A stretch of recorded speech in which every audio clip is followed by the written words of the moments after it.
Well, howdy there, folks. I'm Dusty Dave, and we would like to welcome you to Gamer Potheads.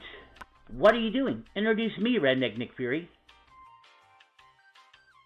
Oh, yeah, and here's your pre-show host, Deadpool.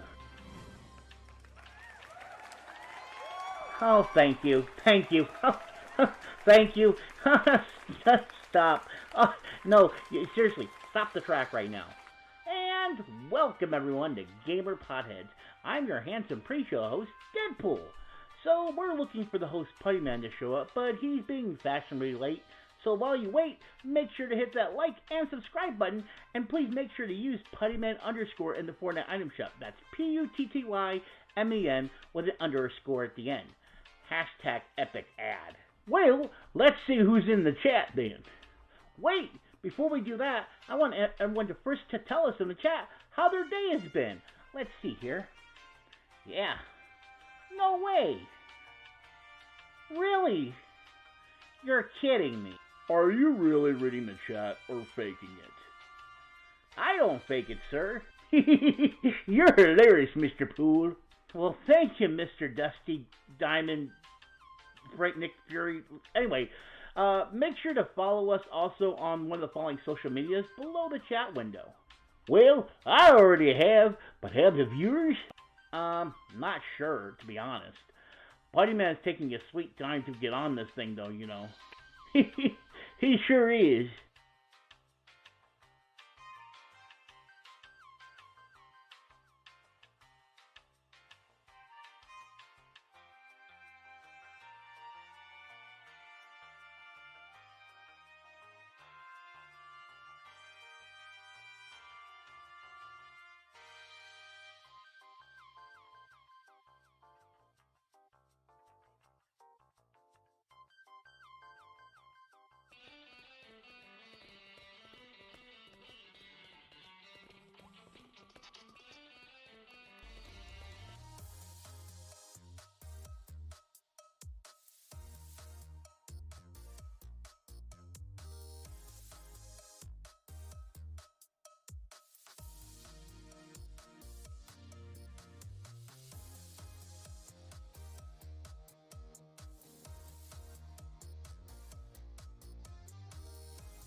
Oh my god. Okay, there it went.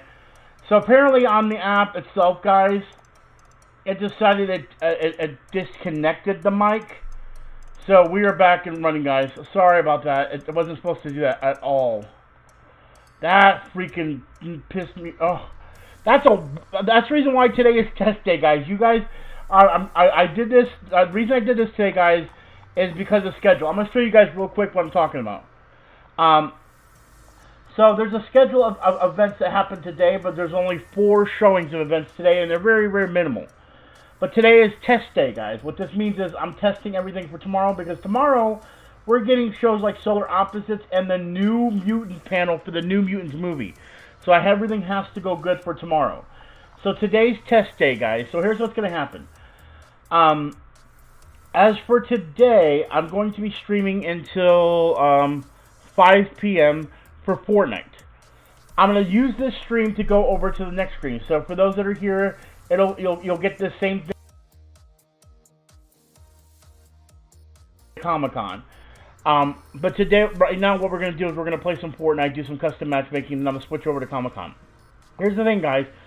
I'm probably going to do challenges tomorrow, but Saturday, I'm probably not going to play FORTNITE at all.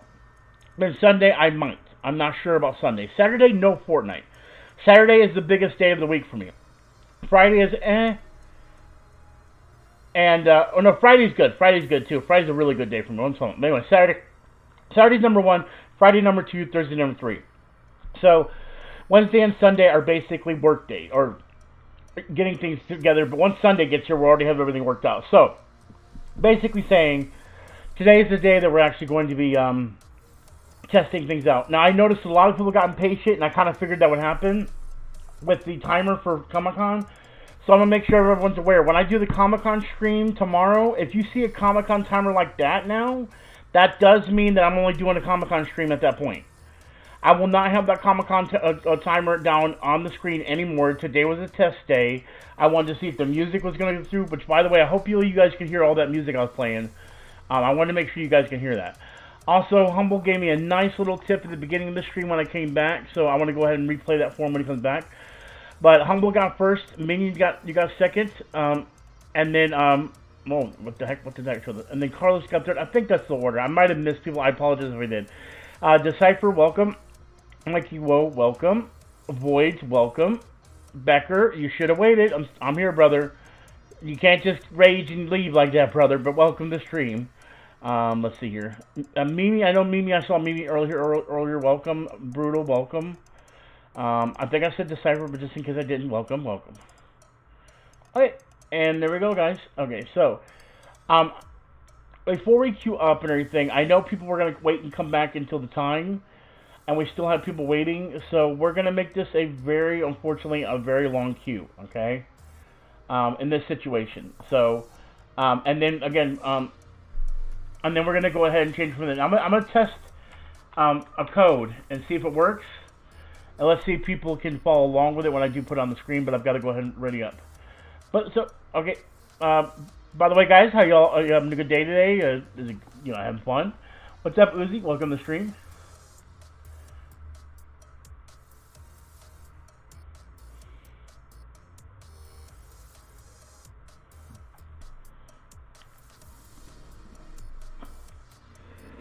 I'm good, very good, Uzi. I can't wait. I've got, a little over 4 hours until Comic-Con. I thought I did, Alex, but well, I'll say hi to you again, Alex. Welcome to the stream. I'm pretty sure I did, but if I didn't, Alex, there you go, brother. By the way, if you guys have the these combo cleavers, they did not show it because if you look, when you look at the left-hand side, it's showing a picture of. Look what it's showing. It's showing a placeholder picture, guys. I don't think you guys can see this. Hold on. Here, let me turn on my camera so you guys can see this. Hold on. Oh, you can't see it from there. Okay, hold on a second. I have to just take just for one moment the Stream King thing. Give me 1 second, guys. Where's it at? Where's the Stream King at? There it is. Okay, so if you guys look where the Stream King thing is, it's showing a picture. You see what it's showing a picture of? It's because they're not even supposed to be out yet. Do they really, Uzi? It don't matter to me. That doesn't bother me anyway. I'm not here to be good at the game. Last. Putty, so I want to know what I wanted to tell you earlier. What was that, Minion? Yeah.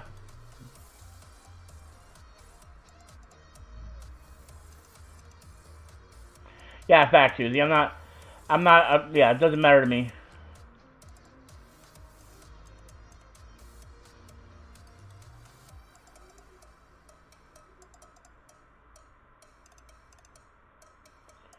So you know how to move on in the story, you gotta do missions, and some say do short challenges. Yeah. The Voids, what, Putty, I got a 12 bomb epic, nice, Voids, nice. But personally, as a comp player, I don't, I feel you, Uzi, I feel you.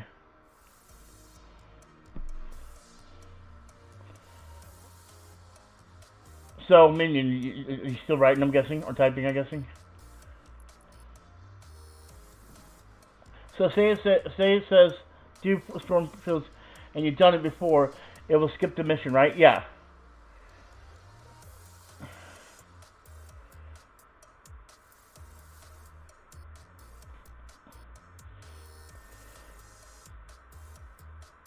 Yeah. Yep. I understand that, Minion.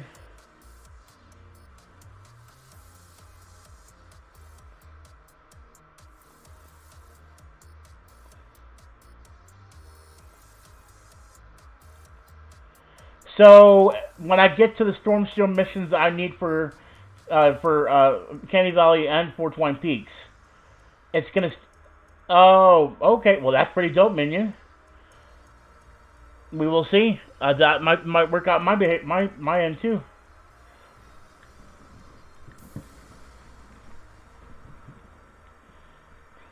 Oh, facts, right, minion? It could be a glitch.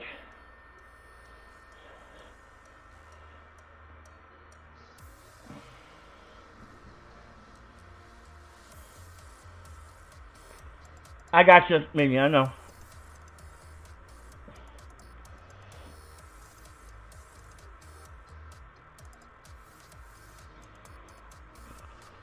What the heck, man? Sorry. I got a pain in my left arm, and that's not good. No, I feel you, minion. I feel you. I would do the same thing if I had time. If I could take a week off, I'd get all the V-Bucks over there, brother. I'd rather grind over there and get the V-Bucks and not have V-Bucks over here. Instead of doing customs for sure. But, you know what I mean? I got work to do, minion. You know me. I got work to do. Alright, how many people we got watching right now? We got 8 viewers. I don't see anybody wanting to queue up, but we can start queuing up, guys. And make it like a 15-minute queue. So let me go ahead and see if I still have the button for this.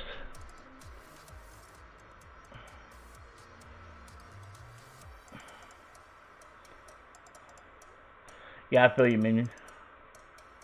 Yep, I got the button. Okay, sweet. You guys are gonna laugh when you see what the code is. It's all lowercase, guys. All lowercase.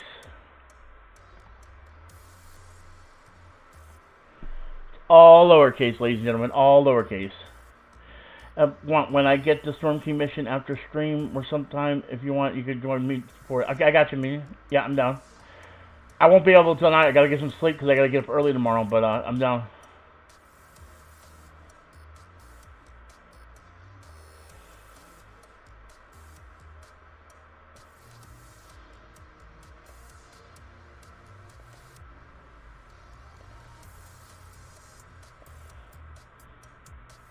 What's up, Kenny? No, you're good, Kenny. I'm starting an early stream because 6 o'clock is. I found out 6 o'clock is when Comic-Con for me will start. So I thought we'd do about 4. I'm gonna end my stream at well, not in my stream, but I'm gonna go into Comic-Con mode at 5 o'clock, and I've got a Comic-Con screen that popped up that a lot of these guys have already seen that has a countdown. But until then, we're just gonna be doing some custom matchmaking. Some custom matchmaking. What was the I knew it for, boys? Oh, my code? Yeah.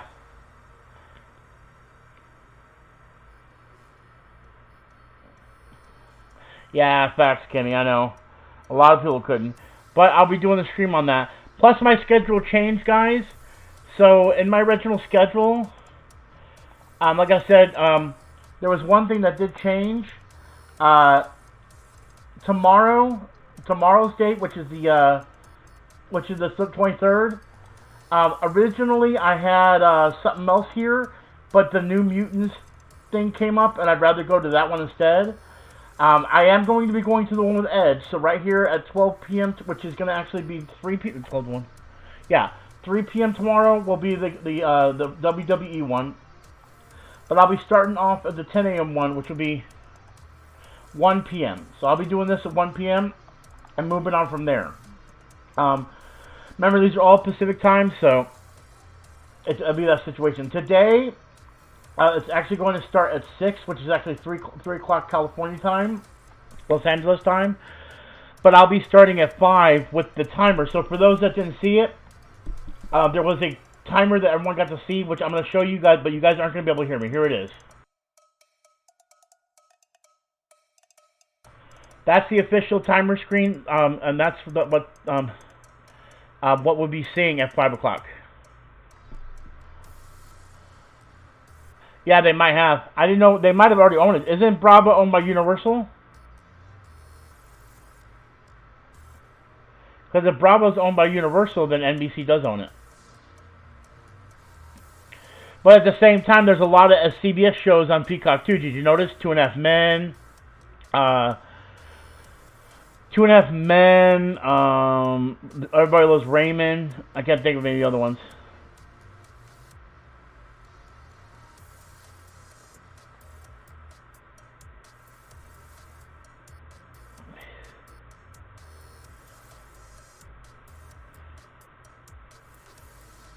We're gonna wait a minute. We usually at least have a 5-minute queue. Today we do not have a 5-minute queue. Today we're gonna have a longer queue, minion. Oh, you mean am I gonna actually play the game myself or meme? I'll try to play the game, but I'm probably gonna kill. You know what happens, minion. I'm not even gonna have to say it out loud.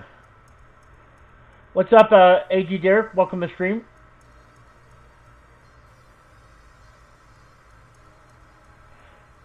What's up, not a noob? Guys, make sure you hit a like on the stream, please. Yes, be patient, ground grasshopper. Big shout out to you for hitting that subscribe button, and welcome to Gamer Pothead. AG Derek, big shout out to you. Thank you for hitting that sub. Everyone give a shout out to AG Derek. He is now part of Gamer Pothead, guys. Show him some love. Big shout out to you. Thank you, Derek. I appreciate it. Hotspot, yeah. Well, I'm gonna be streaming tomorrow early too to do challenges. And then I'm going to Comic-Con tomorrow. And then Saturday is no Fortnite and just straight Comic-Con. And then Friday and Saturday is probably gonna be no Fortnite and straight into Comic-Con. Sunday might be some Fortnite. I'm sorry, I'm missing one day. Day 2 tomorrow. Tomorrow is the WWE. Tomorrow, there's a full list that you can check on my Comic-Con stream, but oh shoot, I gotta add this to my thing. Hold on one second, guys. I knew I was missing something. You just reminded me, Kenny, there's something I gotta add. See, this is why I do these test streams, in case I forget something, and I already forgot it.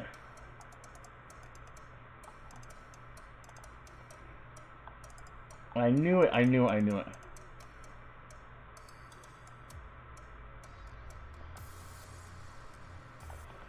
I knew that I would do this. Thank you, Kenny, for reminding me I gotta fix this.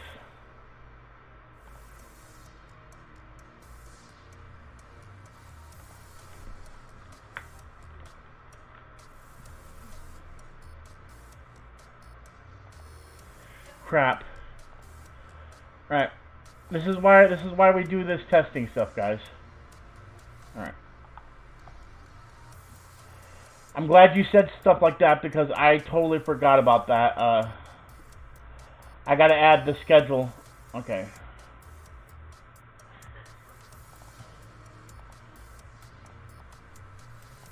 Okay. So give me 1 second, guys. I just gotta put something in my notes here.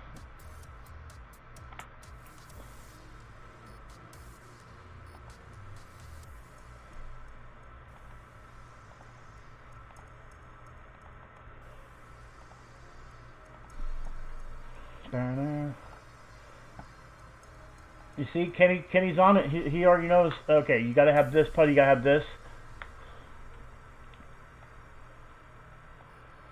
All right, give me 1 second, guys, and I'll be ready. Maximum effort. Thank you so much for that donation. Whoa. Everyone, drop a GG in the chat, and let's show that donor some love. Kenny, yo. Kenny donated $14.99 through Super Chat. Comment GG in the chat. I'm a lie down, but I'm still gonna be watching the stream. Guys, GG to that. And Humble just came back to as well, guys. Show some love to Kenny Rama. Thank you for that donut, Kenny. I appreciate it so much. And while I'm making these changes, guys, we're going to go ahead and replay Humble's donation from earlier today, too, guys. Drop some GGs in the chat. Kenny, you're amazing, brother. Thank you. Guys, drop some GG in the chat. And now we got Humbles to play. Let's go ahead and replay that, guys. Maximum effort. Thank you so much for that donation. Everyone drop a GG in the chat, and let's show that donor some love. MV Humble T11 donated $1.99 through Super Chat. Comment GG in the chat. Early gang bananas, banana, banana, banana, banana, banana, banana, banana, banana, banana, banana, banana, banana, banana, banana. You happy with your bananas? Bananas, bananas, bananas, bananas, bananas, bananas. Why did that one go bold? I have no idea. Alright, give me 1 second, guys. I'm almost done here. Do that.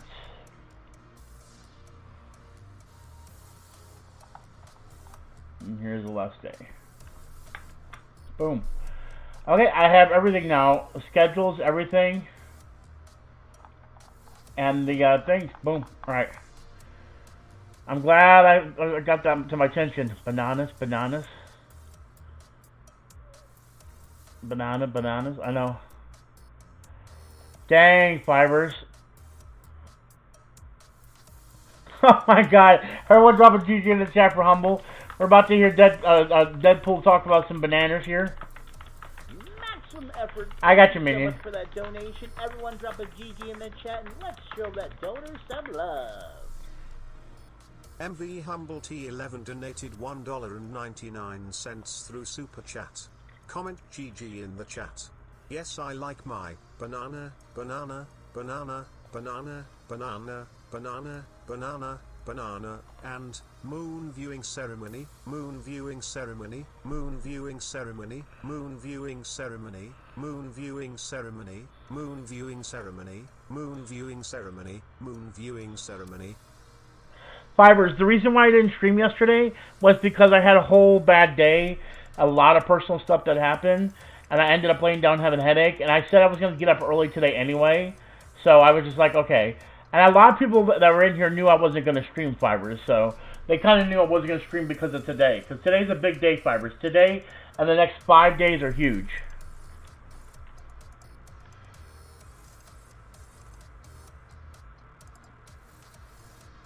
Hurry. What does hurry, bro, mean? What is hurry? What's a hurry, bro? I have no idea, guys, what a hurry, bro. Minion, what's a hurry, bro?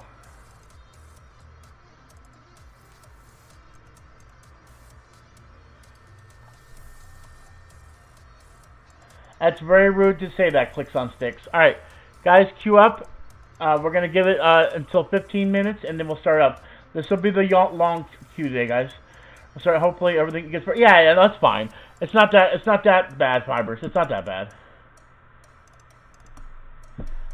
We always have 5-minute queues, but this is going to be the longest one, guys. To get more people. Clicks. We're trying to get more people. Everyone drop a GG in the chat, guys. Humble, you're amazing, brother.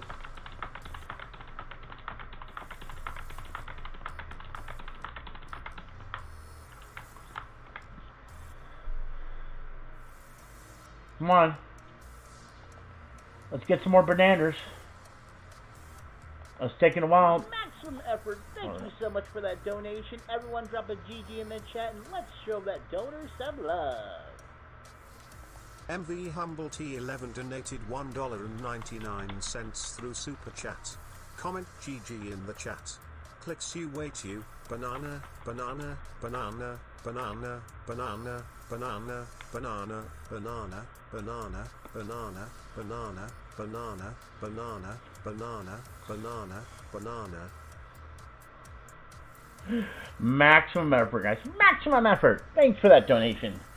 Humble, we appreciate it, brother. No kill until 4 zone. Rules are right underneath the code, guys.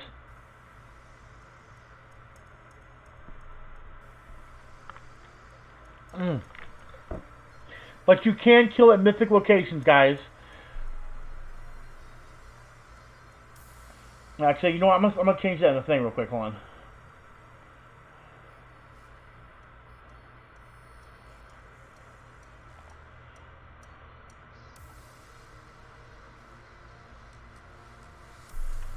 Hold on, where is it?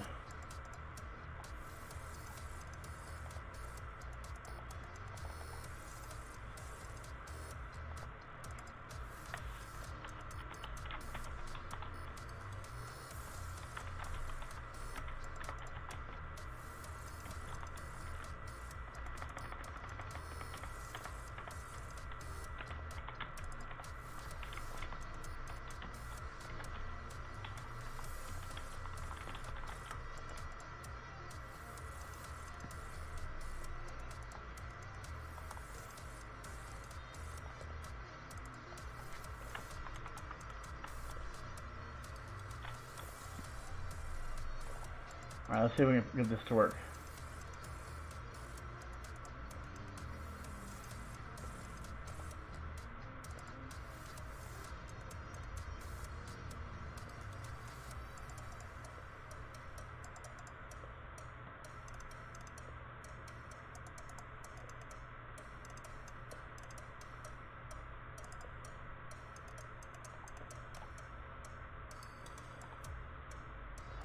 I don't think that's going to work that way. I need to be bigger. Okay, hold on. That's what she said. Alright, we're going to do this a little bit differently then, guys. I'm going to put this right here. Whoa.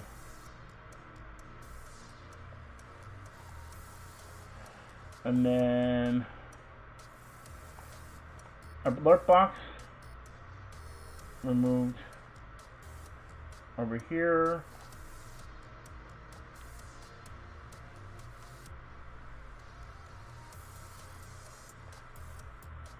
There we go. And let me check real quick, guys. Yep, that still works. All right, cool. All right, all right.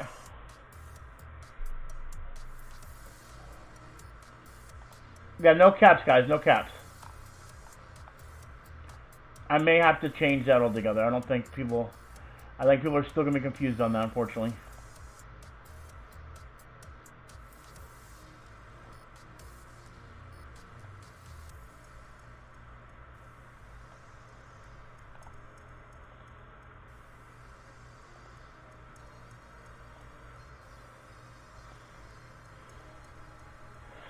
Fibers, he didn't end his stream. His stream crashed.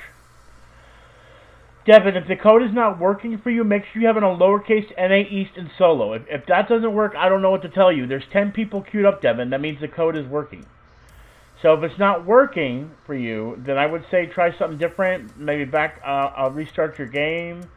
We're going to be starting, actually, we should be starting right now, guys. Try it one more time, Devin. Make sure NA East, make sure that you've got it on NA East, all lowercase, one word. If it doesn't work, I don't know what to tell you. We can't stop it or change it for you, brother. I'm sorry. Gotcha, Fibers. We'll give it one more minute. We're going to be a little bit later than usual. We'll give 1 more minute.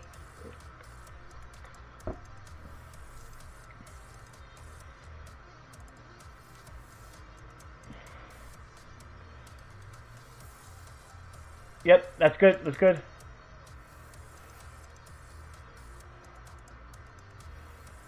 I'm going to have to redesign some stuff anyway, so...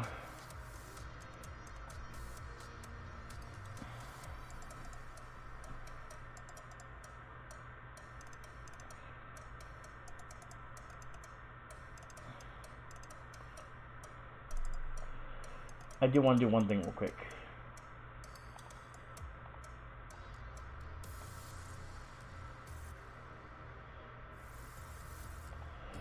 I like we moved that there, and then I should be able to center it.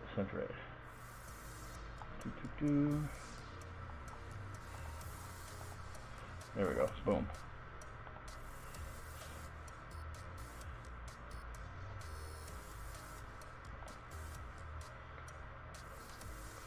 There we go.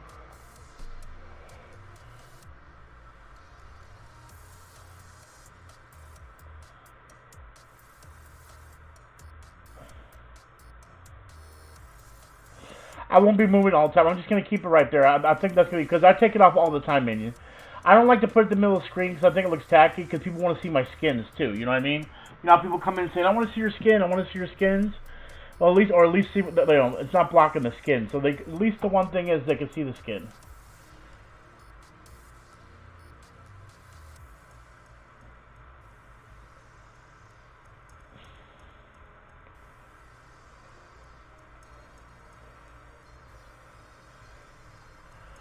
Okay, guys, we're going to go ahead and start it at 19 minutes. It's long queue.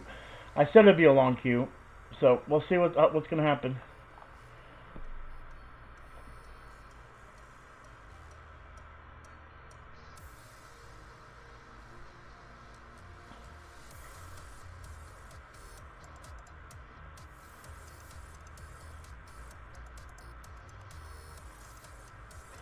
I don't know, Minion. That might be kind of crazy. Alright,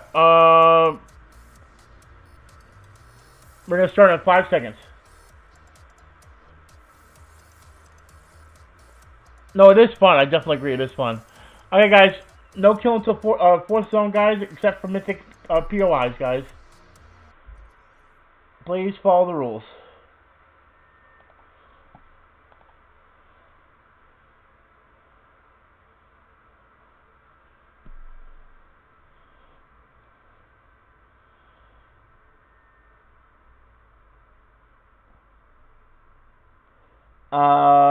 We might go into duos. I mean, I don't know. It's up to if a majority of people want to do catch Minion. I'm down to play it.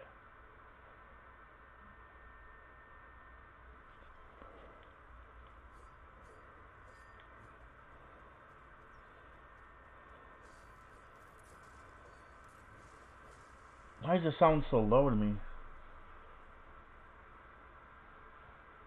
Is the audio back? Give me 1 second, guys. Nope. That should not make a difference. Okay, I don't know.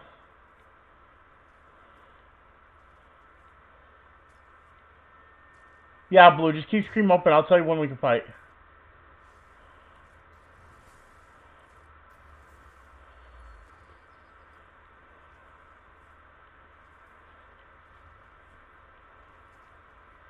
Yep, you guys can land anywhere. Just no killing till 4th zone unless it's mythic locations where you get a mythic gun, guys.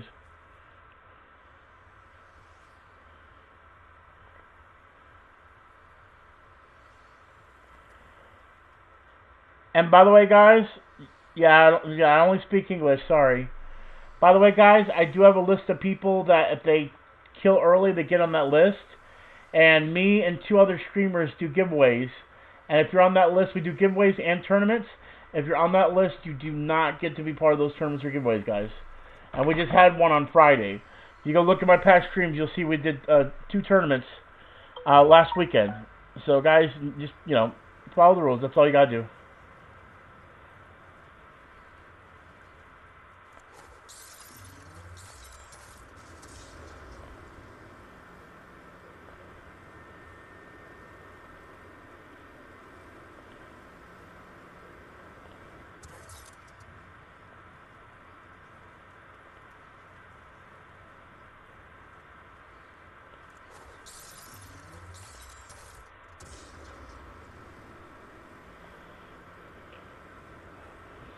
What have we here? Nothing. Here we go over here. Yeah, if we get 50 likes, well, no, the problem is we got to make sure we have enough people too. How about this? If we get, I'll give it 40 likes. We'll jump over to the other game mode. Minion. If we, whoops, what the heck? Okay. Oh, who's this? Oh, what's up, Minion? I want to get by, though. There's an ammo chest over there, brother. And if we get enough people to do duos, we'll do duos. What is it, Toss? What's the other one called? Catch? Yeah, if we get 40 likes on the stream, we'll start playing catch.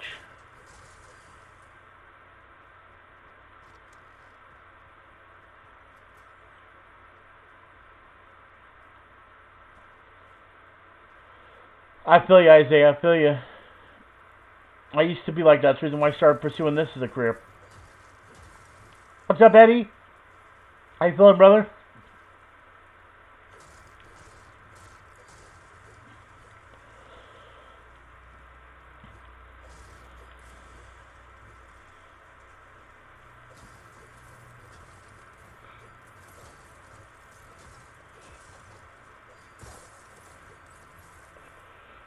Oh, is that you, baby?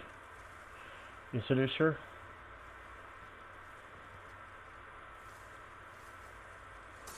Is there a coin around here?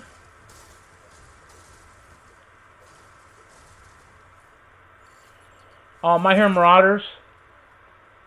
Yep.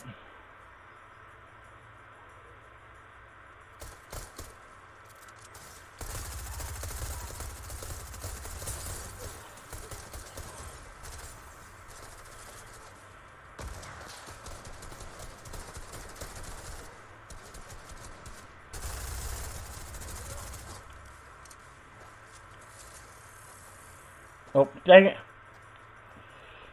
Yep. Thank you. Let's see what we got over here. I'll take some of those minis.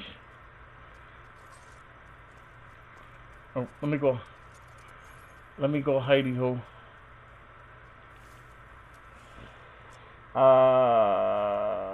What happened?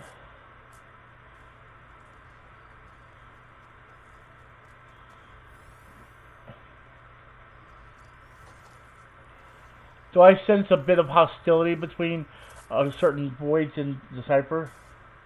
Or are you guys just joking around?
I don't like them, but they will do.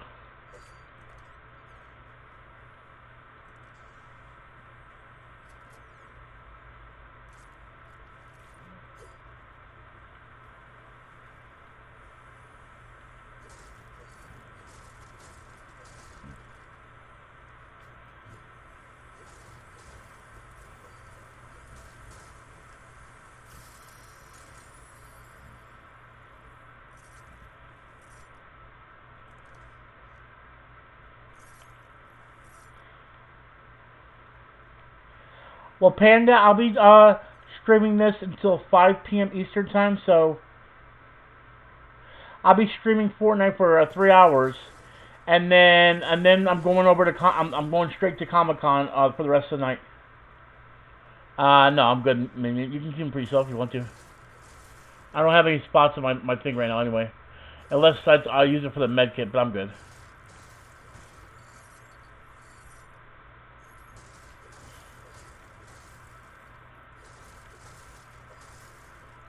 I like how you said that, though, man. You're like, I got fish.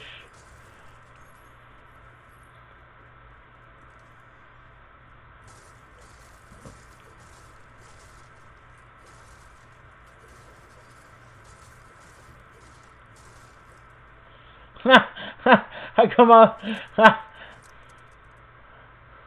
Robots don't eat fish. Well, we will use it as bait. Thank you. You are very welcome. You are nice for a human counterpart. I must be going now. Why can't I copy it? It's not letting me copy it. Oh, come on, copy. It's not gonna let me do it.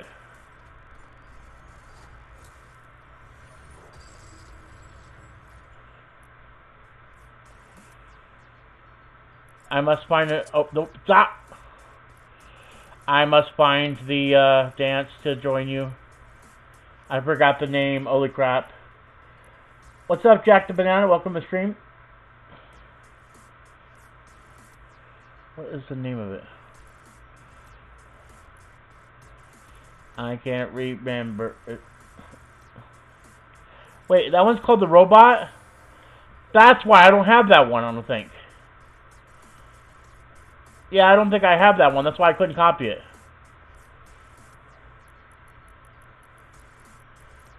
Aw, sad face.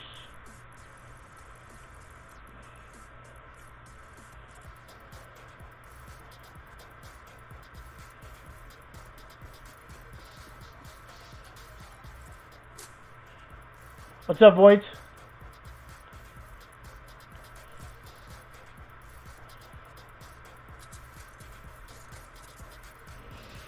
No, you can keep that, boys. I'll use SMGs. I don't have that one either. I do not compute these humans in dancing. I must rock and roll now.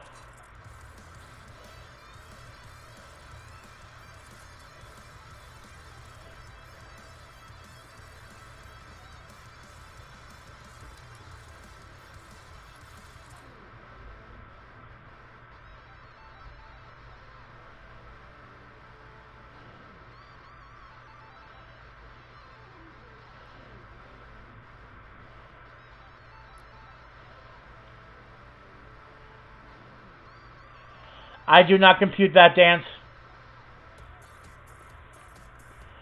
I do not compute. Okay, I need to go find me an AR, guys.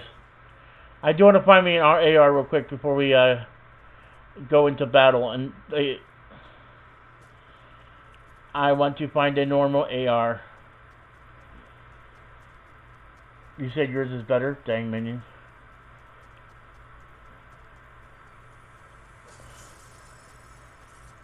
Well, that... Oh, there we go. Bam. I received a normal AR. Bam. Here. You need this one. Take that.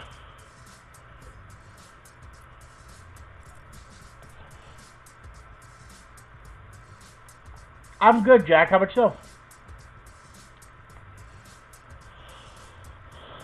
Oh, what are you making? Okay, that's electrocuting me. I need to get away from it. Metal and microwave don't mix. Get it? Metal and microwave don't mix. Metal and microwave don't mix. Neither does water, and now I'm rusted. Thanks a lot. I'm all rusted now. I'm trying to move. I can't move.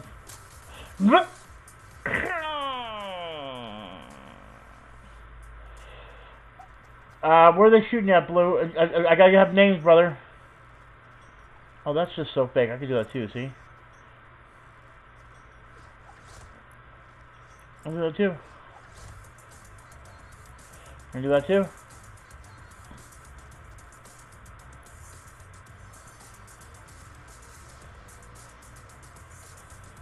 I can do that too. Wait, I got... Oh, okay. There we go. Alright, let's go, guys. We gotta get this ready. Blue, I need to know who they are. Like, I need to know names, because... what's up, Zappensy? Zappensy, welcome to the stream. Guys, if you're new here, make sure you drop a like on the stream, guys. Oh, what's up?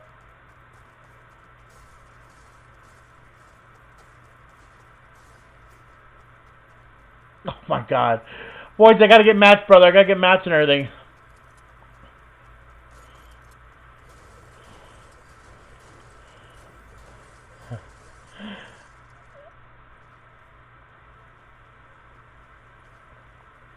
Oh, alright, when this circle closes, we can fight, guys. When this circle closes, we can fight. Alright, Void, Minion, good luck to you, and thank you for your help, guys. Thank you. I appreciate your help. Oh, we gotta separate.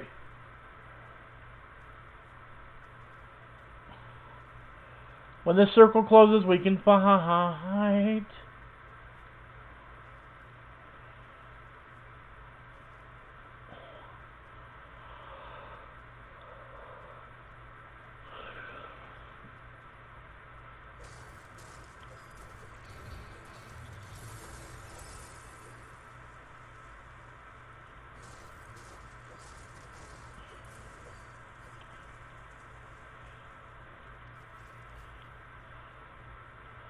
Right, so we're going to put in the master bedroom there. Oh. Stairs to the second floor.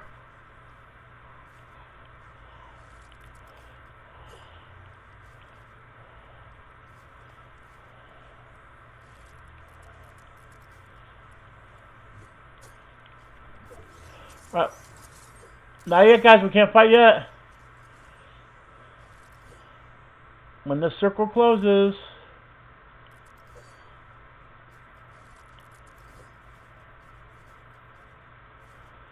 Guys, building up beside me is considered early killing, guys. Come on now. That's just giving you advantage because you know where I'm at and you're just building around me, guys.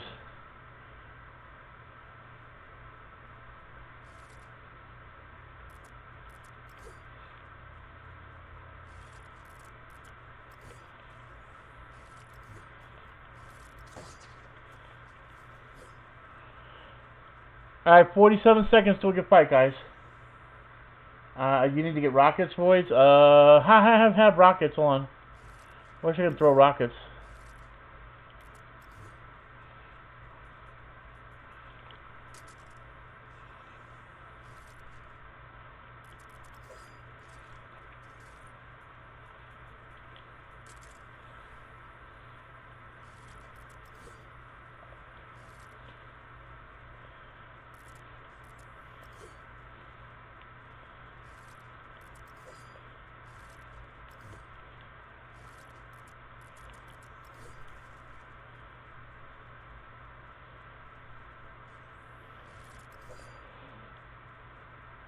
Okay, we can fight. And of course, I'm in the middle of the circle. We can fight now, ladies and gentlemen.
I'm gonna throw those shots. God damn it.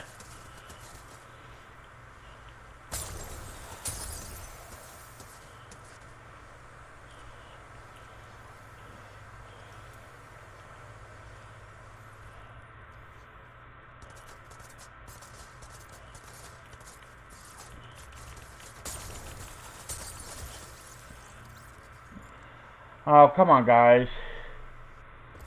I know, you'll go back to Meme Olympics, Alex, you will. That wasn't even the real Meme Olympics, Alex, that was just a test run. I know, Minion, I know. Not listening to rules.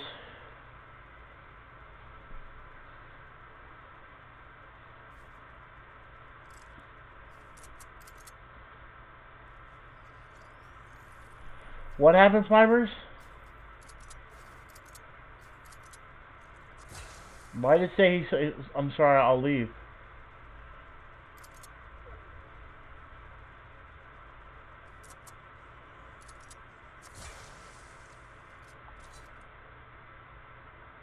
I'm not really worried about me, to be honest with you, I don't care. I will box a... No, Alex, that's considered teaming in my eyes, Alex. Guys, it doesn't matter. Again, if I died this whole time while we're streaming outside of me, you know, if I'm playing with a member, it doesn't bother me.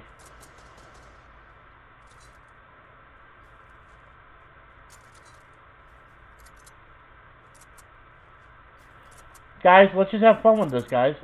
Have fun.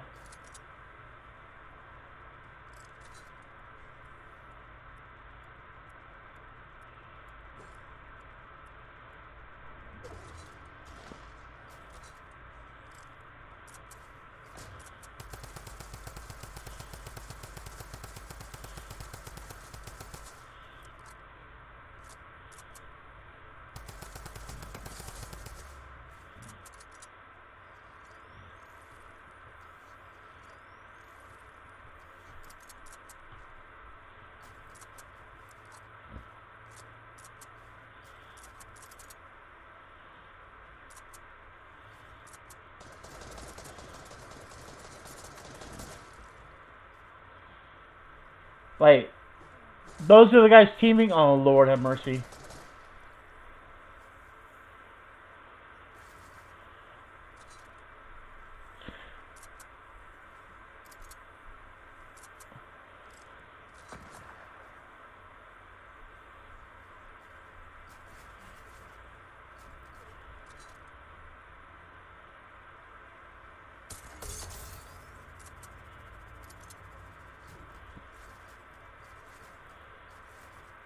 Am I right, Jack? Yeah, I'm fine. I'm just if you're looking at my face, I'm just trying to decide what I should do to wean these cheaters off. We could go and play kill on sight. We can go and play duos where they can't like team because everyone has a duo. Just trying to decide. But if we do duos, there's not going to be much to play duos with. When we only have 11 people queuing up, that's going to make 5 teams of 2. I got to get their names on me. I'll do that later. If they either way, if these people are teaming, they know it's against the rules. And if we have to change stuff and then report them, then I'll have to show them what happened on drop stream last night when people started cheating and how they got booted off the game right away. Epic's paying attention right now. My day's good, Devin. How about yourself? For what, Jack? I'm gonna have a good day today. Comic-Con's today. I'm gonna have me a real good day. Comic-Con.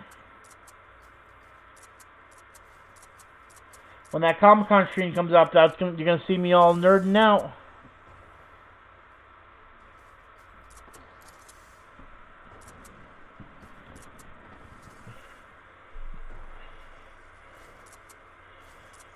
Yeah, if you want to, I'll give you loot, yeah. Yeah, of course. Minion and them gave me loot, Alex. You can do the same if you want to. What's up, Dort? Yeah, we have good stream snipers over here, Jack, that want to give me stuff. It's the bad ones we don't condone.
No, you're fine, Nor. I'm not mad. I'm sorry you've been feeling bad, though. Hopefully you're feeling better.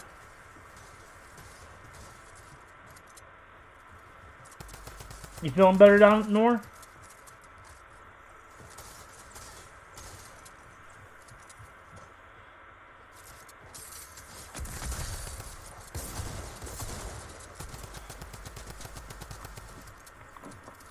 Sorry, I had to do something real quick, guys.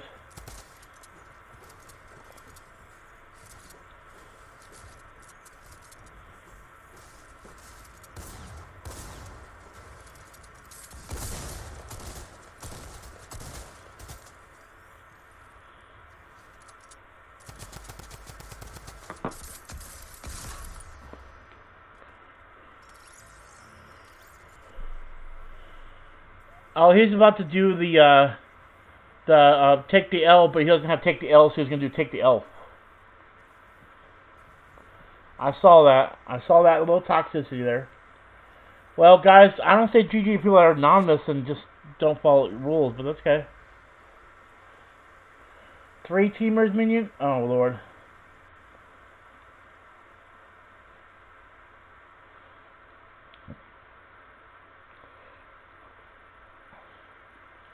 Okay, guys. Guess what we're going to do now, guys? I got a new thing I like to do, guys. Yep. Go ahead and send them to me, minion. DJ, what we're going to do is we're going to go have fun, splash time fun. Everyone queue up for some party royale, guys.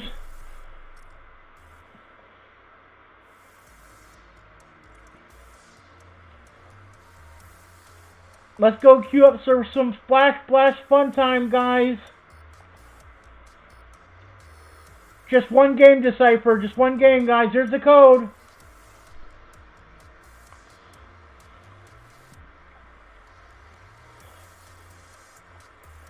I don't know, minion. What do you mean the replays aren't there? I don't know.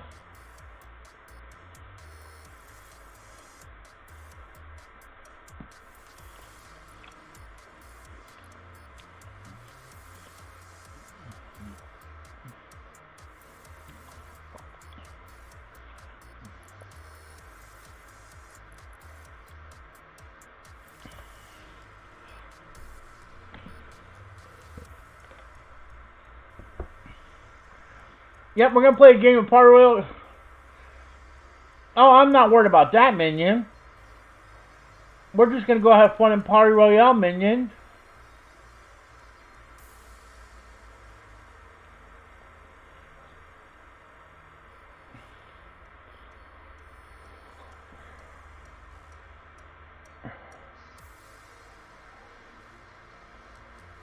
I'm doing good, Zach. I'm doing good. No, I'm good, Jack. I'm good.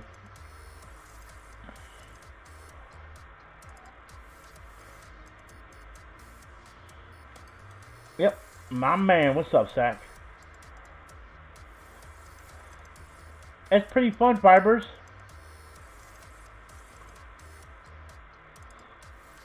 Yeah, I'm hyped for Comic-Con, Zach. That's for sure. Today, it's okay.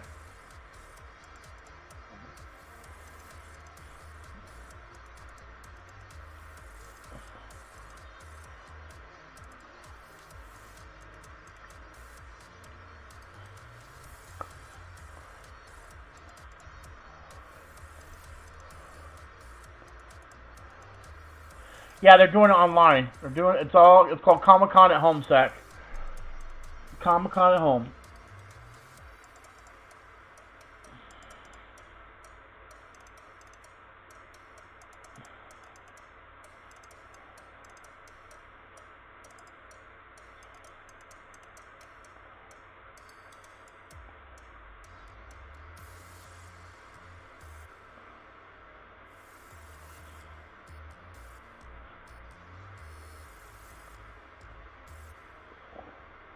What do you mean all this stuff, Zach? You talking about the stuff? Yeah. I'm doing fine. I'm not letting it change my life. I'm not going to let this thing hurt me. At the same time, I'm not going to be stupid and go out and cause anybody else or myself to, you know, do anything. So, I'm just chilling. Alright, hold on a second, guys. Minion, I wish you would have waited a second, brother. Don't worry, it'll happen, right? These teamers are not going to be happy with what I'm going to do. Don't worry, Minion, it will happen. I have a replay. I got you, Minion.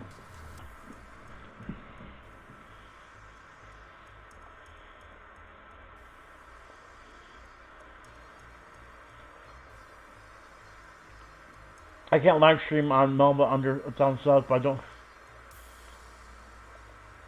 No, I got you. No, I don't know. I don't know about that. I'm sorry for you, though.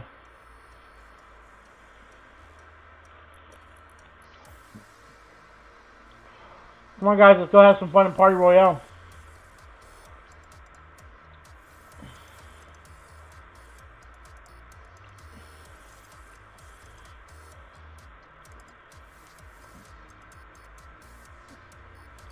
Jack, you're fine, brother. You don't have to get a member. I appreciate the thought, though.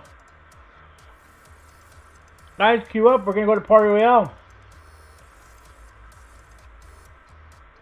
We're going to go Party Royale, and then maybe we'll go back and custom matchmaking if we're, we're feeling the need to. Alright, I see there's 9 people. I'm going to start at 5 minutes, guys. It's a game I made, a name I made up getting nowhere. It's just a long time ago. I made that name up like 7 years ago. It all started from a t-shirt I found online. And a movie. A t-shirt called Sonic the Hedgehog and a movie called Grandma's Boy. Alright, guys, we're going to start. Let's go play some Party Royale, guys.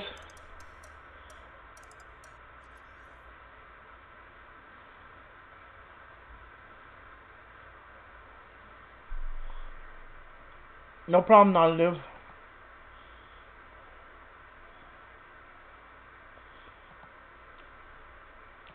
No killing to 4 zone in Party Royale, guys.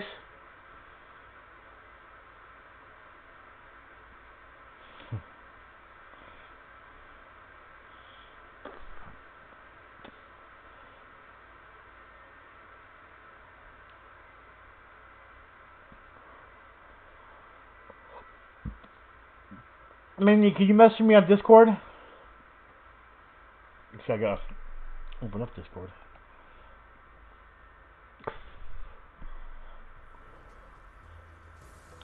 What's up, Alex? I don't have that one. I don't have that one, Alex. You're being mean. I see a taco face. I see a metal face and a taco face. Metal face and a taco face.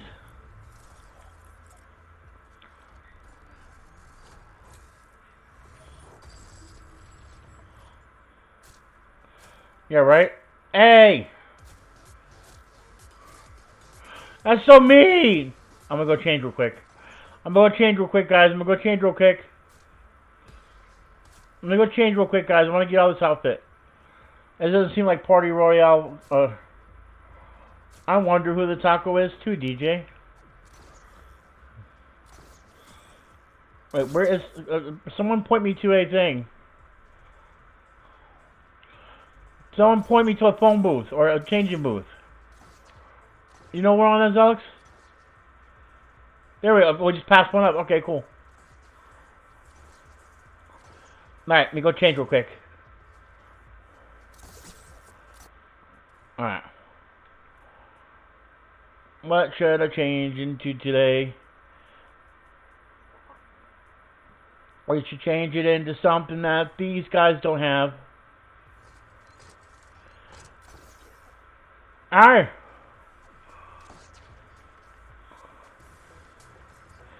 Jack, again, you don't have to worry about that.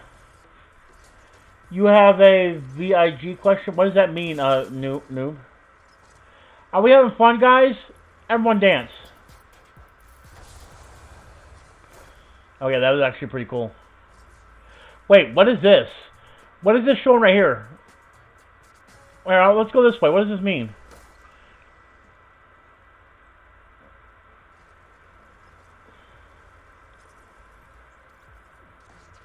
Yeah, we'll back out and get you in a second on noob, but you'll have to wait.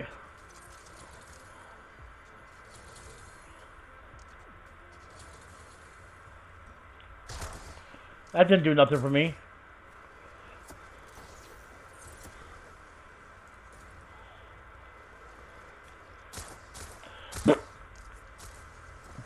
Who's the one give me a ride? Who is this? Ooh, a farm.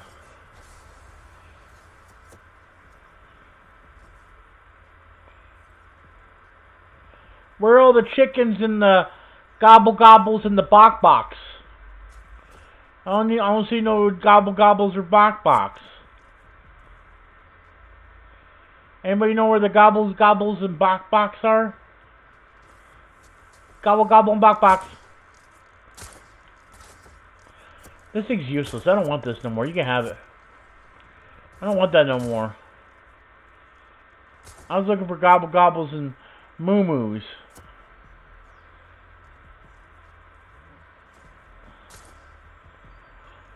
Alright, everyone in the chat, I want you to tell me how fun you're doing and be 100% honest.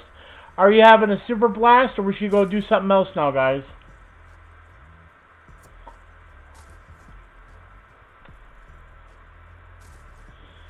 Alright, talk to you later, Jack.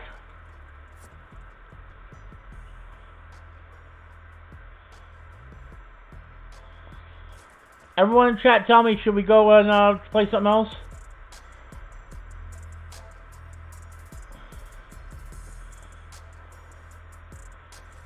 Let's do our own Comic-Con in Fortnite. How are we going to do our own Comic-Con in Fortnite?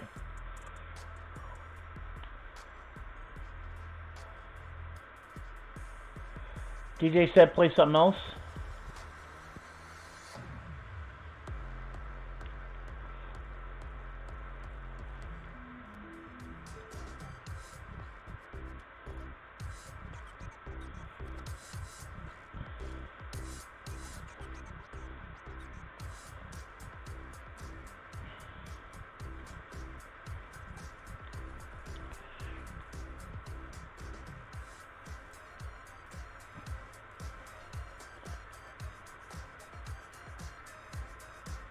Aww.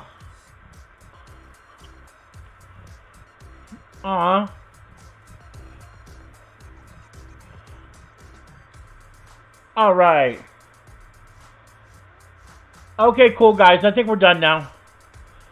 I have more high five, and I think let's go ahead and back out of this real quick, guys. Cool.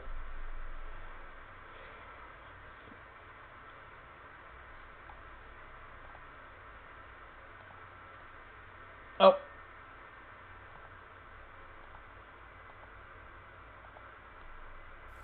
Yep, that was fun.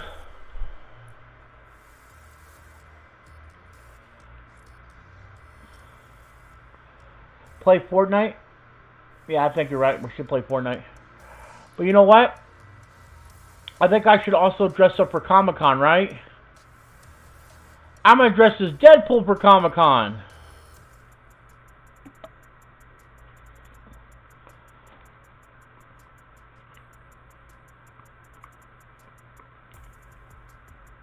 Yeah, facts, not a noob. Everyone queue up.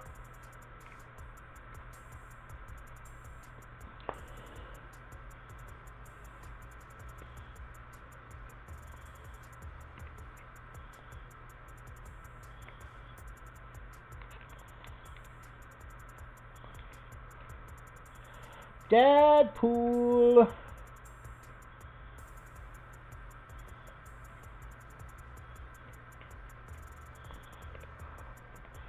Nice, Mikey. Good one.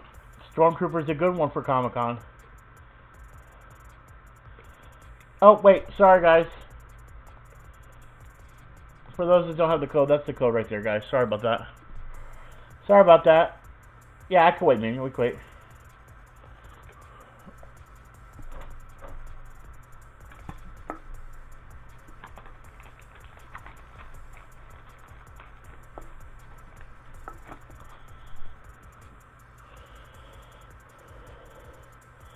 You're a bubble bomber?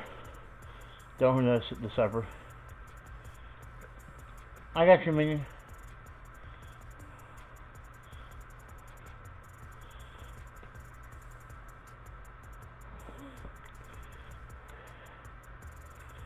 No, I'm not going to land Authority 9 noob, sorry. Let's play this a regular game. If you want to land Authority, you can, but it's a kill on sight there.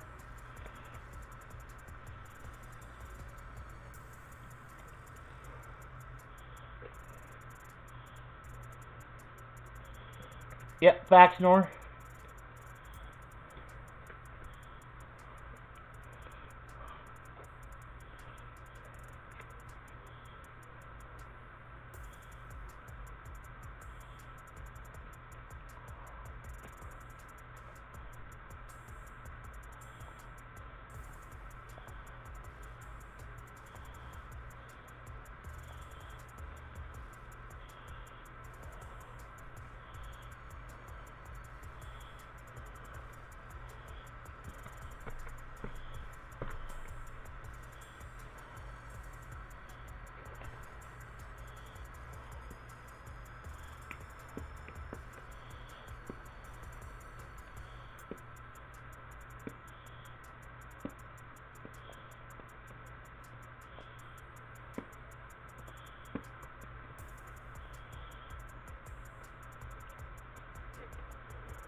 Not yet, not new. We're waiting on Minion, and they're just getting those names for me.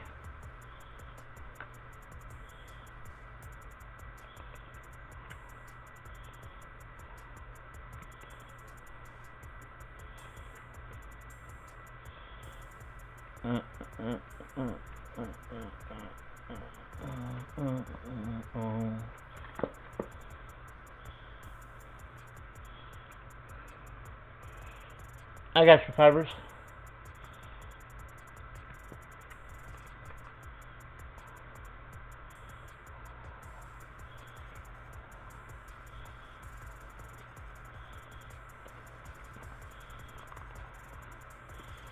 Bow, bow, bow, bow, bow.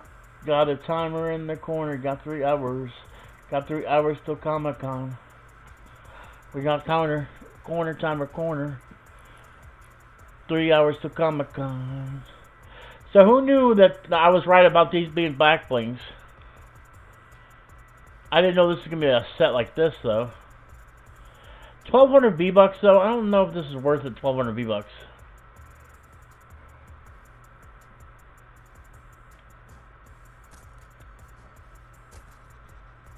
Oh!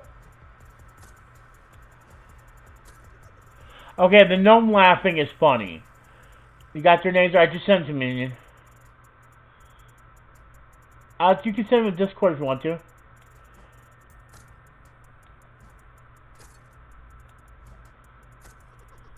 I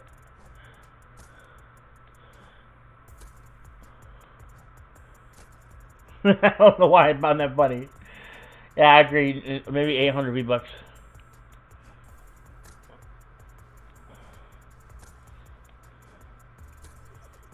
I don't know why that giggle makes me laugh. What's up, Chase? Welcome to the stream.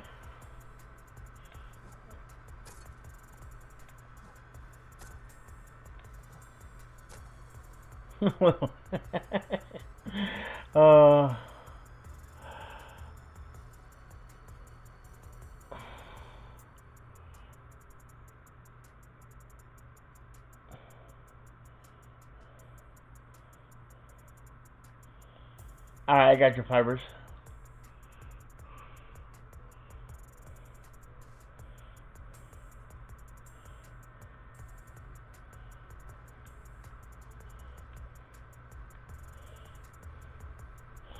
The pillow never falls off. Look, guys. No matter how much I move it, I want the pillow to fall off. Pillow fall off. Pillow fall off. Fall off, pillow. Why won't the pillow fall off? Why won't the pillow fall off? I'm having too much. For hitting that subscribe button, and welcome to Gamer Pothead. Robot Plays, thank you for hitting that subscribe button. Shout out to Robot Plays. Thank you for hitting that sub.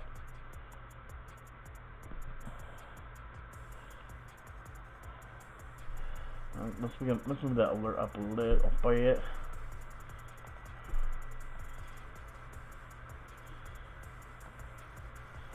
Go. This doesn't do nothing. This one's boring. See, okay, this TV would flicker if I can get stuff. And the little antennas, look at the little antennas.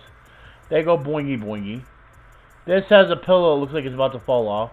And this looks still. Shout out to you for hitting that subscribe button, and welcome to Gamer Pothead. Squawkers, Kiss Spartan, Maker. I'm having trouble with that name, but thank you for hitting that sub. Shout out to you, brother. Sorry for screwing up that name there, brother, but I appreciate you subscribing.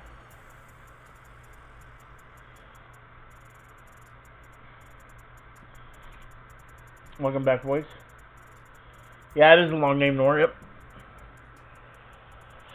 Then we have the Swamp Slicer, Swamp Scale, and him looking okay.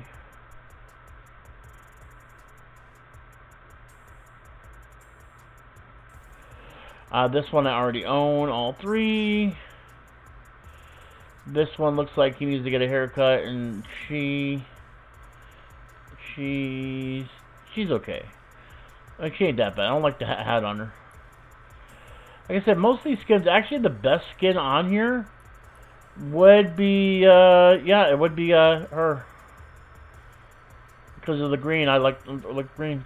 But this shop is just, all together.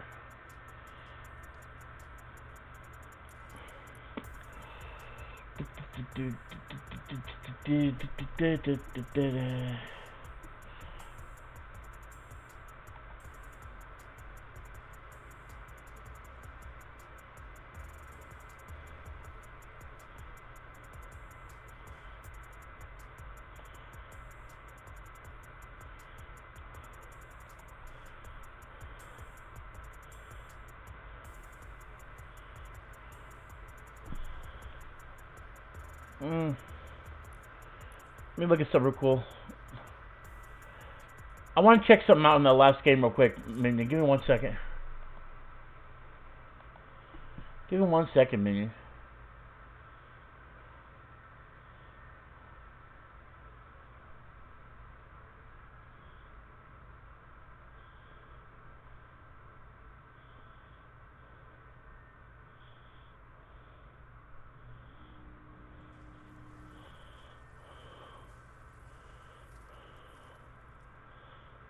Yeah, Cody's Comic-Con, but we're resetting that. We're resetting real quick on a second, guys.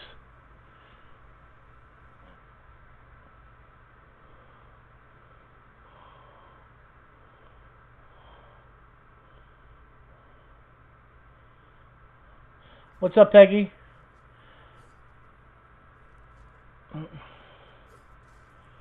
Here's Romy. Minion.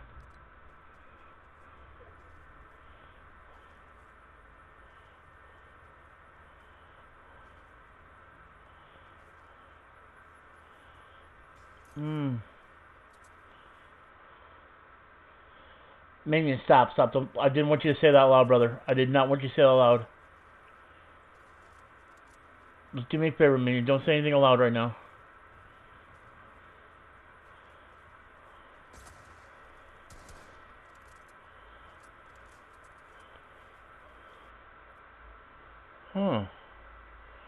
Jumpman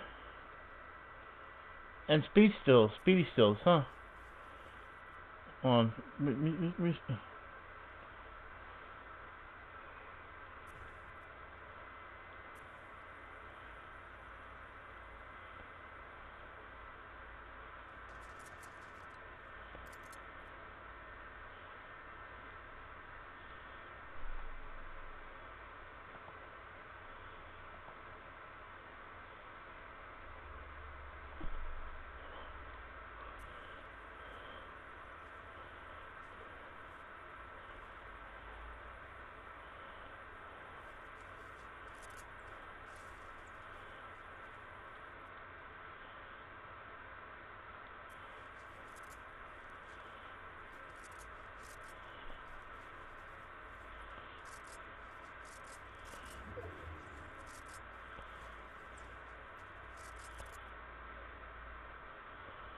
Look at that.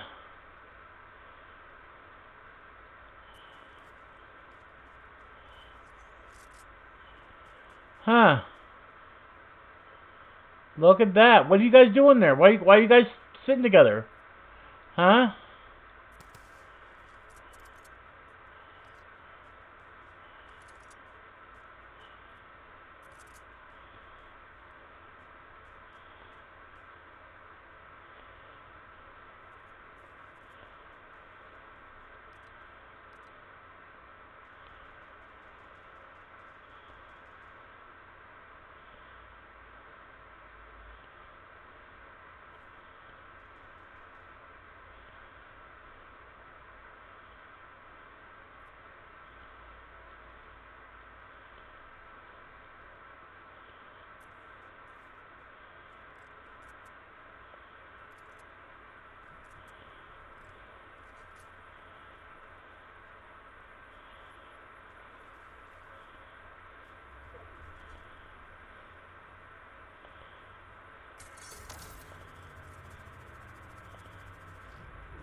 Yeah, we all did decipher. I did on purpose.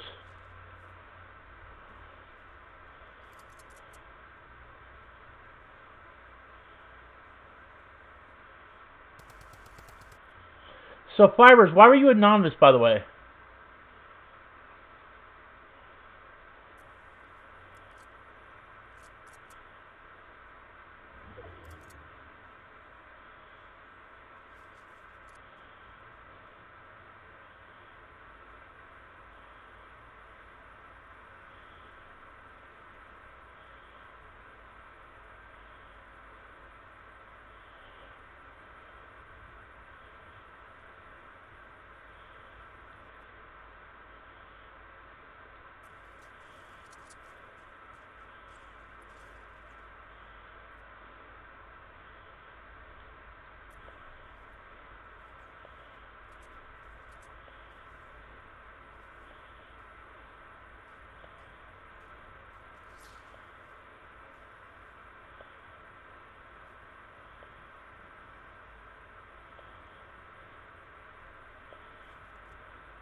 Who is this?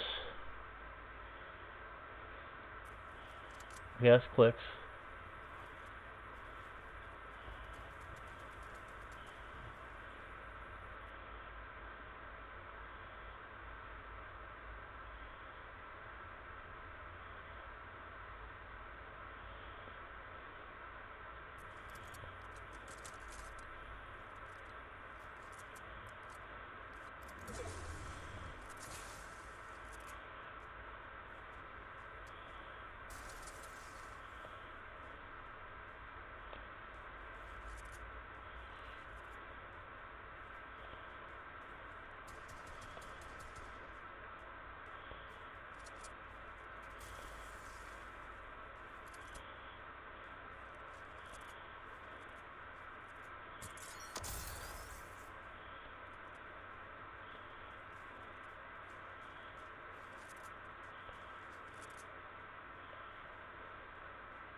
Wait, what just happened there?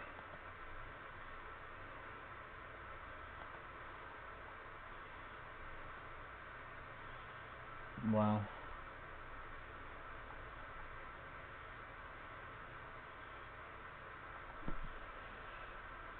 So that one right there wasn't you? Alright.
Yeah,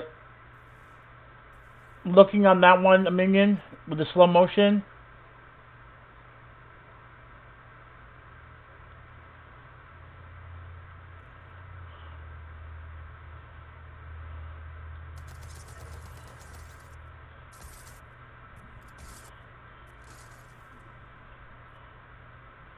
Well, you know, there's one way I can solve this.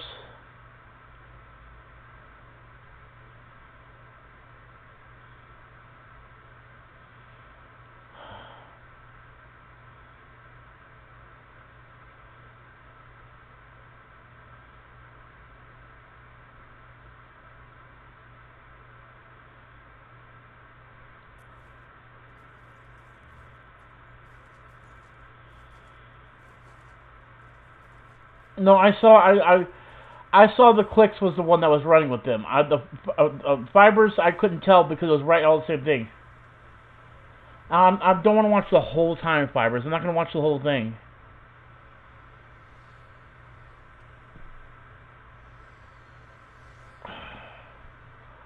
Fuck, I don't know. You know what, fibers? Let's leave it at that, Minion. Because the thing is this will be the first time hybrid.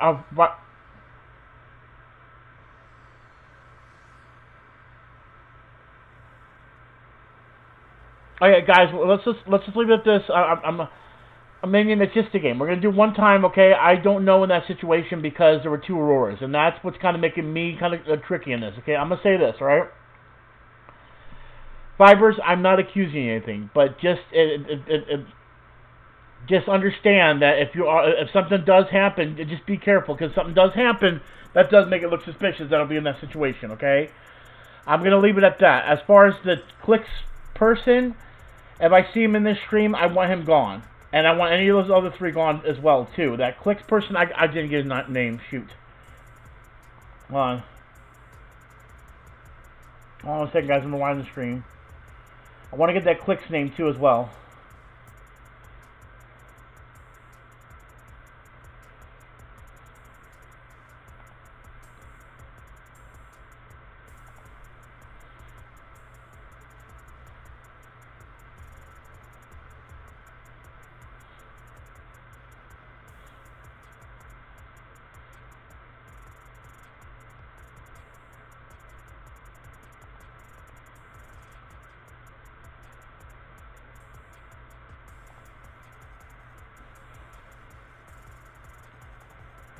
I'm looking for the other name right now. Give me 1 second. I'm looking back at my stream. I don't want to go through the replay again.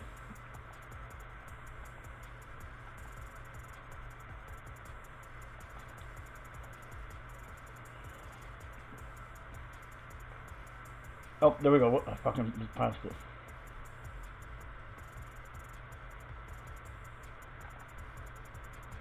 Alright, give me 1 second, guys. I gotta write these down.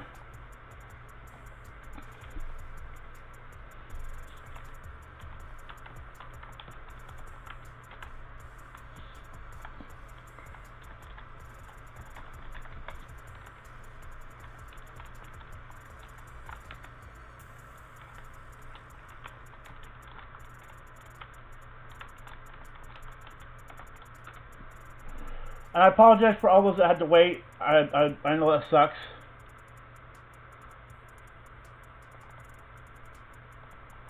I appreciate everyone's patience.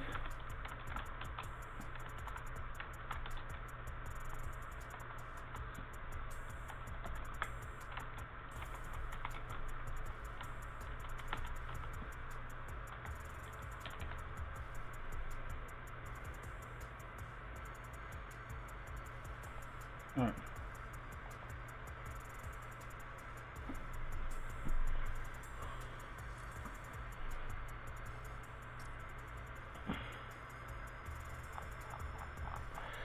Fibers, I would just leave it alone, brother, okay?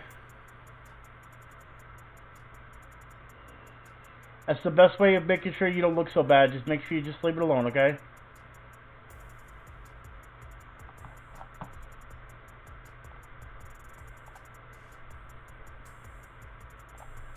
You're not getting banned. I'm not accusing you, brother. You have to understand, if you know, asking questions does make it look suspicious, so I'm just giving you a heads up on them, okay? I don't have a start? Of course I don't, because someone else has the code. No, I know. I'm not blaming Fibers at all. There's no blaming at all. I'm not doing that.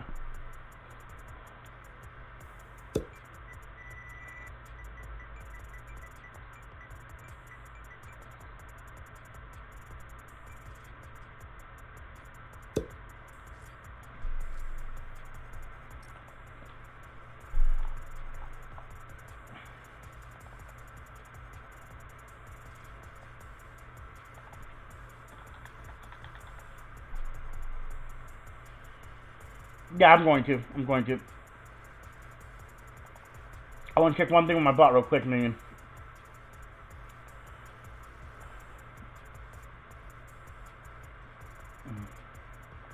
In 1 second.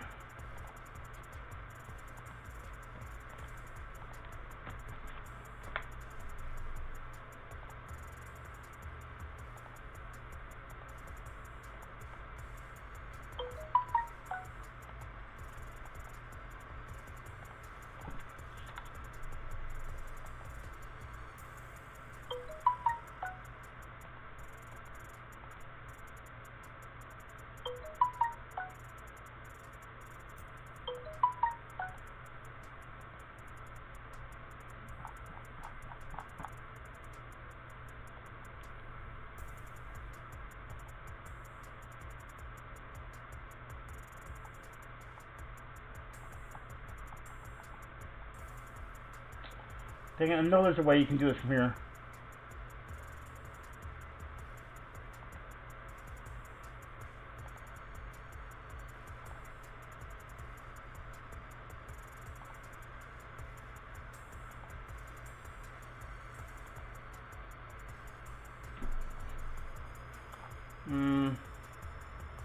Is there no way to do that? That's what I'm trying to do. No, that's what I'm trying to do either. Well, let me do one thing real quick. Nope, can't do that there. Wish you could search names from here. Alright. Yeah, well, he was in the stream. He did say something, but I can't get him right now. I mean, it's gone too far down for me too. So, I'll have to do it another way for all three of their names. As far as banning on my channel. As far as banning on Epic, oh, that's going to be much worse for them. I just have to do a little more work for the one for me. The Epic one's going to be easy. The Epic one is going to be easy.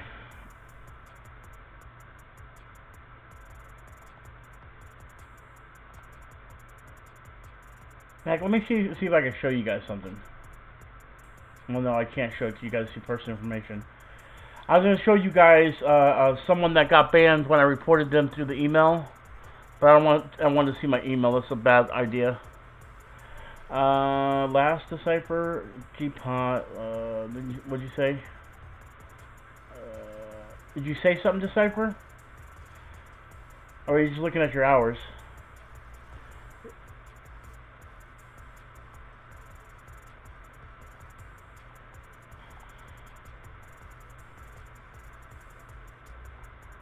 Yeah, you said last decipher. I'm trying to. I didn't see no message. How far up was the last?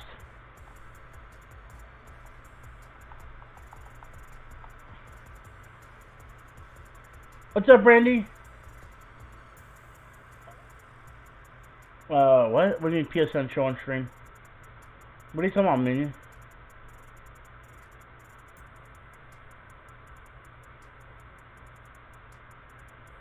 Oh, you talking about that? Yeah, no. No. Well, you just got. I mean, what do you? What? Is something you sent me, minion? I mean, a picture. I wanted to show them actually, like, personally, me get people banned. Yeah, no, I understand that, minion. But this is more about on a personal level. I'm not talking about like when you can report them or something like that. I'm talking about because I have a supported creator, I can literally go to someone directly and report them for what they do. So.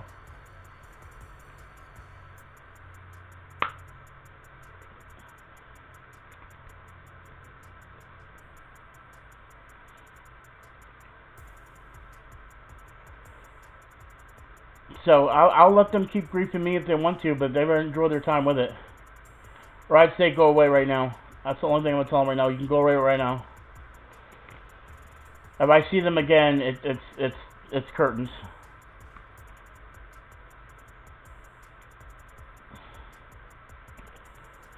So how you doing, Brandy?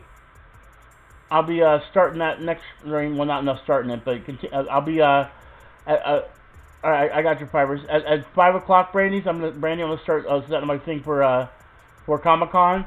If you saw the beginning of the stream, Brandy, this is what my stream looked like, and people were asking me like, "What's going on? We have to wait the whole time for Comic-Con?" But watch, this is a screen everyone can see. Everyone can see that screen, and they're freaking out. Oh, we gotta wait this whole time.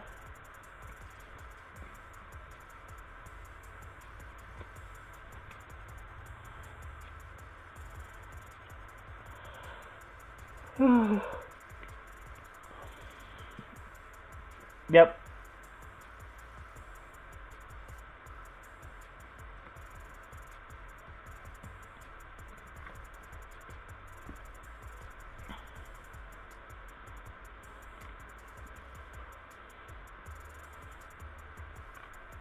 Same thing, Brandy. I didn't go back to bed.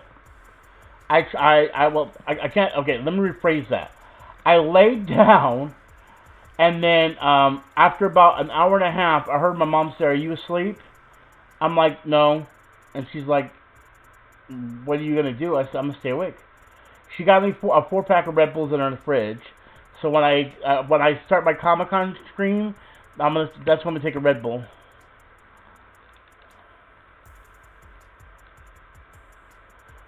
But I'm okay, because, fuck, we're talking about it, now I yawn. But that's okay, because that means I'm going to bed early tonight for tomorrow's, custom matchmaking, and then, oh, and they updated, Brandy. I had to update my, schedule. I don't know if you know about it, but Fox, before Disney bought them out, made a movie called New Mutants, and we've been waiting 2 years for New Mutants to come up, and for Marvel, aka Disney, to release it.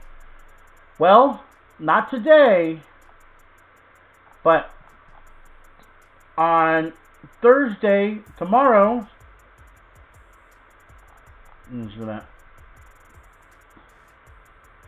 Where's it at? Oh, where did I put it? Here it is. Finally. They just updated the thing. We're getting New Mutants panel at 2 o'clock on Thursday. They're finally going to start talking about the movie and finally release the last Fox movie under the X-Men moniker. Oh my god, I can't wait. We get to finally see stuff for New Mutants. Oh, I can't wait. So Thursday, Friday, and Saturday are going to be epic now.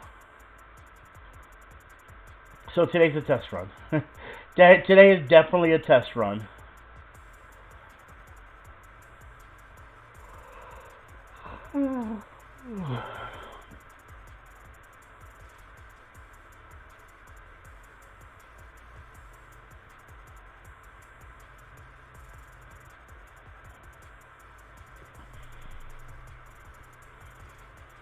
Exactly, Brandon, exactly. Well, I've got the links for all these places, except for I don't have the link for a couple places that are not big deals or not big panels. I'm worried about having the link for. But yeah, today is gonna be the test run. No, wait. Actually, yeah, I think they are, Brandy. Hold on, guys. Guys, actually, do you want to? We can start this game, guys, if you want to, and I'll look this up to see if I'm pretty sure there might be a Walking Dead panel. I think they're doing both a Walking Dead and what's the other one called? The it's something. It's the other AMC Walking Dead show.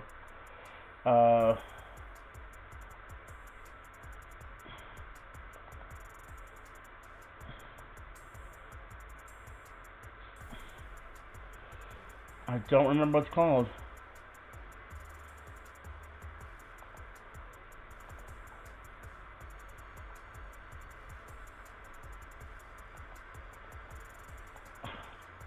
Fuck, it's a little bit of a bitch to find it, but I think there is, yeah. Fear of the Walking Dead, yeah, they're gonna do Fear of the Walking Dead and a regular Walking Dead one, I'm pretty sure.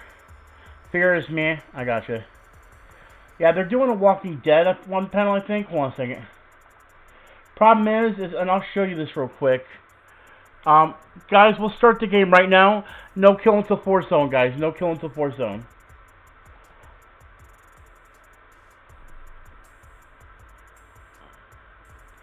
Remember, guys, no kill until 4 zone. And I'm gonna go ahead and see if I can find this real quick, guys, while I'm streaming. Let's see here.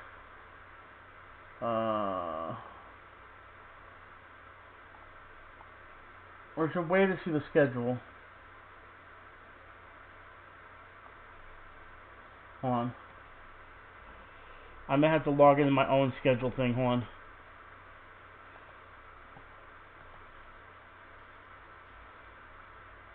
Oh, no, wait, never mind. I don't have to. Okay. So here's all the ones I picked for the schedule. And then there's one for Walking Dead. But my God, is it a lot to go through to find it. But I'm pretty sure I saw... Actually, we can find it right now.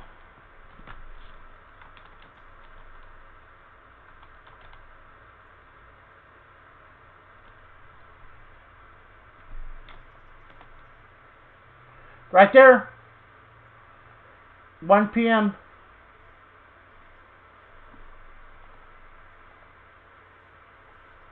Brandy, right there. Norman Reedus is going to be there too. 1 p.m.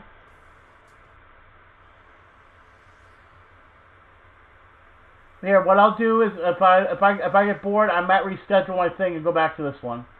Because I don't know if I really want to change this. No, actually I can't. I'm sorry. This guy right here is what got me into comic books and drawing comic books characters. If it wasn't for this guy right here, unfortunately I've got to dip on the Walking Dead one myself. Sorry, because that guy right there is the reason why Putty Man exists. Yeah, I definitely got to go to that. If there was something else that was right there, I'd be different, but I can't. I got to go see that.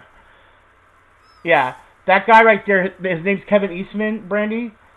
He's one half of the guys that made the Ninja Turtles. And I don't know if you ever looked at a Ninja Turtle and Putty Man, but they're pretty much the same.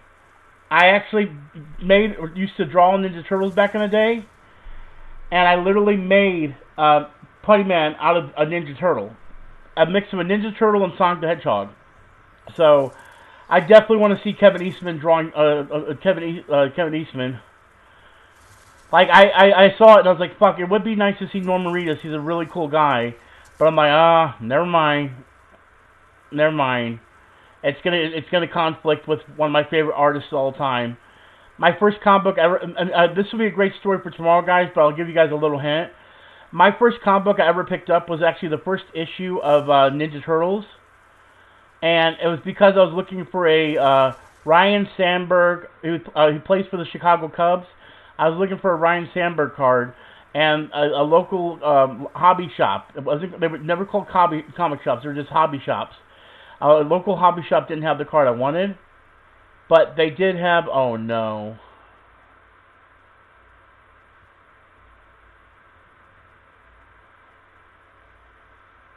Is anybody having a lag issue?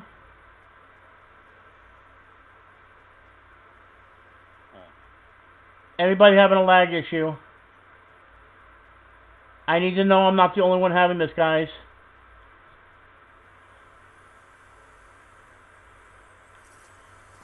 Fuck, then I'm having the problem.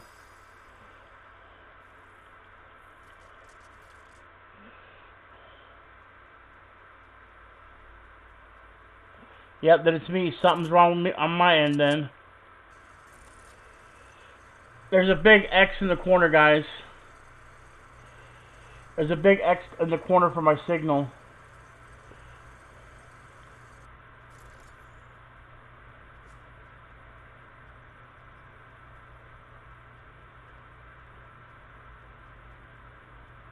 Oh, it's gone now. Never mind, it's gone now.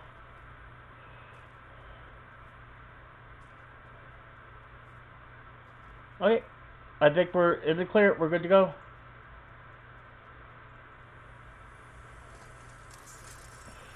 I think we're A-okay.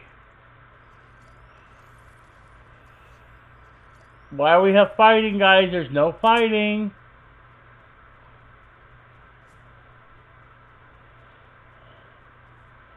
Oh, you're new here, Nor? Welcome to the stream.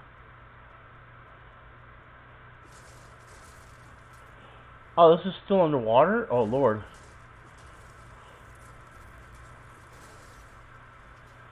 Is that chest still over here?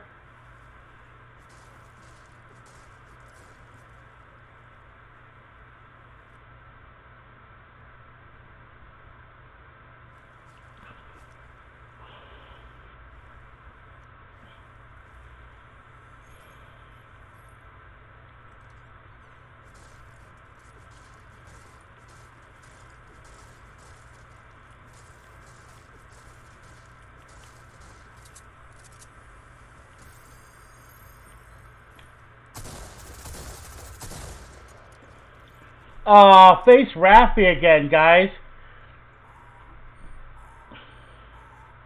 Everyone report him. Please report him, guys. I need a full report on him. He's been stalking me and harassing me. We're going to report him right now and get rid of his account.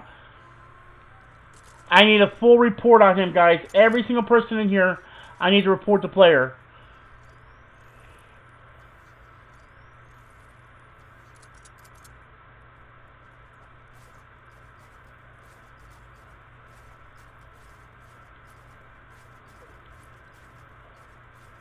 He's about to kill himself, guys. Make sure you guys get it. Oh, he's not going to kill himself? Okay. Everyone report. I need everyone to report him, please. He's been stalking, and I'm about to get his account banned. Give me 1 second, guys. Oh, I can't wait for this. Oh, I can't wait for this.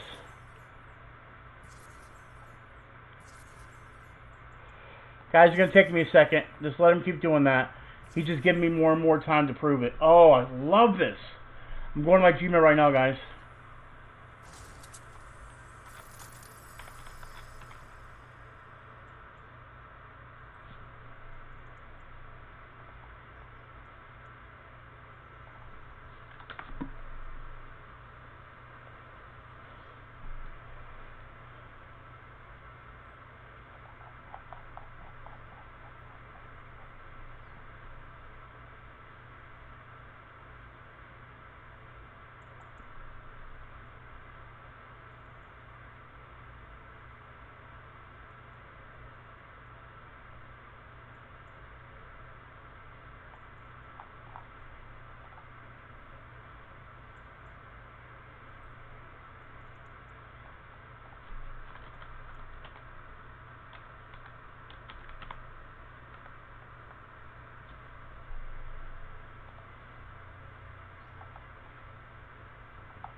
Great thing, guys, is there's a whole affiliate location that I can actually go and contact them.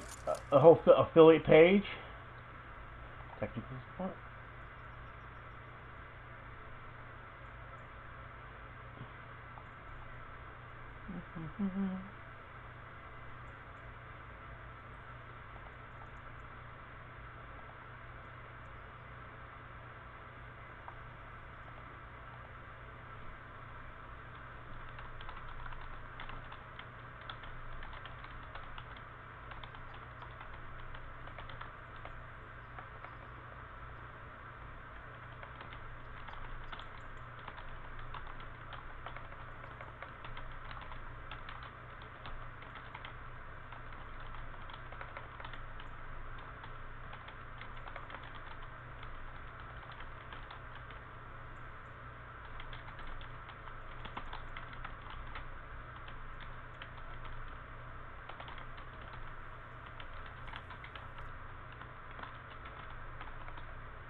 Well, looky there. We got ourselves a new member. So make sure you drop him a GG in the chat. And welcome to the G-Pot crew.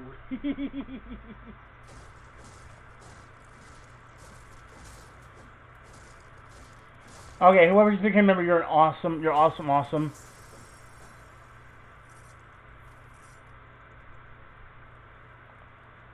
Mikey, let's go! Guys, drop a GG in the chat.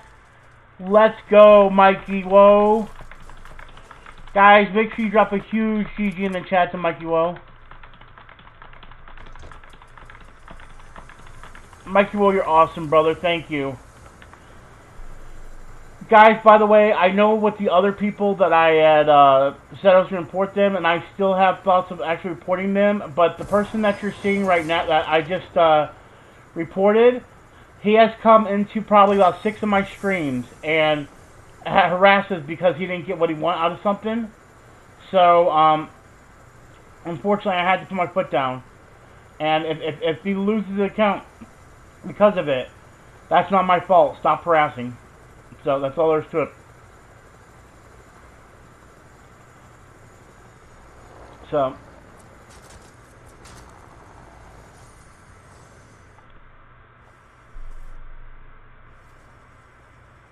What do you mean, what do you not get, Dorito? What do you mean?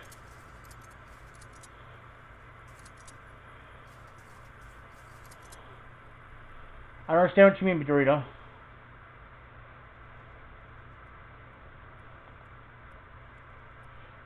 Oh, that's you, Decipher? I got you, sorry. I still have the name of the name of the person. Yeah, you're good, Decipher. I know you, the guys, don't kill Decipher. Thank you, I appreciate it, Brandy. Guys, do not kill Decipher. Decipher's good. Bye, Brandy. You have a good day, okay?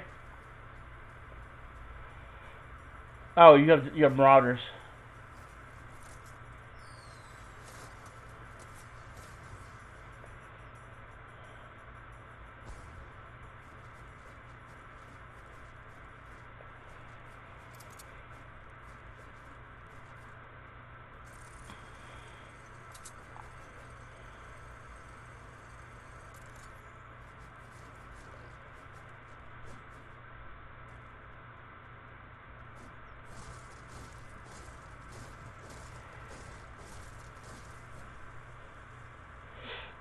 Oh, well, he wanted it. It was just it was just like he didn't get a game or something. I can't remember what it was, Dorito. It was something bad, and I had to ban him on the channel. And ever since I banned him, all he does is kills me on my team, kills me and my teammates early, kills everyone in the lobby that he can, and every time he does a toxic laugh because he knows that because he killed me, so I can view him. And he continued to do it just because he didn't get his way.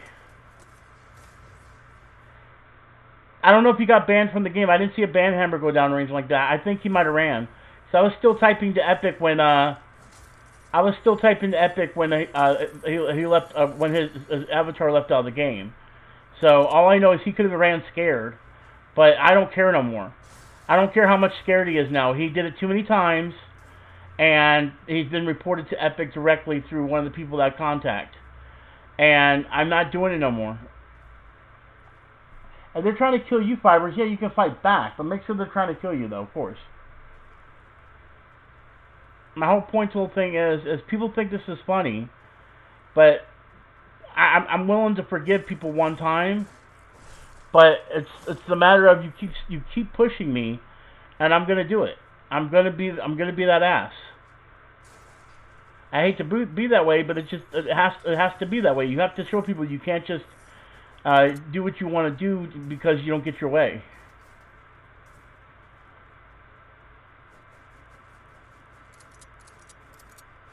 What's up, Gamer Eric? Welcome to the stream.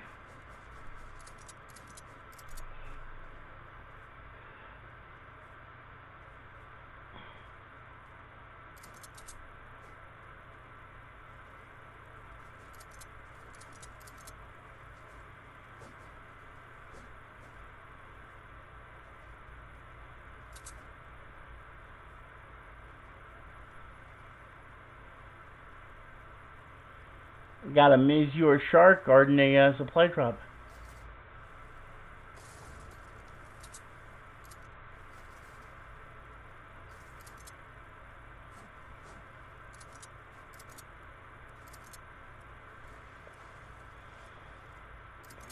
That's Minion, not Mimi. Yeah, okay, there you go. You fixed Alex.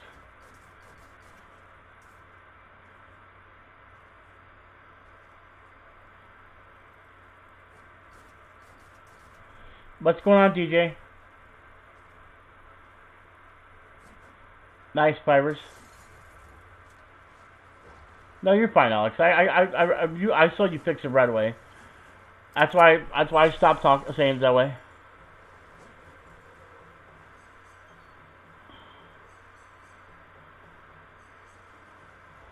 No reason to apologize, brother.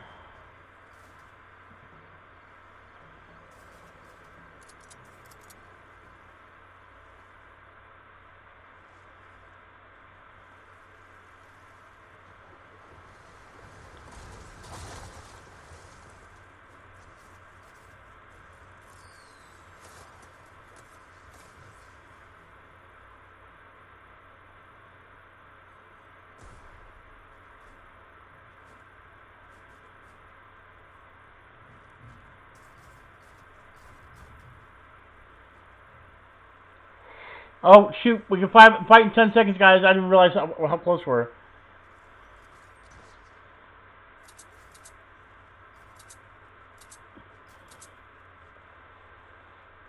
Alright, we can fight. You can fight now, guys. You can fight.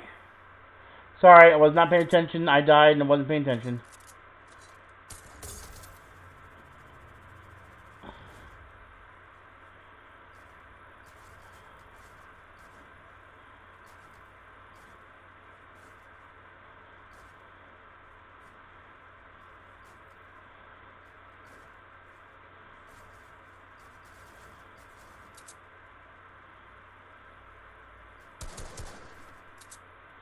Got you some Takis. Nice. You know what Takis are? Just rolled up Doritos.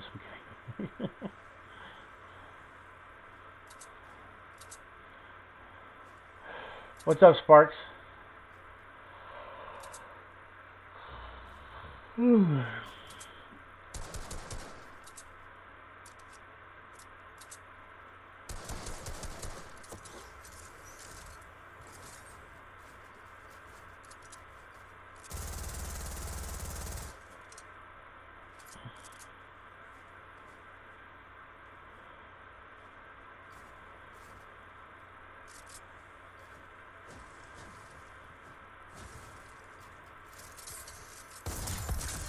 Well, remember, it's supposed to be 40, minion. Remember, 40 likes, brother. We're almost there, though.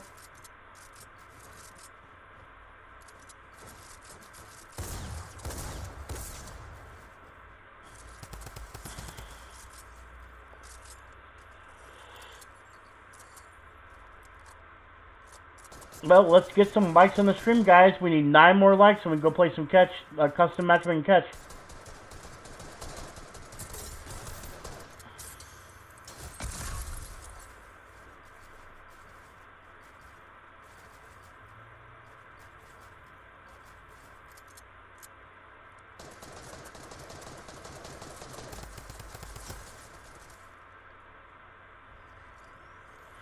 Well, I don't know who. If that's you, Rafi, that's not the smart way to do it. I'm sorry. I'm not. If you apologize the first or second time, but this is like the 5th, 6th time you've done this. So if that is you, Rafi, sorry. You don't. There's no apologies. No, it's done. Hopefully this will teach you a lesson to ever do this again to anybody else. It doesn't matter if you don't have friends. This is the reason why. This is not how you make friends. Sorry, I'm just Comic-Con guys. Comic-Con guys.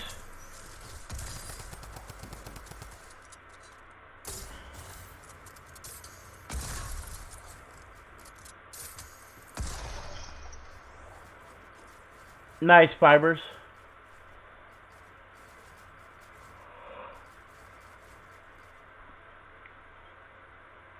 We're at 32 and we only need 8 more likes, guys.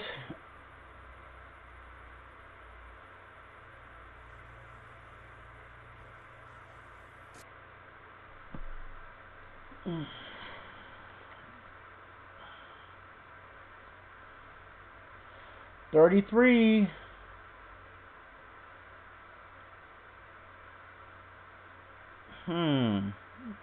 How much time do we have? We have 1 hour and 14 minutes until I go into Comic-Con mode.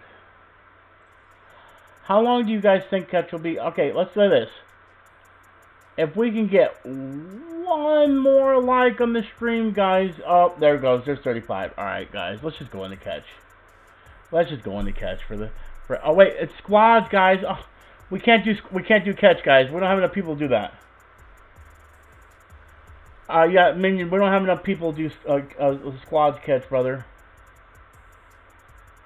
Yeah, sorry, guys. I thought it was like duos. Yeah. We can't do that right now. Sorry. I would love to, but we can't do that. Yeah, but no, it doesn't mean everyone else is going to go no-fill. You got to keep that in mind, or anyone else isn't going to go as a team. Sorry, guys. I really would love to. I sound like it was actually fun. I thought it was duos.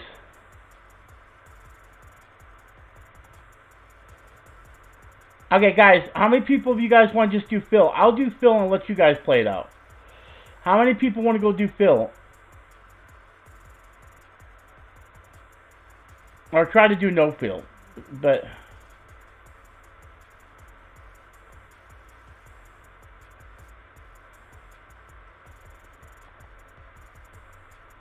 how many people want to play catch, guys? I need to know. I got you, big boat. Yeah, but minion, we're going to have people that are on the same team. That's what I'm saying. Do you want...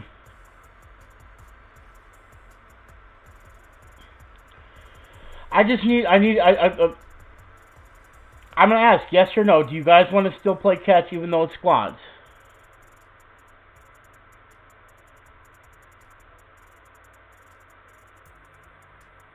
One yes, 2 yes. Minion saying yes. Fiber saying no. TJ saying still play catch. That's 4 yeses. 2 no's. 2 no's.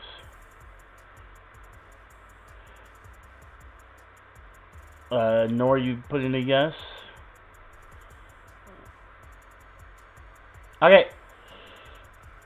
No, it's gonna be custom big boat. It's gonna be customs catch.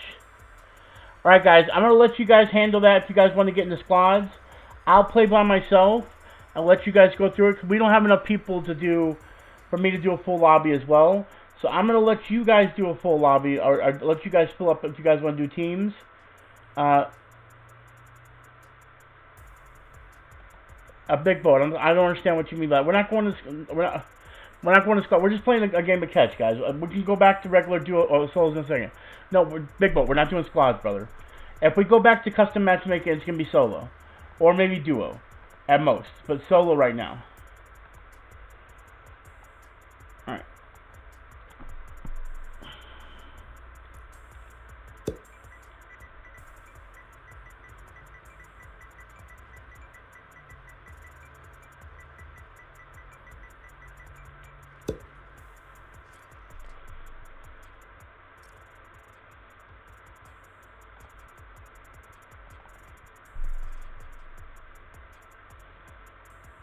Okay, give me 1 second, I'll put the code on the screen.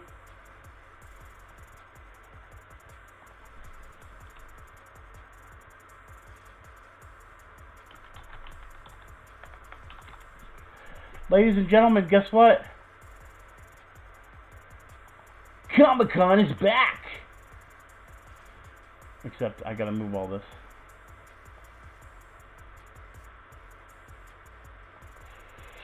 Code Comic-Con is back. Catch squads, guys. You could do no fill. You could do fill. I don't care how you guys do it. We could try no fill if you guys want to, but I don't think people are going to do it. So, you know, choose your aggression. I will drop into well, no, I want to drop. I'll just drop somewhere, guys. And just loot up, and if I get killed, I get killed. Try to do it no kill until 4th zone, guys. This is going to be a little bit crazy, guys. Let's see what happens.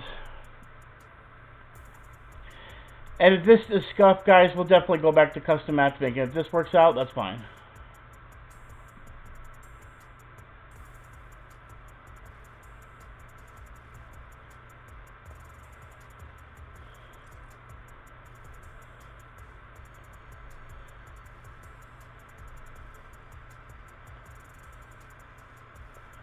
We're waiting, we're waiting.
No problem, Nor. No problem, Nor. By the way, if you haven't already, make sure you drop a like on the stream. Be appreciated.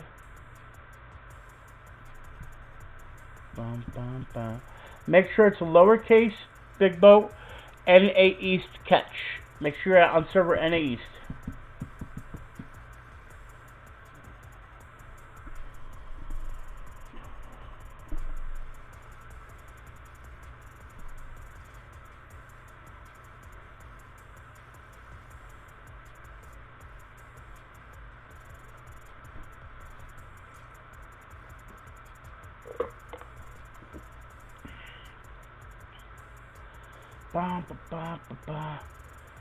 Almost time for Comic-Con.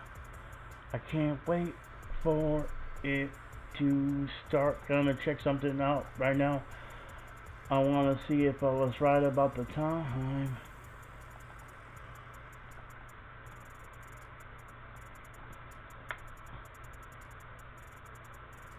Yep, video is private. Yep, that's not available yet. I was right about the time. Yeah, yeah. I was right about the time.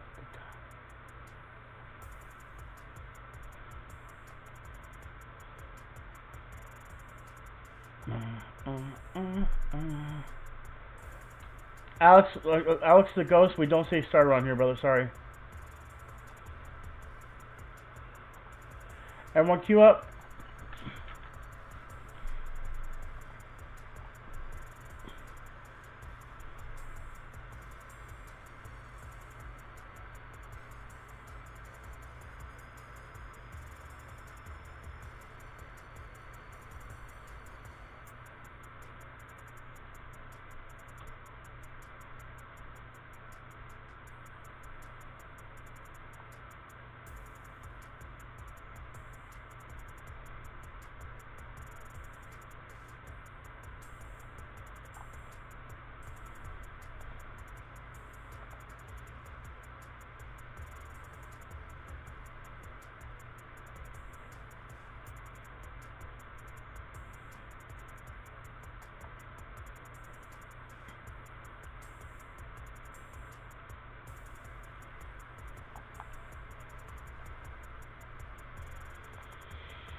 Wait, what just happened? Oh.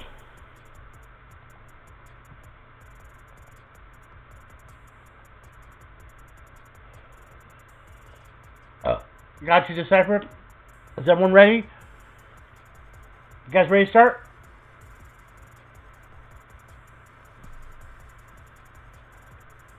I don't know what your top 2 biggest fears are, Nor. Let me get some let's goes in the chat. Let's get some let's goes in the chat, guys. You ready for me? Go ahead, hit this triangle button. Go ahead, let's get some let's goes in the chat. Let's goes. Let's goes. There we go. Oh, Fibers said don't start yet. Fibers, hurry up. We're getting some let's goes in the chat.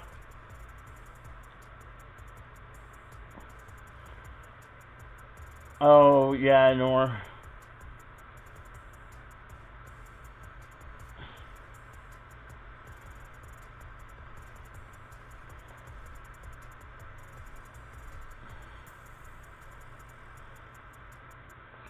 We're getting a bunch of let's goes.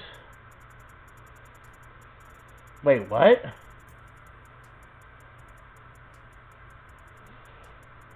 Am I getting raided, ladies and gentlemen?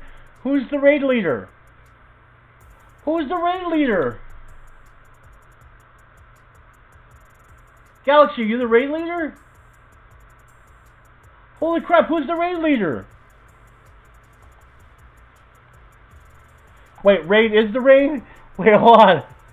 My controller just disconnected on me. I don't know why.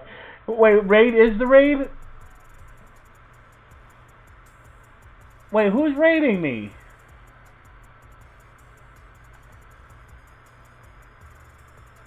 What's up, Kindius? Fiver says, it's me. Raid? Well, whoever raid is, thank you for the raid, raid.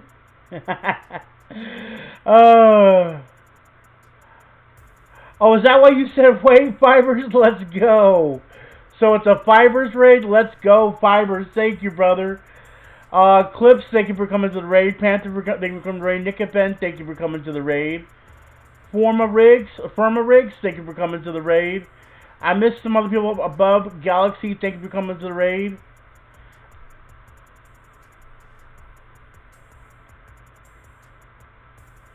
Fibers, thank you, brother.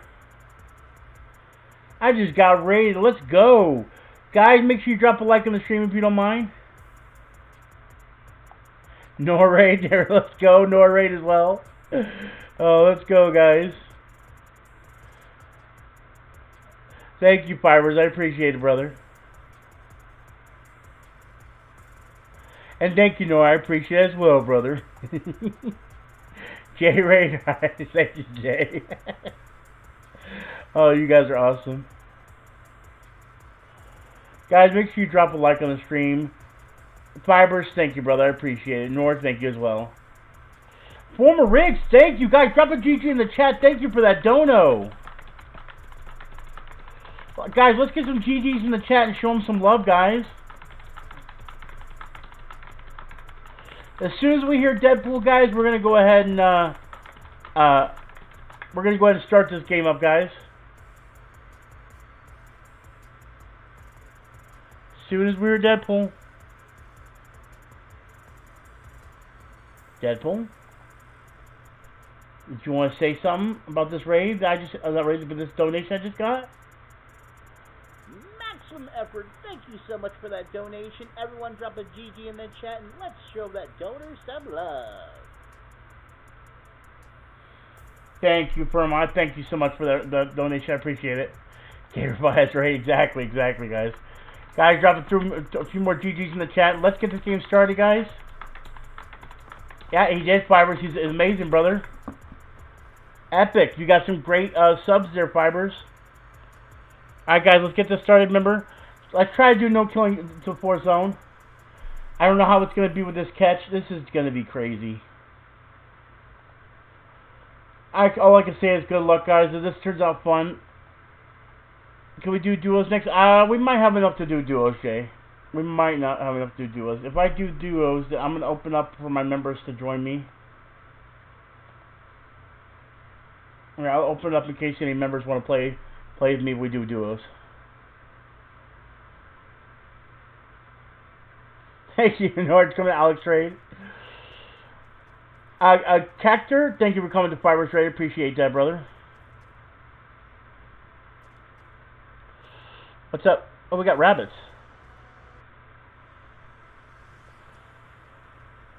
Thank you, I appreciate it.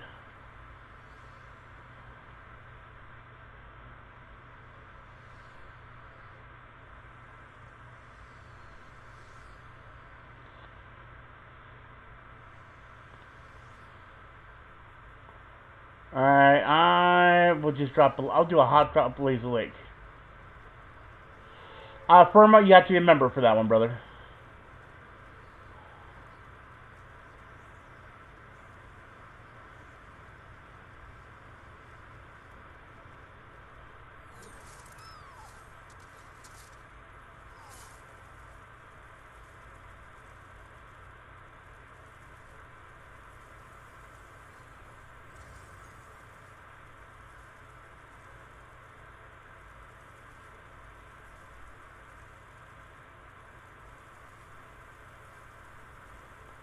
Well, I hear I hear someone following me.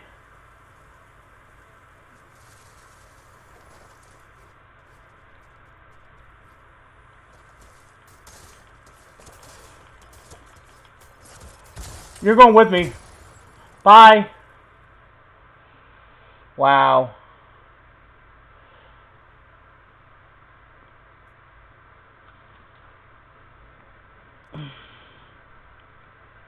Alex the Ghost, this is your partner that attacked me?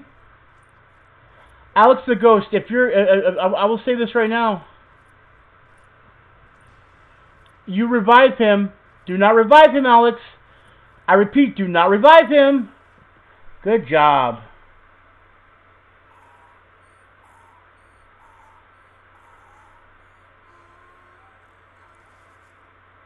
Good job, Alex.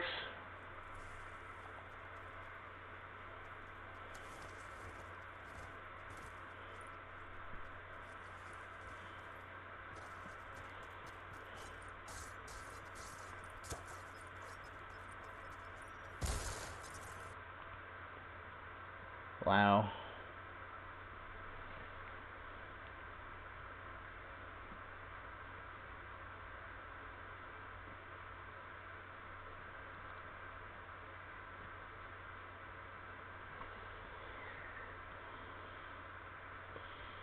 Okay, let's see here. So, guys, Alex the Ghost does not get to be in any tournaments or giveaways on my end, Nikki's end, or Drop's end. I dropped. Guys, I dropped. I'm going to show you guys something real quick. And when you guys hear this, I guarantee you I'm going to hear a lot of moans. They ain't going to be happy about this. I'm going to show you guys something real quick, alright? For those that want to know. I dropped. Has over 109,000 subscribers. And he always does prize customs, guys. You are no longer getting rewarded over there. Congratulations. You just got cut off on iDrop streams. Congratulations.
What the heck with the supply drops? Well, I didn't know catch was like this. Look at all those supply drops. Good Lord.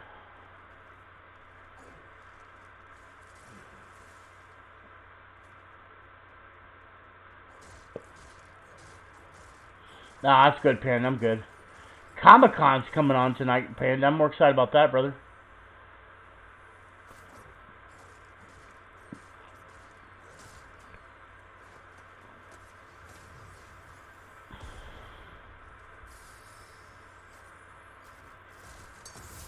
Guys, it's not time to fight. What are you doing?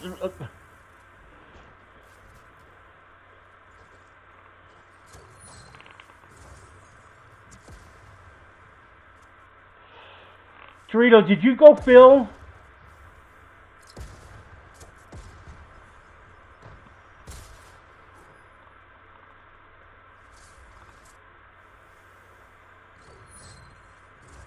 Nora, I'm gonna be playing with Minion. He's a member.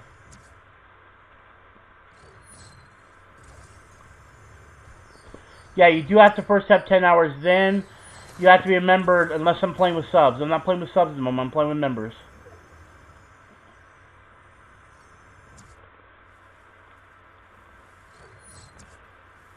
Oh, I saw the Supreme, Dorito. I thought it was you. My apologies, Dorito. Well, then it looks like we have griefers again. Firma, another dono. Thank you so much for that donation. Everyone drop a GG in the chat and let's show that donor some love. Guys, show Firma some love, guys, please. Drop a GG in the chat. Thank you, Firma. I appreciate that dono, brother.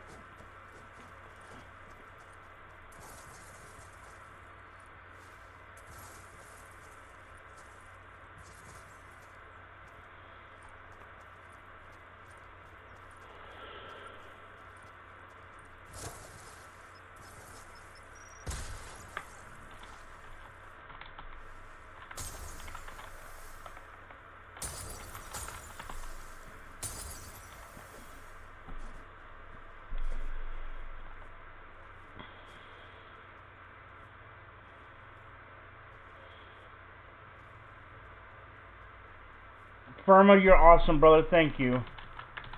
Guys, show Firma some love. Shout out to Firma Rug, brother. I appreciate that. Is it Firma Rug? Am I saying it right?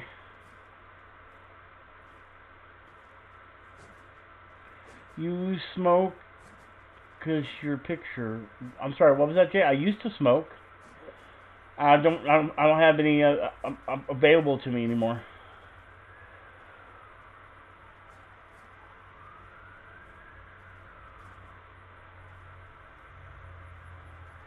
Yes, Firma, thank you. I appreciate it. And guys, we're going to be going into Comic-Con in 50, or going, shutting down for Why do I have weight picture? Yeah, because I used to smoke, Jay, and I still do. I just don't have it, it's not easy to come by. So it's not like I don't smoke, it's just I don't have the resources to get it. If it's available to me, I definitely do. I'm an advocate of it. 100%.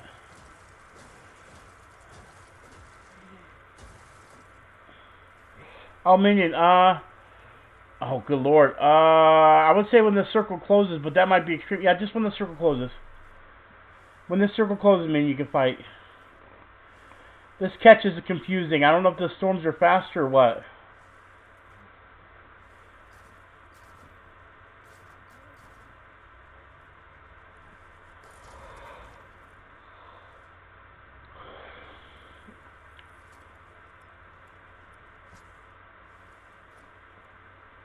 No, this is going to be a crazy catch. Again, Firmer, with the donation, brother. Oh, my God. Everyone drop a GG in the chat. Show him some love, guys. I want them GGs all over the place. Maximum effort. Thank you so much for that donation. Everyone drop a GG in the chat and let's show that donor some love. Firma, you're awesome, brother. Thank you. You made this an awesome evening for me so far. Or awesome afternoon, I say. It's not evening yet. It's not quite yet evening, but it's afternoon.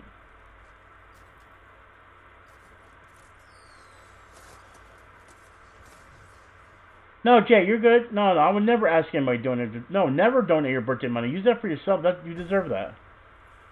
I tell people that I try not to encourage people to donate because I feel like me asking for donations is a horrible thing to do. Okay, Dorito, I know, but Dorito, I do have to remove that. That's just hinting at stuff, and you know how I am about that, Dorito, okay? Alright? I don't like any, you know how I am, Dorito, about that. Don't hint at anything, okay? I know he's your buddy, too, now that I think about it, too, but, you know, yeah. Or not Dorito, I'm sorry. Sorry, I was thinking, Dorito, I had a brain fart there for a second. Minion, we can kill now. I said when that circle closed, I don't know if you heard me. You can fight now. Yeah, I said when that circle closes, you can fight, Minion. I'm sorry. I got that donation. I didn't say you can fight now. My apologies. Nor, you're the one that I was saying that. You didn't say anything, though. But you guys are okay. Guys, keep in mind on my stream, I don't like to encourage anybody to even joke and say he might, he's probably going to remember that. It's an uncomfortable thing for me. I feel you, Panda. Like I said, I'm not too worried about it, brother.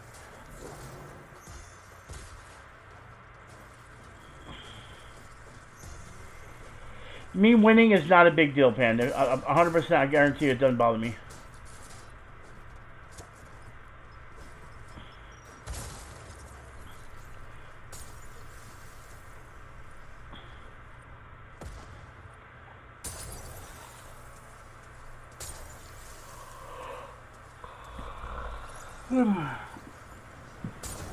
Actually, you know what we're going to do? We're going to jump into a duo game. Since I said we'll do a duo game and Minion queued up, so... Because, what time is it? It's 1:47... I mean, 4:07. And... we may be playing one more game, guys, so it might be a duo. Depending on how much longer this game is going to be. So I think we're going to play duos next, guys. We're going to play duos next.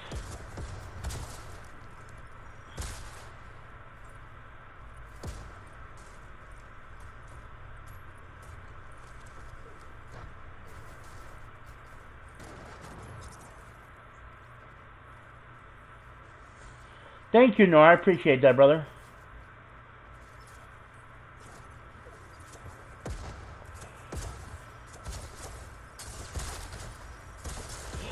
So everyone get their duo ready for the next game.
Not gonna lie, this end circle became intense.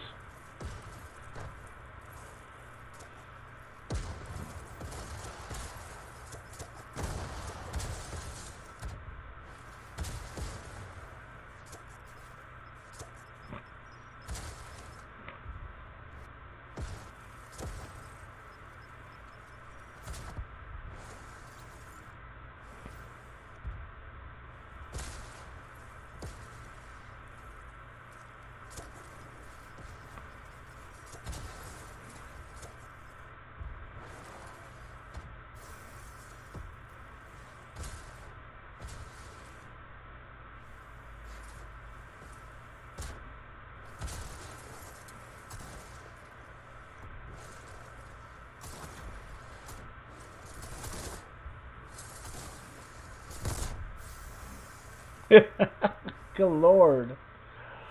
No, Firmo, you're good, brother. That's amazing that you don't have to. Thank you. I appreciate all that you already did already, brother. I appreciate it. Thank you.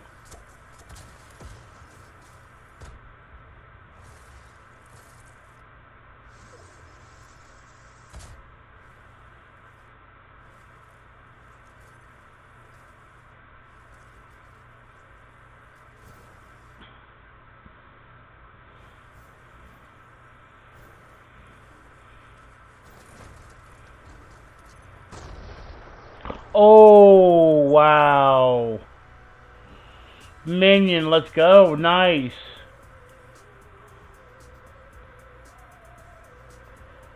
I know, probably not creative Decipher. We're probably going to go into duos to finish off the Fortnite part of the stream. So let me explain to you guys what's going on. What's going to happen is I'm going to play duos. Then I would say 45 minutes from now, I'm gonna be not ending my stream. Yeah, Firma Riggs, well, let's do it. Firma RXGGXD. Guys, show him some love and make sure you go subscribe to him, guys.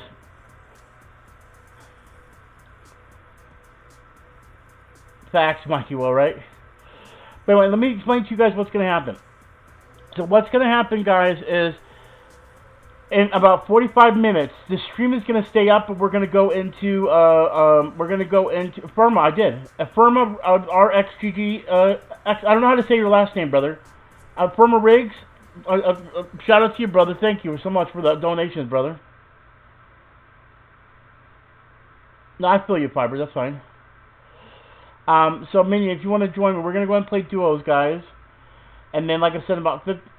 Okay, so it's Firma Rigged. Okay, Firma Rigged, thank you for the donation, and shout out to you, brother. Shout out to Firma Rigged, guys. Show him some love, guys. Make sure you go subscribe to his channel. Okay. Alright, so we're going to do duos. So like I said, what's going to happen, guys, is when we get to 5 o'clock in 45 minutes, we will be going to this screen. When I go to that screen, guys, when I go to that screen, that means we're going into Comic-Con. There's going to be no more Fortnite, guys, alright? So, just to give you guys a heads up on that. Because we're going to be going into Comic-Con territory, guys. I'll be streaming Comic-Con tonight. Alright, let's get you in here, Minion.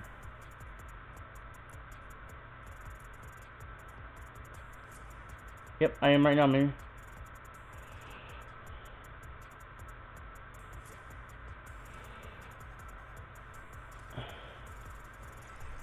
Alright. Let me do this real quick, Minion. Give me a second. Hello. Hey. Give me 1 second. Hi.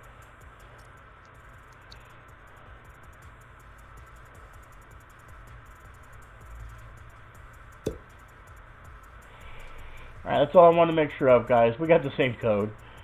You're baited, you thought I was changing it, but I didn't. Buddy, did you see the leak stuff? What's that? From the leak stuff. From yesterday morning? Or this morning? Yeah. From Hypex and all that? Or was it yet this morning? It was yesterday morning. Yeah, I saw them. The penny? The penny? Yep. They coming to the birthday penny. I'm gonna get it for sure. Yeah. Without a doubt.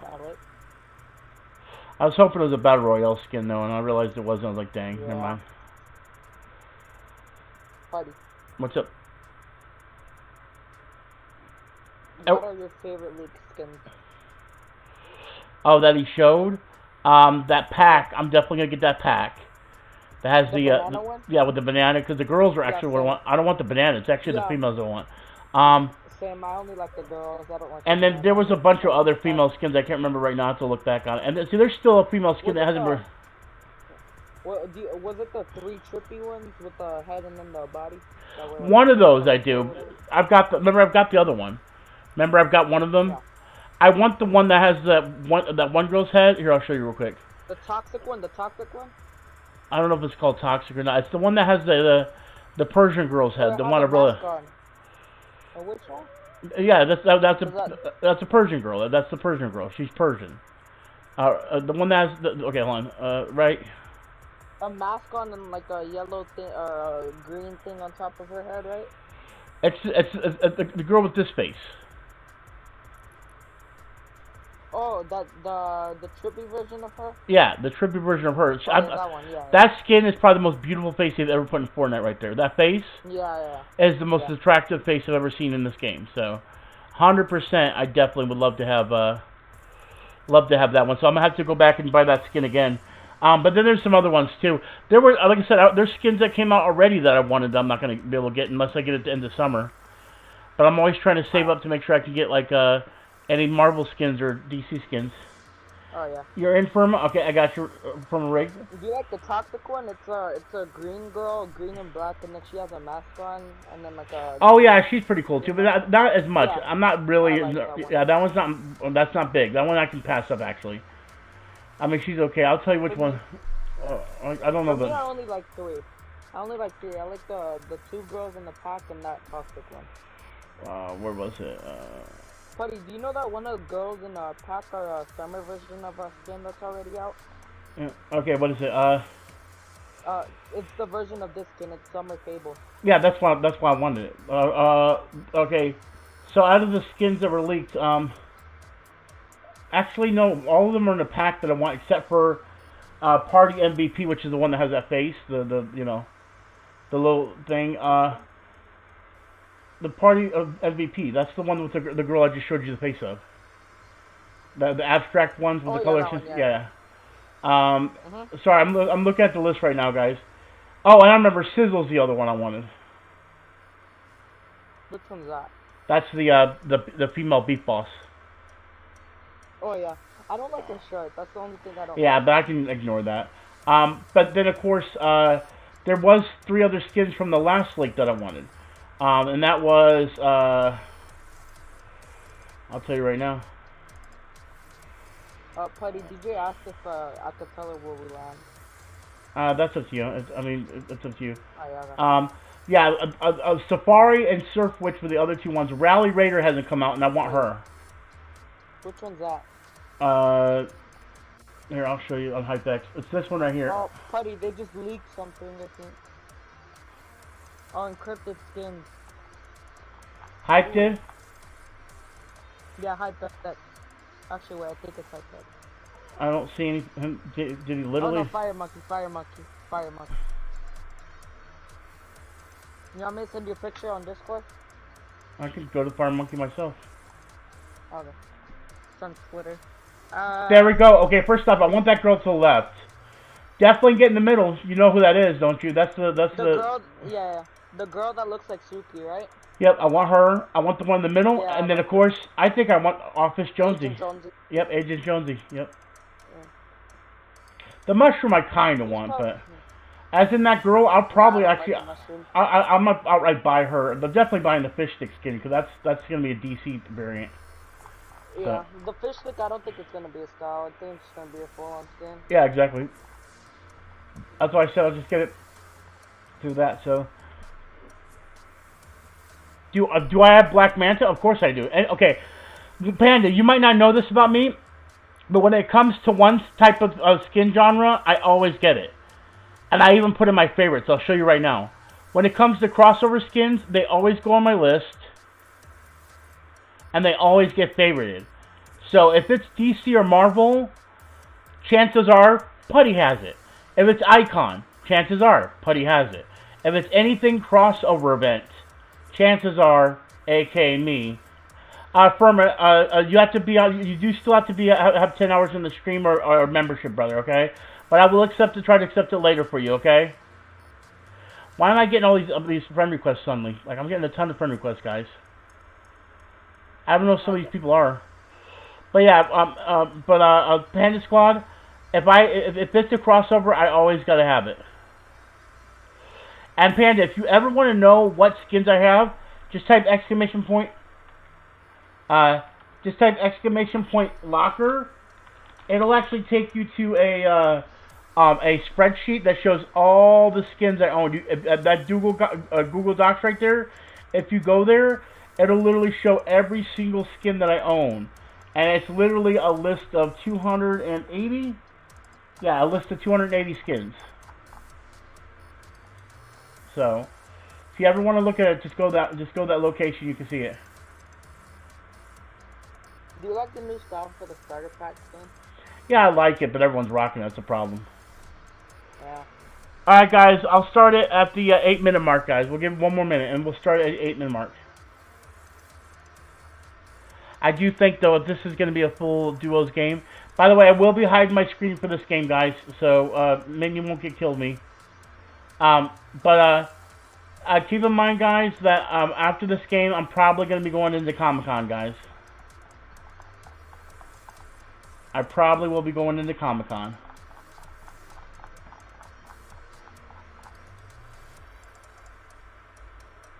Do you think Nikki's gonna do the Meme Olympics again? Because I was asleep when... Yeah, that wasn't even the real Meme Olympics. That was just them testing it out. Huh. Oh, yeah, it's called Yellow Jacket, but of course, they give her Black Jacket. I know, it's funny. I know, I did kind of find that funny, Alex, because her name is Yellow Jacket, and she's wearing a yellow jacket. Speaking about that, you all know would be a cool crossover? What's that? Ant-Man. Yep. So, DJ, Comic... Ant-Man skin would actually look good. Yeah. DJ, okay, Firma, I can't change my rules for you. I know you donated, but you have to understand, everyone, I've even had people that donated like $100 to me, that you have to wait till you get your 10 hours, or that I only automatically add members, okay? And the thing is you have to have 10 hours on the stream, okay? I can't break that rule for one person, because then I have to do that for everyone that donates. Because that's not fair to... Be a member than donate. Yeah, that's why I always advocate becoming a member. But some people don't want to do that, meaning because it has it renews. Yeah. You know what I mean? Yeah. By the way, let me talk to DJ. Comic-Con is a convention where they talk about comic books, action figures, video games, movies.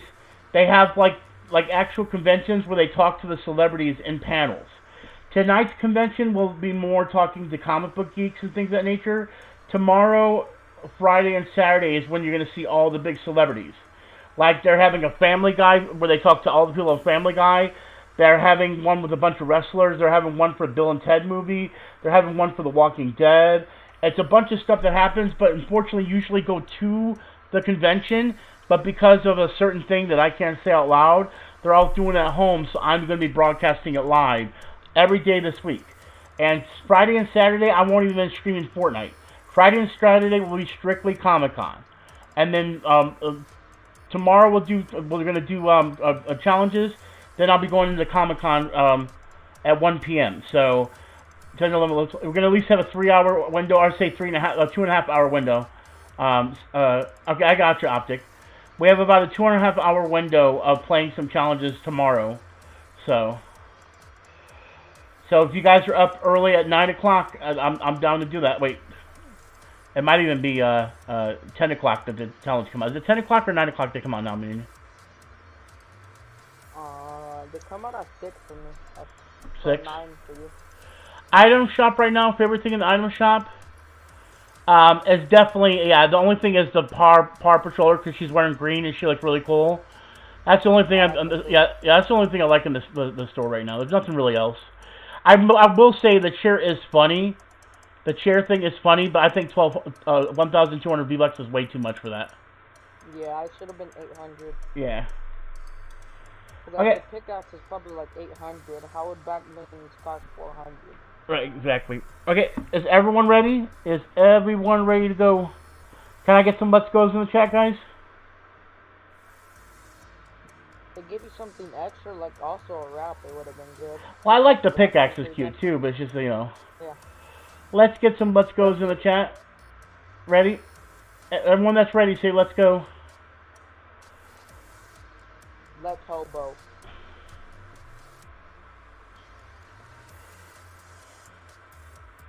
Okay, I believe you, Panda. You don't have to if you don't want to, though, brother. Okay, alright, guys. Let's go ahead and get this started. I'm going to go and hide my screen and get prepared for this, guys. Remember, no kill until 4th zone, guys.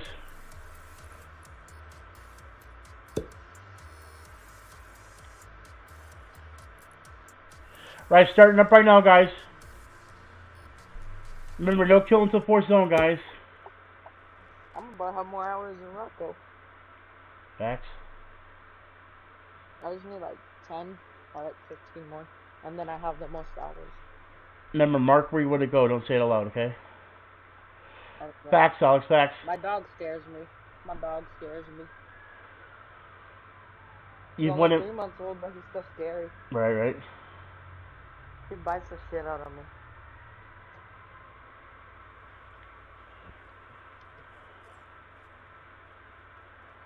My party going, I'm Dr. Pepper. Actually, I have Diet Dr. Pepper right beside me. What does that one taste like? It tastes just like regular Dr. Pepper. I've never tried it.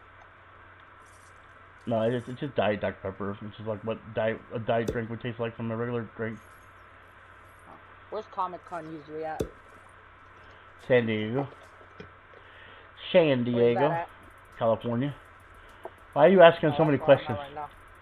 I don't know. That's where I'm at right now. I'm on vacation. Well, unfortunately, they're not having it this year, though. Everything. No, you know what? I'm going. I'm going. I don't care. You're gonna go to Comic-Con that doesn't exist. Yup, I'm gonna steal Pokemon cards. No, they're not gonna be there. The Comic-Con's a convention in a convention center. It'd be empty right now. Buddy, I'm gonna be nice and I'm gonna go to Comic-Con and I'm gonna get you a rock. Okay, cool. I can't wait. Okay, go ahead and mark where you want to go. I hate the new marketing thing. We have to click that. I know. I thought marketing was broken until I figured it out later. Like, oh, really? Hey, I'll be right back. I'm gonna go tell you. Okay. What's up, Cooper? Welcome to the stream, brother. Unfortunately, I'll probably remind Minion. Wait, DJ said. Wait. Oh yeah. No, I told it right now.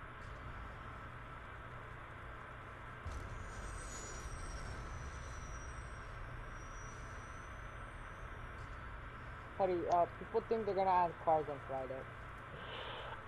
That'd be cool. Unfortunately, I'm gonna miss out on it. I mean, unless I kind of hope. Right. It's because the water's decreasing again on Friday, so that's why everyone's also thinking the Atlantis. It could be. It could be true. I might end up missing out on it though. Hopefully I'll see it in the morning or something like that. You know what I mean? Yeah. I might have to get up early to see it. What time is Comic-Con gonna be there till? Till Sunday. Sunday's the last day. What time does it start on Friday? Like 1 p.m. Well, you could probably see it if you stay up for the update on Thursday too. Oh, if you think there's gonna be extra? Oh, but yeah, you can stay. No, I'll just get up early. Yeah, true. Yeah. Because you have to go to sleep early to see it. Yep. I have to go. Get on at like 10 and then start streaming, and then the 2 hours, like an hour. Well, I might not even stream the situation, and if it's something worth streaming, yeah. If not, I might just go to play it. Like I said, big things are happening on Friday for Comic-Con, so I can't wait. Did you know that I made Comic-Con? Did you? Did you make Comic-Con? Yeah. No, I made Credit Con though. Oh, .com. Yup.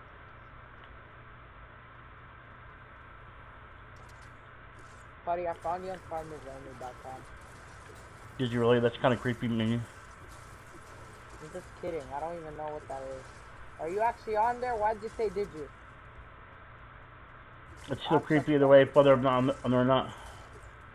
Oh, sure, actually, I just remember. Don't use heals. I got a mini free. Okay. Well. Actually, no worry. I got a big pot for you. No worries. You keep that. Just take these mini. This no, mini. I have three. Okay, cool. Cool. You still keep them. But I just drank them.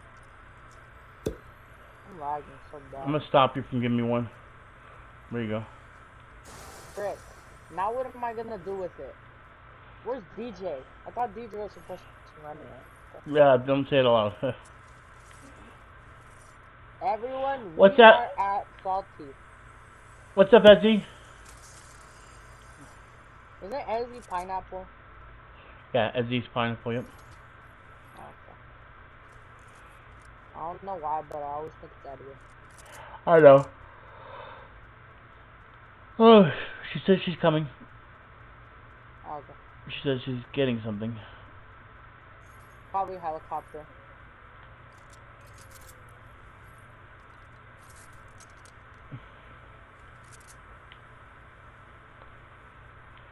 Buddy, I found a new secret for emote.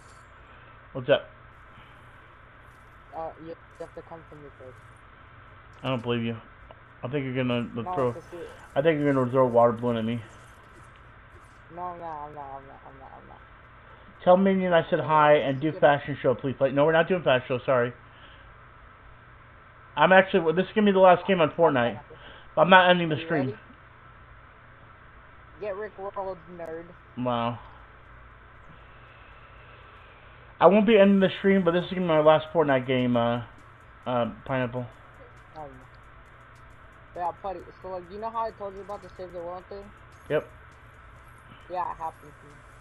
I gotcha. I Save the World Storm Shield, and then I was to just playing Save the World to get Twine Peaks. So when I get my thing, like, I want to, like, get more stuff so the Twine Peaks Storm Shield start getting easier. Yep. And then I had to go through one of those missions and it just skipped it, but it gave me the V-Bucks. Nice. Like, you know how when you do like a daily challenge and it pulls up the thing, it says like you got a reward and then you open it and you get the 50 V-Bucks? No, a pineapple. No. Like Right. Hold on a second. Give me one moment, Minion. Pineapple. No, it's not that I don't play FORTNITE anymore. It's just they're having a big event called Comic-Con that I love, that I want to attend and stream it. But it starts at 6 o'clock my time, but I want to have an hour to get ready. So we're going to be rolling over to my I have a timer that shows when Comic-Con's starting, and we're going to roll over to that and everything for in the same stream. So we're just going to basically go into the Comic-Con stream. Buddy. What's up? Well, I'll be careful. Here, I'm gonna try to see if I can find DJ.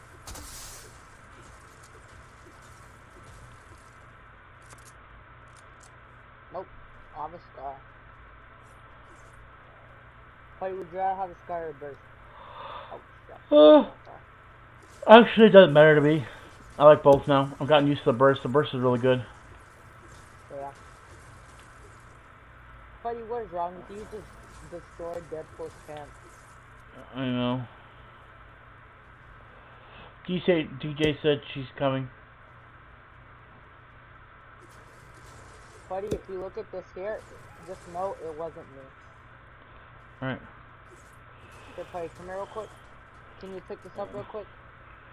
You arsonist. Just pick it up real quick. See, look, that right there, it was you.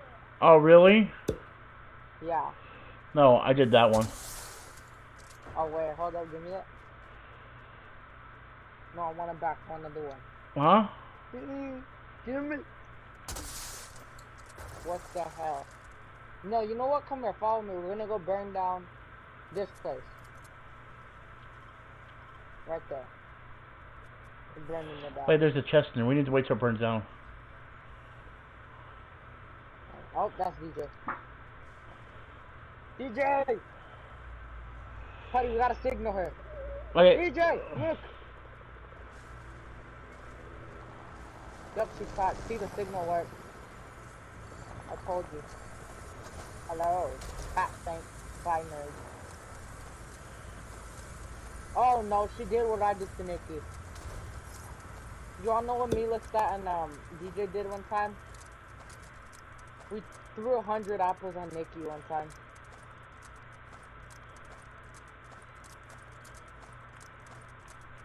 I'm getting dizzy. Looking up and down. I'm getting dizzy. I'm trying to follow him, but I'm getting dizzy now. Oh.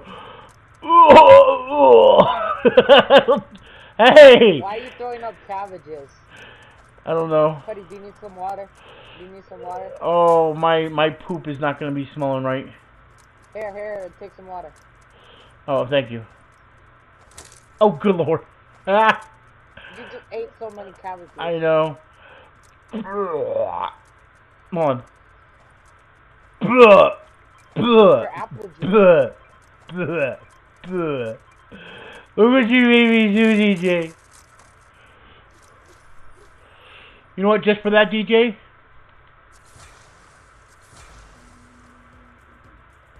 DJ.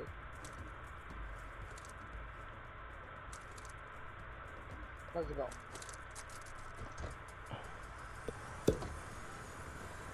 Haha, bye DJ, noob.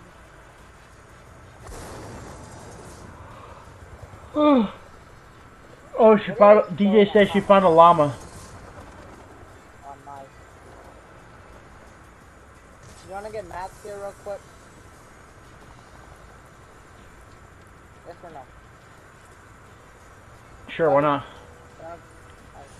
What email is that? What the hell? What rap is that? Oh, buddy, you know they're gonna bring Air Royale back? Nice. Do you even know what it is? Yes, that's the planes. No, the plane mode. Yep.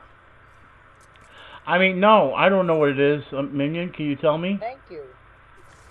Oh, it's the mode about cheese. About cheese? Yeah. Which cheese? Thank you. Buddy, you want some loot? DJ, give me the llama. You need ammo or mats or anything? What's up? No, I know what you do. We're back at the cabbage. Buddy, do you need ammo or mats? Cause DJ, give me the llama. Sure. Okay, what do you need? What ammo and mats? AR ammo and SMG ammo. Thank you. You need mats? I'm at 334 wood, 167 brick, and 225 metal. So whatever. Thank you. Thank you. I love how you give me this, and we're getting a show from DJ. Thank you, DJ.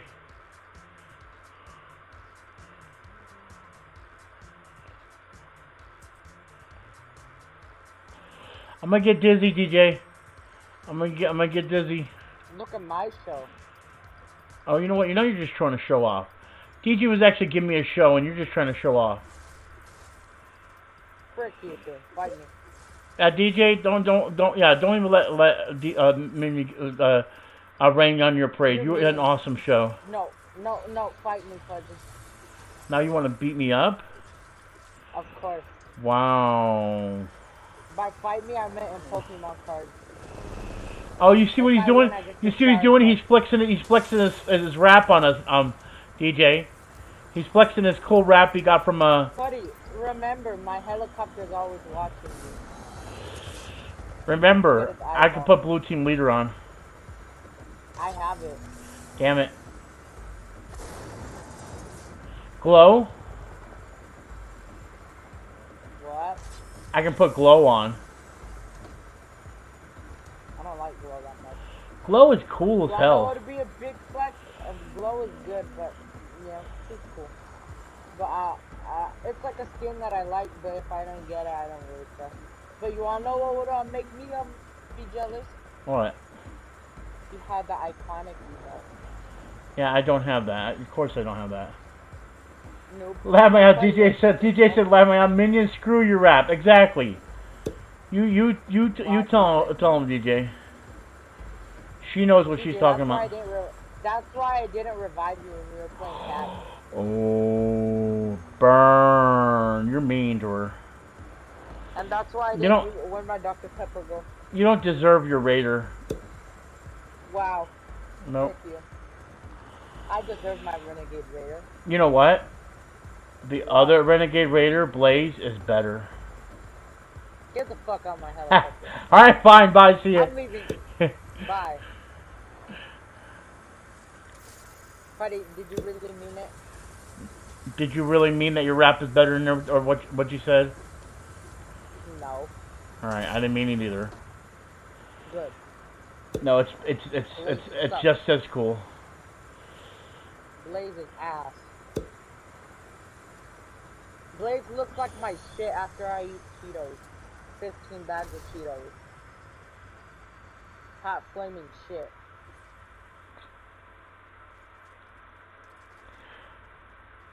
I found another one. Nice. What's up? You want some apples? No, I'm good. You want some apples? Wait, oh, sorry. I got scared there for... Guess what time it is?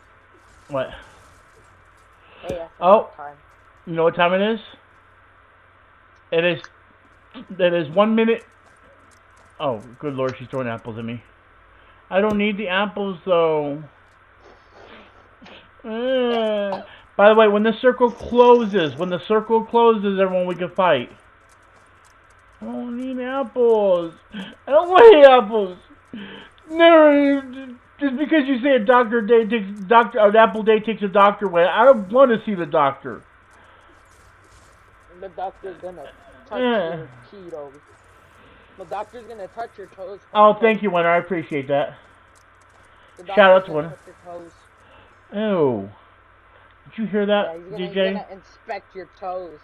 You want the doctor to inspect your toes and take DJ's apples if you don't. Big shout out to you for hitting that subscribe button, and welcome to Gamer Pothead. There's the shout out. A shout out to Winner. Thank you for hitting that big shout out to Winner. Thank you for hitting the subscribe button. I appreciate it. Play, I bet you can't do this. What the fuck is wrong with you, DJ? Why'd you hit me with wait. I'm gonna Maybe we need to start getting ready to box up. We have 1 minute. Well, 1 minute. DJ hit me with her pickaxe. Oh, okay. Well, do you want to fight? I'm willing to meet. It's up to you. But 1v1 me, DJ pickaxe fight. 1 minute and 1 second till we can fight. 1 minute, 1 second. Bet. DJ bullies me. Buddy, are you gonna try to finish Twine Peaks so you could get the extra V-Bucks? I'm gonna try. Of course, eventually. Yeah. Eventually, just if you time. If you want, if you ever do a Save the World Day, we could both do the Twine Peaks Storm Shield till it gets to end. Yeah. So basically, you get the extra V-Bucks. Cause how many have you done? In Twine Peaks, I don't know. I'm paying attention. I haven't really been focused on that one. How many would it be to finish all of the ones that you have to do? I have no idea. Right? Honestly, don't know. I've not been keeping track at all. Hello guys. Oh, that's DJ. Sorry, DJ. Oh, DJ. Yeah, we got some. I love you, DJ. Yeah, we can fight now. We can fight. We can fight, guys. I don't know who this is, but we can fight. Okay, guys. I thank you. I appreciate it. But we gotta separate. We gotta separate. Crap, guys. Hello, buddy. I'm not talking to you. Buddy, there's losers that are chasing me. Oh, here we go. Here we go. Come to me. I'm already in a pinch. I am too. There's two fucking no-lives chasing me. Whoever the fuck you are, your fucking dick looks like a tootsie roll. Hey, yo, minion. What's up, Seth? I don't care. They got M&M balls.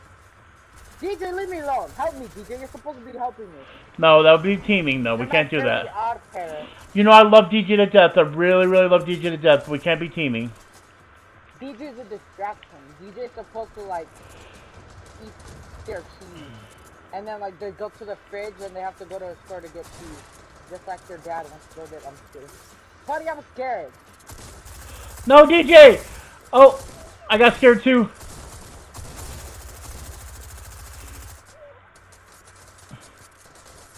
Oh no, from behind.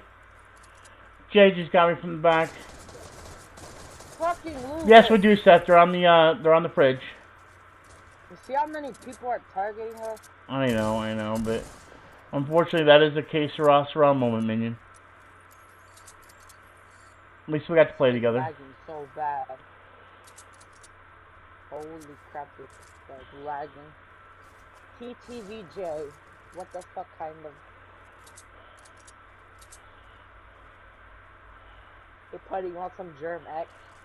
Why are these kids not boxing up? Putty, you want some Germ X? Oh, DJ did say, you did say DJ let's fight, and she did fight you.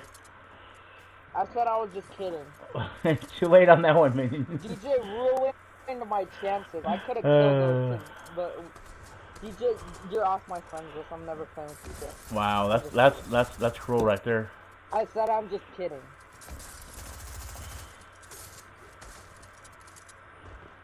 I almost actually killed him. The stream is good, Storm, but you kind of came at the last moment. After this game, Storm, we're converting over to Comic-Con. Buddy, did the kid get banned that you reported? I don't know. He's no. Be banned on Fortnite? I have no idea. Did you report the teamer? Huh? The teamer? Well, no, I didn't get to them. I wanted to get him out of the way. The teamers, just don't worry about it at the moment. They're gone. They ended up leaving because of the threat. Yeah, that's the thing. That's a major reason why I do that stuff. That Raffy kid kept on coming back. That's when I get really, really mean. Alright. DJ better win. Yeah, we're doing Comic-Con next, Storm. So what's going to happen is Comic-Con's actually going to be an hour and like 13 minutes. But there's going to be a timer with some music on the stream. So, Storm, the stream will still keep going on. But Fortnite will be done. And we'll be going into Comic-Con in an hour, so... But I won't be ending my stream, though, guys. So if you guys want to be here for Comic-Con, definitely just stick around. Maybe get something to eat, something to drink, and be ready. But I'm already drinking.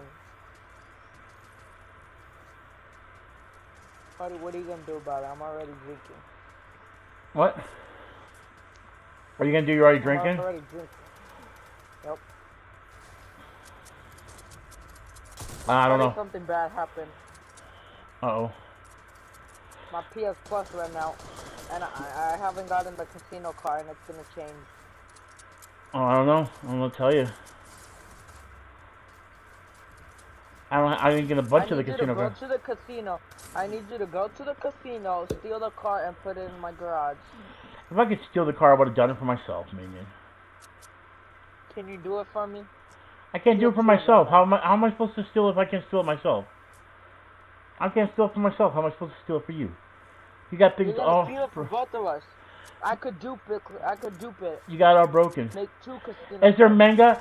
Seth, they might... yeah, I know there is one show for manga, but I won't be watching that one because it interrupts with one of the other ones I want to go to. But there is one for manga. Manga. It's Japanese. It's a Japanese comic book. Why do people read books? Books are stupid. No, they're not. They're fun to read. Fuck books. I don't like them. There's nothing to be sad about, Seth. It's not that it's not fun. You can watch it yourself. It'll still be online, Seth. It's just there's a... Are you talking? No, I know it's called manga, Seth. It's manga. Mango.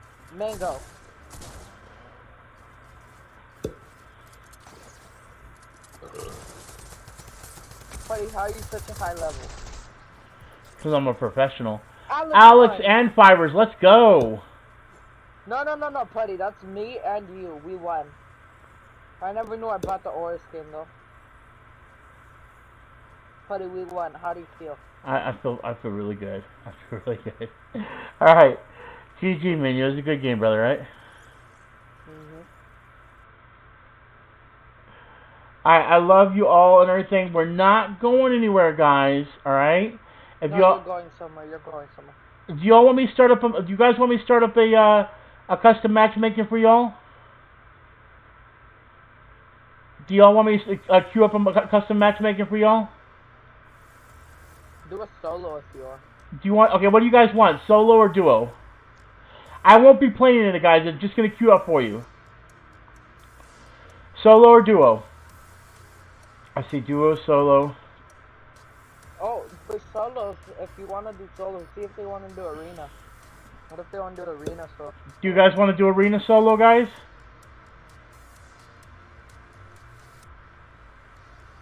Just for the extra stipend? Because either way, buddy, like, if someone dies, they're probably gonna just end up leaving since, like, you're not watching. Yeah. I have people say confusing duos and solos. I have a lot of duos and solos, guys. Yeah, I'll go to chat too.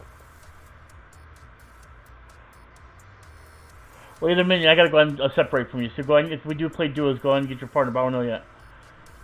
Oh, no, I'm not gonna play. Oh, okay. I'm probably gonna try to get a 20 and save the world. Storm wants to watch the whole match, he said. Hey, what happened? Because that means we can't watch. Oh, DJ said just solos because that means we can't watch. Okay, yeah, I'm done. Okay, we'll do solos, guys. Sorry. Maybe Nikki will Nikki will be doing duos later, guys. So let's give it a solos, okay? So, maybe I'll talk to you later, okay? All right.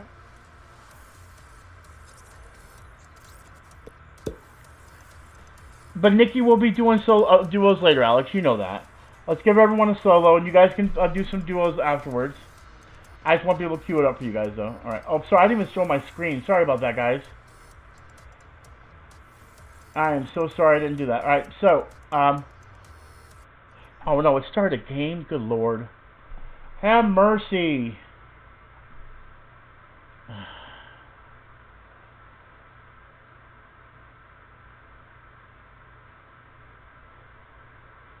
Yeah, I can't make everyone happy, guys, but let's get you guys, let's get you all in a solo.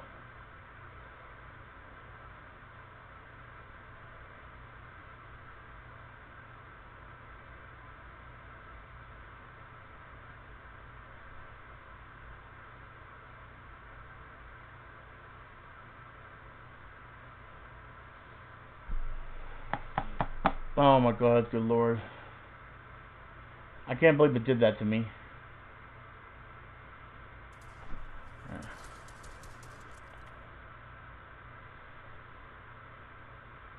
Yeah, for an hour, Mikey. Yep, just for an hour. Then it's gonna be 15 till 6. So it's gonna be an hour from. It's gonna be an hour and 2 minutes from now, basically. You see the timer on top? It'll be that hour. So I got a few things I got to get set up and everything, but it'll have music for you guys to listen to. All right, let's see if we can get the code again.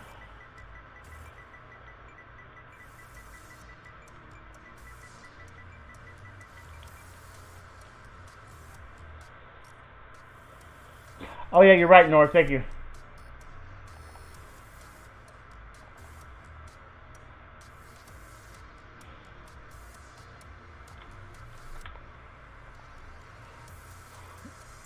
Okay, so code again is Comic-Con, guys. Since we're in that Comic-Con mode, Comic-Con is the code, guys. It's on the screen. I won't queue up. I know, Minion, I know. I didn't realize I did that either. Seth, the only manga one I saw that was any good is during an actual panel for a movie. I can't do that. I can't do just them talking about manga, some certain manga or certain mangas over a movie panel. Except it's there for everyone to watch. You can watch yourself, but I've got to be one I want to watch. You are Star-Lord. Alex, I'll give it to you, brother. But Seth, it's still online. Just here, go to the link. There'll be a link in my thing that you can go to.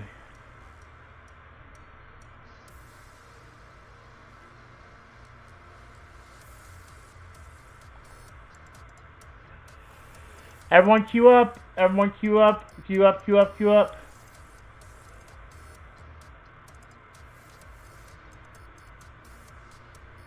I need everyone to queue up. Hurry up and queue up, everyone. Code is on the screen. I want to start this as soon as I can, guys. I'm going to give you guys to the 4-minute mark. You have to the 4-minute mark to queue up, everyone, guys. Let's go. Solo and East.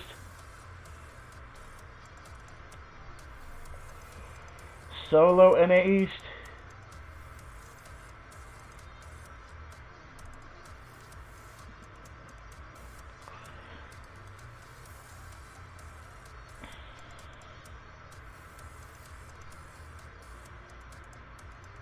I got you, Storm.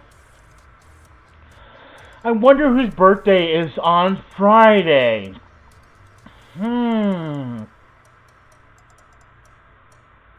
It isn't somebody I adopted.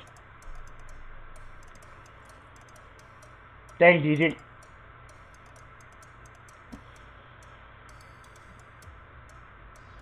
Exactly, Storm. Who could it be? Nikki's birthday might be on Friday.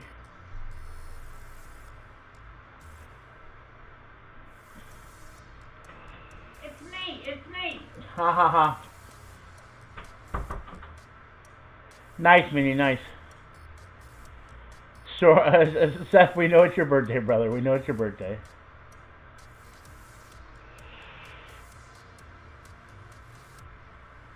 Nice, Minion. Congratulations. That's a good job there. A lot of people don't know how to do that kind of stuff. Everyone queue up. We only have 6 people queued up, and I'm not gonna. Yeah, I'm not gonna keep it going from that.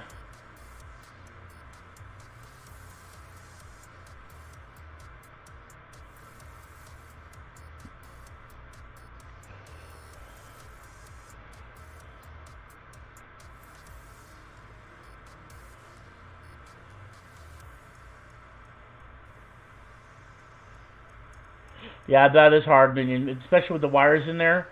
The PS4 controller wires are so, you know. Are you Alex? I didn't. Do I adopt you too, Alex? All right. Well, I guess I adopted you too. Welcome to the family, Alex.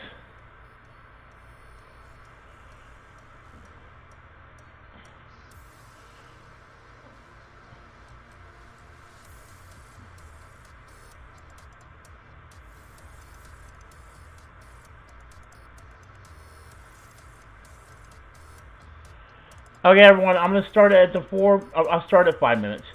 We'll do 5 minutes. I don't think we're going to have much people, so.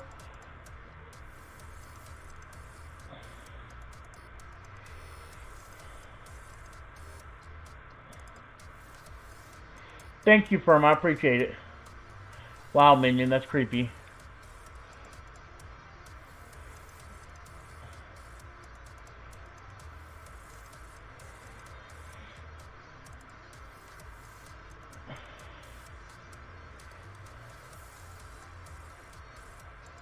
Wow.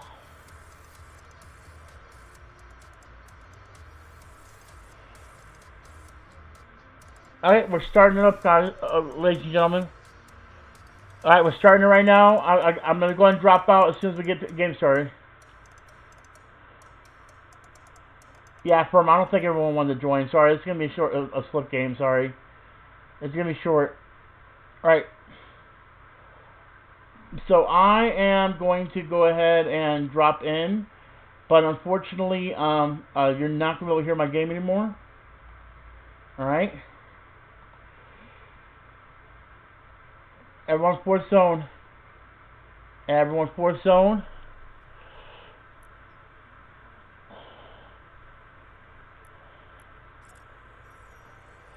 As soon as we drop in, I'm going to go ahead and leave. Okay. Wow, Minions doesn't give you foodie stars. That's the worst father ever. Sorry, DJ. No, that just sounds weird, Alex. You can call me father, I guess. I don't know. That's still kind of weird. Anyway.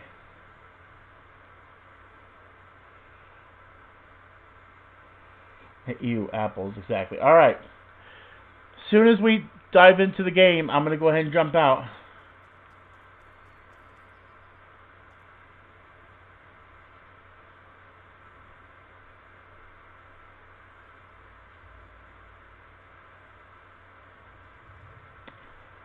Alright, ladies and gentlemen. As soon as we get into the bus. Alright, there we have it, ladies and gentlemen. I am going to go ahead and convert over to Comic-Con Countdown, ladies and gentlemen. It's been a delight playing with y'all, but it is time for Comic-Con Countdown, ladies and gentlemen. Have fun, and I'll talk to y'all later. Well, in an hour. It's 54 minutes. Y'all know what I mean. I'll talk to y'all in a bit.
subscribe button, and welcome to Gamer Potheads.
Beaming down from California's capital in Sacramento. This is a very different con than we are all used to, but leave it to the organizers of this event to find a way to keep everyone connected through this year's Comic-Con at home, which truly is the safest way for us to gather this year. 2020 marks the 51st year of Comic-Con, and in all those years, this event has thrived and grown in San Diego. I'm proud to represent the 39th Senate District, where Comic-Con was born. From its humble beginnings in the heart of downtown San Diego at the El Cortez Hotel to becoming the largest pop culture convention on earth at the San Diego Convention Center, you all have helped put Comic-Con and San Diego on the map, making it cool to be a self-proclaimed geek. This event truly is a celebration of the history and ongoing contribution of comics to arts and culture. I am so proud to see Comic-Con thrive in its mission to create an inclusive community that brings awareness of and appreciation for comics and art in all its forms. I'm also excited that Comic-Con is working on a permanent home at the Comic-Con Museum in the heart of Balboa Park. I look forward to seeing the transformation of the venue in the coming months. I want to thank Comic-Con for keeping this event going in spite of the COVID-19 pandemic and continuing to find new ways to celebrate each other. So thank you. Wherever in the world you are watching right now, San Diego can't wait to welcome you all back.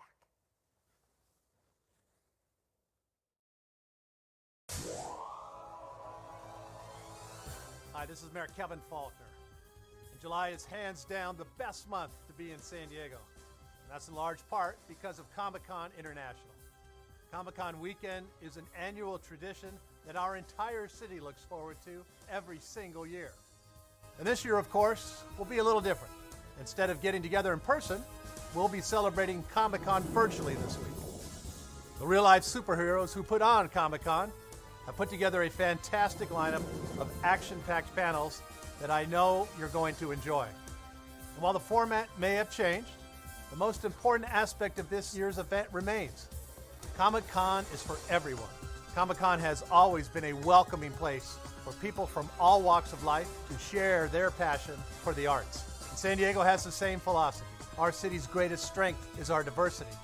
And that's why it's so fitting that Comic-Con has called San Diego home for the past 50 years. So speaking on behalf of all San Diegans, we're going to miss seeing you and all the creative costumes that bring smiles to so many faces. But San Diego looks forward to having Comic-Con back, along with all of you, in person next year. So to all the Star-Lords, Wonder Women, and Baby Yodas out there, welcome to Comic-Con 2020, the at-home version. Have a great time, and we'll see you next year.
favorite.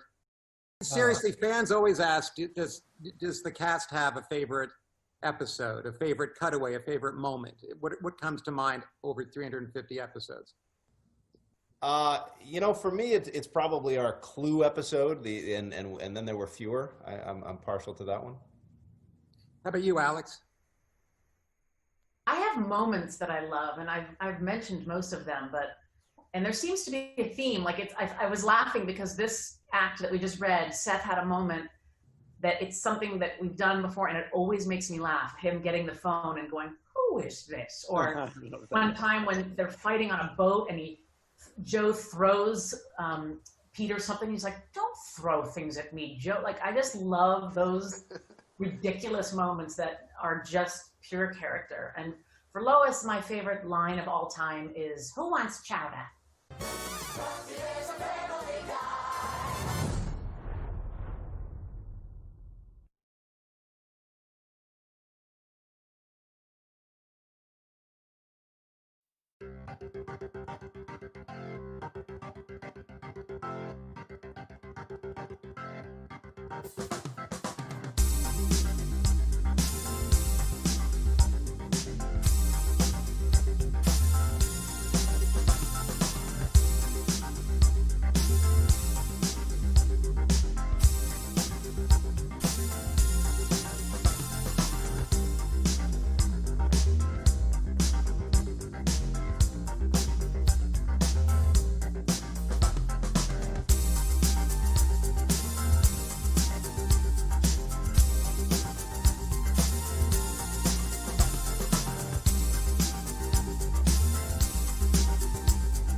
Big shout out to you for hitting that subscribe button, and welcome to Gamer Pothead.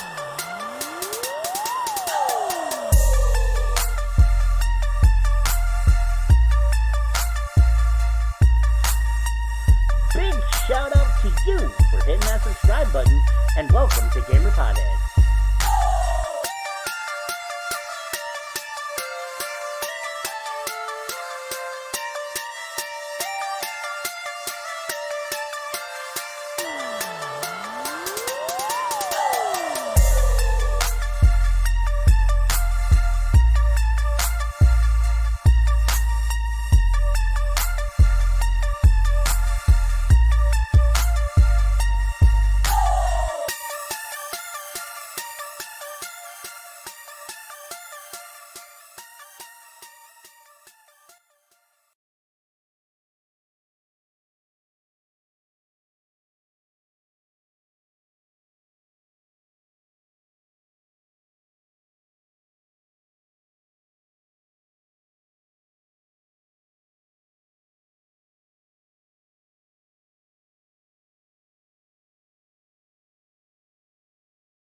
Yo, welcome everyone welcome guys to Comic-Con at Home, guys. I'm your host, Putty Man, with the Gamer Potheads. I noticed a lot of new people in here, and today we are going to celebrate Comic-Con. Now, for those that are just coming in, first and foremost, welcome. For my regulars, welcome. Make sure you make everyone feel at home, guys, here that have not been here yet.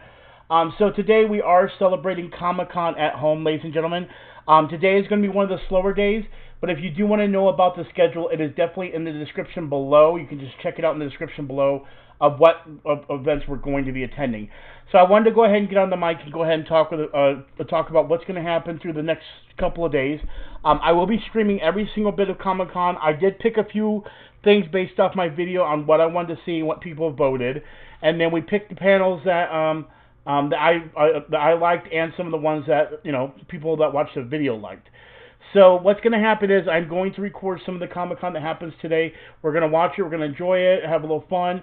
I do have a block screen in case something does happen. So that way, in case something like they show something copyrighted, I definitely will have that on deck. So in case something happens. And during that, it will also show a schedule of all my events for that day.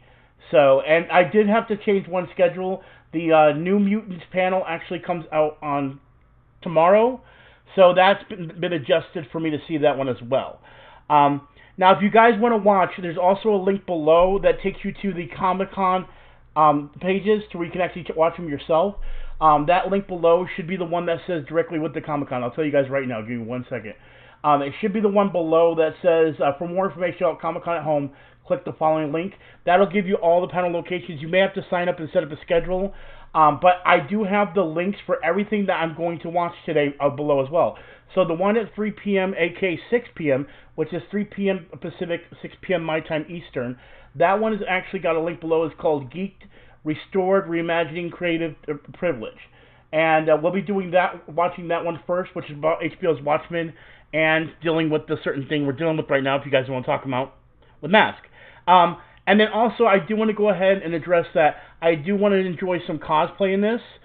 So I'm going to in the next couple of streams wear the Fat Deadpool mask. If you're not familiar with the Fat Deadpool series, definitely hit that subscribe button and go check out the other videos I've made with Fat Deadpool and just Deadpool in general, guys. Okay, so we have about 3 or 4 minutes.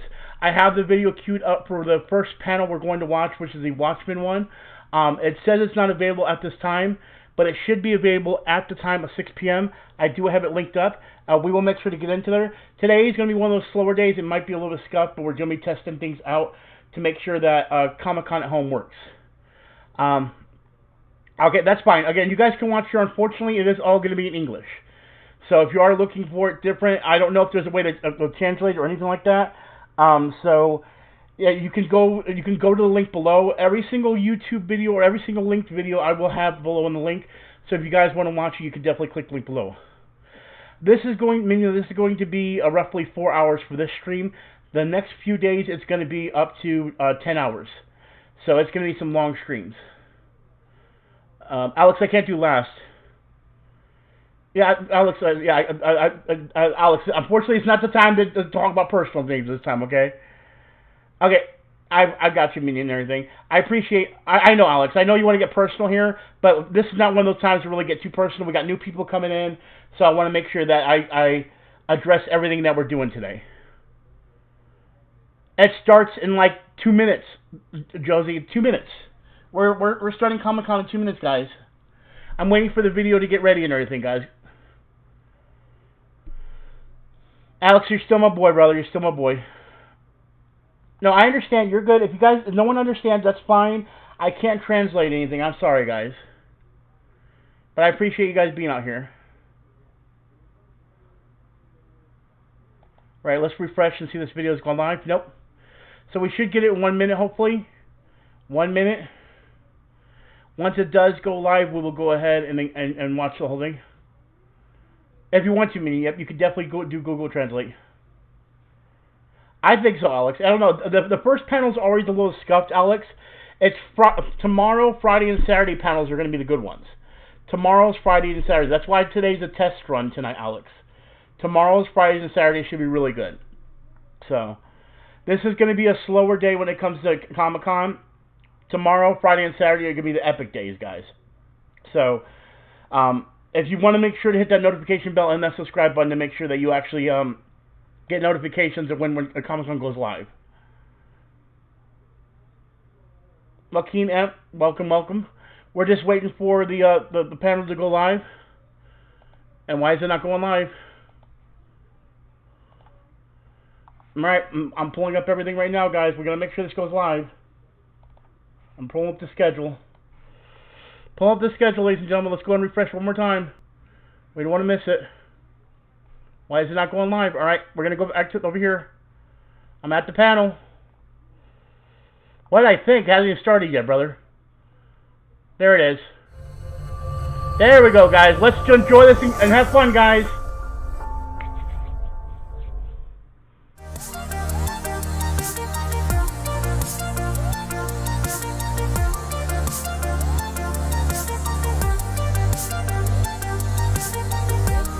Look, guys, epic games, brother. Epic games. Hi, everyone. My name is Brian McDonald. I use he, him pronouns. I work at UCLA, and I'm part of a collective of educators called GeekED. I am sure, like you all, you're missing the actual Comic-Con experience. I'm clinging to my placard from years past. We know that coming to San Diego every July is a chance for folks to find and engage in community, to have great conversations, to meet new friends, and to learn new things. And while we are all in this together in not being in San Diego, we believe that we can still all do those things. And I'm very excited to introduce this panel today as part of our GeekED series of panels. For those of you who are familiar with GeekED or who are new, since 2011, San Diego Comic-Con has created space for college student and K-12 educators, whether that be in student affairs, in faculty, researchers, folks who are doing great initiatives related to learning outside of colleges and universities, college students, parents, to just come together and have conversations about the learning process and about the connection of nerd and geek culture to all things academic, both K-12, universities, and beyond. And so we are excited to continue that work with this panel today.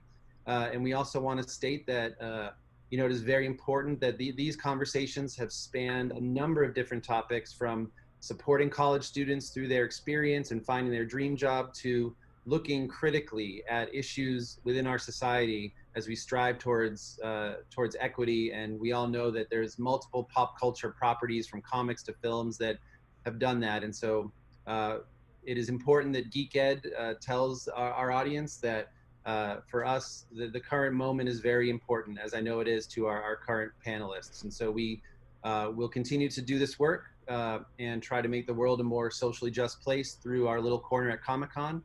And we look forward to this conversation. So at this point, I will turn it over to our panelists. Great. Hi, everybody, and welcome to our panel today, Re-storied, Reimagining Creative Privilege. I'm Ashley Easton from Merce UK, based in London, and I am joined by Linda Selheim, Pip Brignall, Juliet Levy, Sarah Ellis, and Tess Tenenbaum. And we're going to be discussing, as I said, reimagining creative privilege. And restoring encompasses both reimagining old stories and telling new ones. We're going to kind of look at both sides. Yep. So we just dive straight in and not waste time on introductions. I think you probably all have looked at maybe our backgrounds a little bit. I want to ask all of the panelists. Okay. We'll start with Tess. Yes, and Alex. go around. And for those, just if you could share an example of either a familiar story or history where seeing it told from a different point of view or by different people. Really yes, he was the moderator, Alex. The moderator usually somebody that sits back and lets everyone else talk. By or for a new voice that was particularly. Now these are going to be the slower ones. These aren't going to have people you're familiar with. These are more. Yeah, I think the example of restoring that's been most powerful to me recently is a single-player pervasive game by an emerging game designer called Jay Lee. Called Twain, Twain.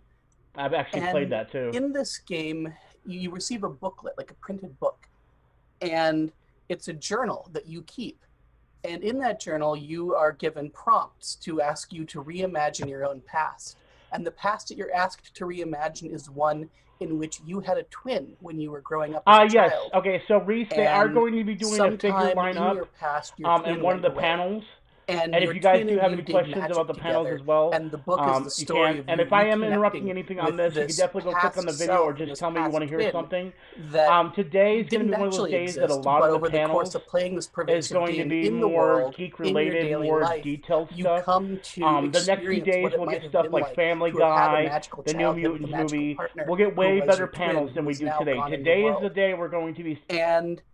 figure things out. This is all the geek stuff. We're gonna, like the really hardcore geek stuff is on day one. Then, as you get to Thursday, Friday, and Saturday, the more geeky stuff comes out. TV shows, comic books, things more in depth of that kind of stuff. About a past that isn't true that you can then choose to believe in order to create new possibilities for yourself in the present. And it's beautiful, and I broke out in tears at the end of the game, and I highly recommend everybody check this out. They're going to talk about gaming and stuff that impact culture and everything that you might not be familiar with. Give us your example. Yeah, probably a little different approach that I do a lot of work in the secondary education space, and so I see a lot of work from high school students. Unfortunately, Alex, there's nothing on Sonic. When it comes to video games, there is one video game panel that is going to come out. A lot of work with. Actually, today, I think we do have a video game panel today. No, it's not today. They have to tell a story about history and create sort of a museum in interactive 3D to tell this story in. And there's some really profound work around. They had a women's history project that was really great to see the different ways that these students approached and turned out their projects. So I think there's some powerful work being done in the usage of the tools and how they can approach stuff from a completely different way, you know, not just games, but. Yeah, I love the fact that all of you come from such different backgrounds as well. I think it adds like something so interesting to this discussion. Juliet, do you want to give an example from your side? Sure. So I'm a historian, and historians are constantly telling different stories using old clues or discovering new clues. And so this kind of restoring is just essentially part of our DNA, if there's such a thing as historian DNA. But so when I had to start teaching students and essentially tried to get them to understand that, I realized that there's sort of an embedded authoritative voice in the way historians tell these stories, and I needed to break that. And so it's every time I teach, I realize how important it is to think about a story from a different perspective and essentially to invert that relationship. And it's literally every 10 weeks, I am amazed by, if you just hand those tools over to someone else, how different the history looks and how different you read these clues. And it's amazing. That's great. Sarah, do you want to give us your example? Yeah, I mean, I think working with Shakespeare, it's really interesting to see those plays through different lenses through centuries, really, because they sort of relate to the time that they're shared. Yes, Alex, there is going to be a DC panel. Why? 2 days in a row. It's through the lens of the director often and their take about that. Keep in mind, guys, that the panels right now today are going to be slow. Again, the panels are going to get better tomorrow. I think also the elasticity of story, and also maybe flipping today some again of is a trial run. These are all the really hundreds of years stuff ago that you might not want to hear into a modern day context. behind the scenes kind of not stuff. only challenges the the story itself, but challenges our perception around sort of traditional storytelling in a very sort of immediate way. And I think that's why the lens around Yes, there is a Marvel those panel this year, plays yes. and Not for the movies, though, for the who Marvel is comics. working with those texts and what new writers are coming through with. Right, is no so problem, Reese. crucial Make to sure you us. hit that like I and think most subscribe recently button. we Reese, if you want to we see did my a full production panel, of Romeo and Juliet with our there's a link deputy below of artistic, all the panels I'll be attending. director, Erica It's the Wyman, first link in the and her description. Click premise on of that, and you can entire see play all the panels I'll be was, we've let our attending. young people That will down. be live streaming And so the through next that 5 lens, days. the entire play was conceived. Yeah, I understand, How Alex. it was cast. And Reese, I how it appreciate it. was Make sure you hit that designed, subscribe button how if you it don't mind, was- please, as how well. the- I appreciate how that. it was referenced, and I think that's super interesting when we look at cultural appropriation in storytelling. Pip, do you want to give your example? Yeah. So I come from immersive tech. That's what I do at the moment, but I've come to it very much from theatre. And a lot of what I do in immersive tech is very much related to working with people within theatre and Facts. incorporating that sort of narrative form of storytelling. We're particularly interested with live performance, especially at the moment. And I think an amazing example for me recently of sort of restoring was actually The Inheritance, which is, I know it's recently moved to Broadway, but I saw it when it was on at the West End. And the way that the play takes E.M. Forster's history. It was a good movie, guys. It was a really good movie. As a gay man who was closeted and didn't feel comfortable or couldn't really talk about his homosexuality or write about it. Reese, you're awesome. and Thank you. I looking appreciate at that. Shout out to you, basing- Reese does basing stuff. the I appreciate play that, brother. of The We'll see you Inheritance tomorrow for on Comic-Con, all Howard's right? End, which is an incredible story by E.M. Forster, and kind of reflecting on how E.M. Forster's stories could have impacted society had he felt free to write about his homosexuality, what impact that might have had on society, but then also using the story of Howard's End as a sort of framework for exploring what it does mean to be homosexual in modern day New York, and even over the last 40 years. One of the big things that they explore is the impact of the AIDS crisis. And I think one of the main provocations really is, had people felt more free to discuss homosexuality, to write about homosexuality, prior to its legalization, then how many lives would have been saved during the AIDS crisis? And I think that it's, I just think that's a fascinating provocation, and it really struck me when I saw it. I hadn't seen anything that, talk so frankly about those kinds of issues on a mainstream West End stage before. So that was a big moment for me, I think. That's amazing. I love that we're getting perspectives from theater, TV, film, all the different areas of tech that are kind of disrupting and creating new mediums. Big shout out to you for hitting that subscribe button. We can't ignore. We're actually recording this in June, which is John, I don't think we're hitting that sub. A little bit later, but we are in the middle of a pretty urgent global conversation about racial inequality, and I think that we can't really ignore that. So let's be very candid, very open. If anyone has questions, by the way, drop them in the Q&A, and we will get to them. But let's not stray away from what we're going through at the current moment. And I want to talk about first everyone's thoughts on whether or not other stories are considered universal. So typically we'll see white straight stories, especially from white straight male stories, described as universal. And while other stories are about everyone else are kind of identity based stories. And I just wanted to see what your thoughts are and if this is still the perception, and if so, how do we change it? And do we need to engage audiences differently when stories are different? What do you guys think? And feel free to jump right in. I'm not going to call on you.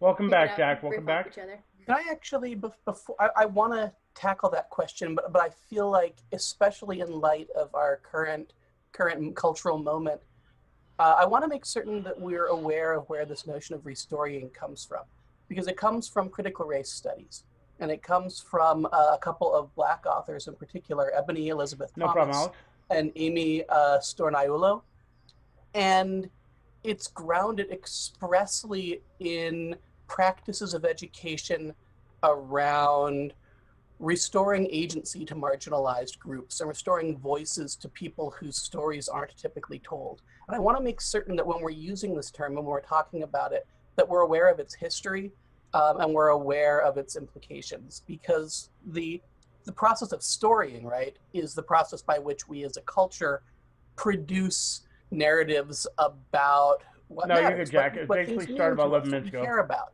the stories that sort of shape how we view the world.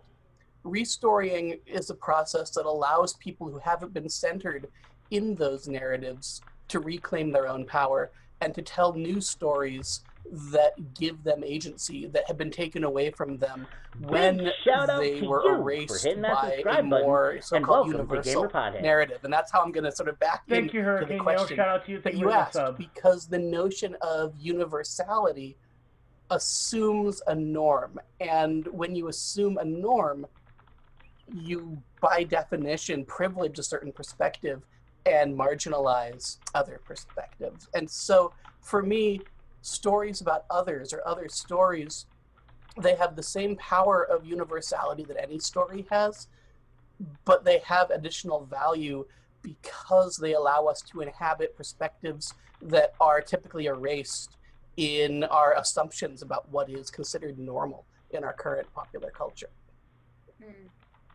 I would say that I'm so on board with what you're saying, Tess. It's such a, I guess, I don't know, I don't want to bracket myself, but when I was thinking about sort of this discussion from my own perspective, and I think it's important always to just sort of speak from what you know, I was thinking a lot about the representation of the gay experience in media and in books, film, TV, theatre, and the idea that, you know, a film like Call Me By Your Name can be such a mainstream film and be considered to be so universal, because even though it deals with an experience that is only the experience of a small percentage of the world's population, the actual experience itself and the humanity within it is universal. So I think it's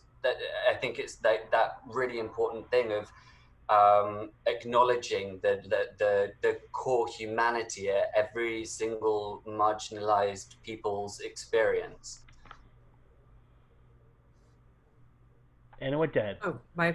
Linda, jump in, somebody. No, I thought I was muted. Okay. I thought you were trying to say something there. Okay, no problem. I'll tell myself just coming at it, sort of referring to the current moment as, you know, we are at this is a moment, but it's been decades in the making, right? And so from the pedagogical perspective, we've got, I mean, it's what, 50 years since Pedagogy of the Oppressed, proliferation, bell hooks, sort of articulating very clearly that the canon, the pedagogical structures, what we are taught from a very early age is all sort of shoved into a perspective that isn't helpful to what people are calling our common humanity, right? That and what Tess referred to as sort of this kind of this normalization of a particular version of what is, where everything else that steps outside of it is either wrong or different or marginal or not to be considered.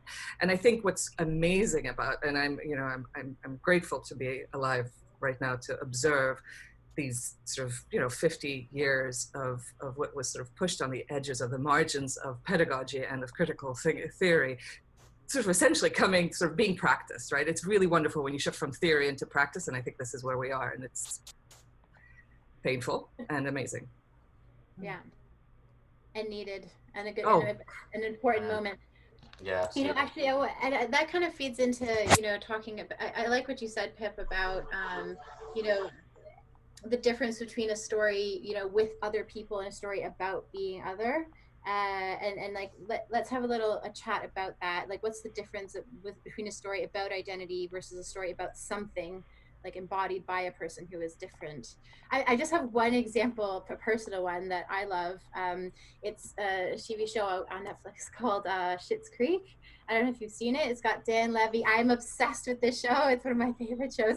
It's incredible. And the thing I love the most about what he did is, you know, it wasn't a show, there was nothing in the show about, you know, any negativity towards the character being pansexual. They didn't even make an issue out of it. It was just, it was him and it was just him and his love story. And there was no, you know what I mean? Like it was all about the humanity of that character. And I thought that was really beautiful. And I think that, I feel like there's almost a shift these days towards that. What do you think? I mean, I'm feeling this with the new She-Ra right now. Like, the new She-Ra is the most perfect restoring of something that had been disposable and commercial and cheap, that's been now reborn through the lens of a queer woman, right? Like the woman who created it, Noelle Stevenson, is lesbian. And She-Ra presents a world without any of the history of anti-queer animus that we live with. And it's beautiful, and it's refreshing, and it's just there. It's just on the surface. It's in the text. It's taken as a given that this is just how people relate to each other, and it feeds my soul. I think it's so wonderful. That's beautiful. Do you think there's still space for having both kinds of stories? Well, I mean, I think that people, I think that you don't have to be queer to love the new She-Ra, but I think that if you're queer and you watch the new She-Ra, there's something in there for you that you're not used to getting. Nothing really, Alex. They're still talking about, I mean, they did talk about a few shows they love, like She-Ra. So I'm going to go super lowbrow here and talk about the Never Have I Ever show on, I think it's on Netflix. Oh, there you go. Thanks, Sarah.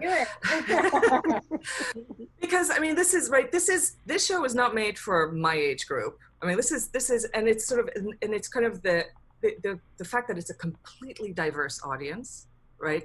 Which doesn't make it about diversity, right? These are just teenagers going through their lives with, and so at my grand old age, I can completely relate to their experiences because we've all gone through that.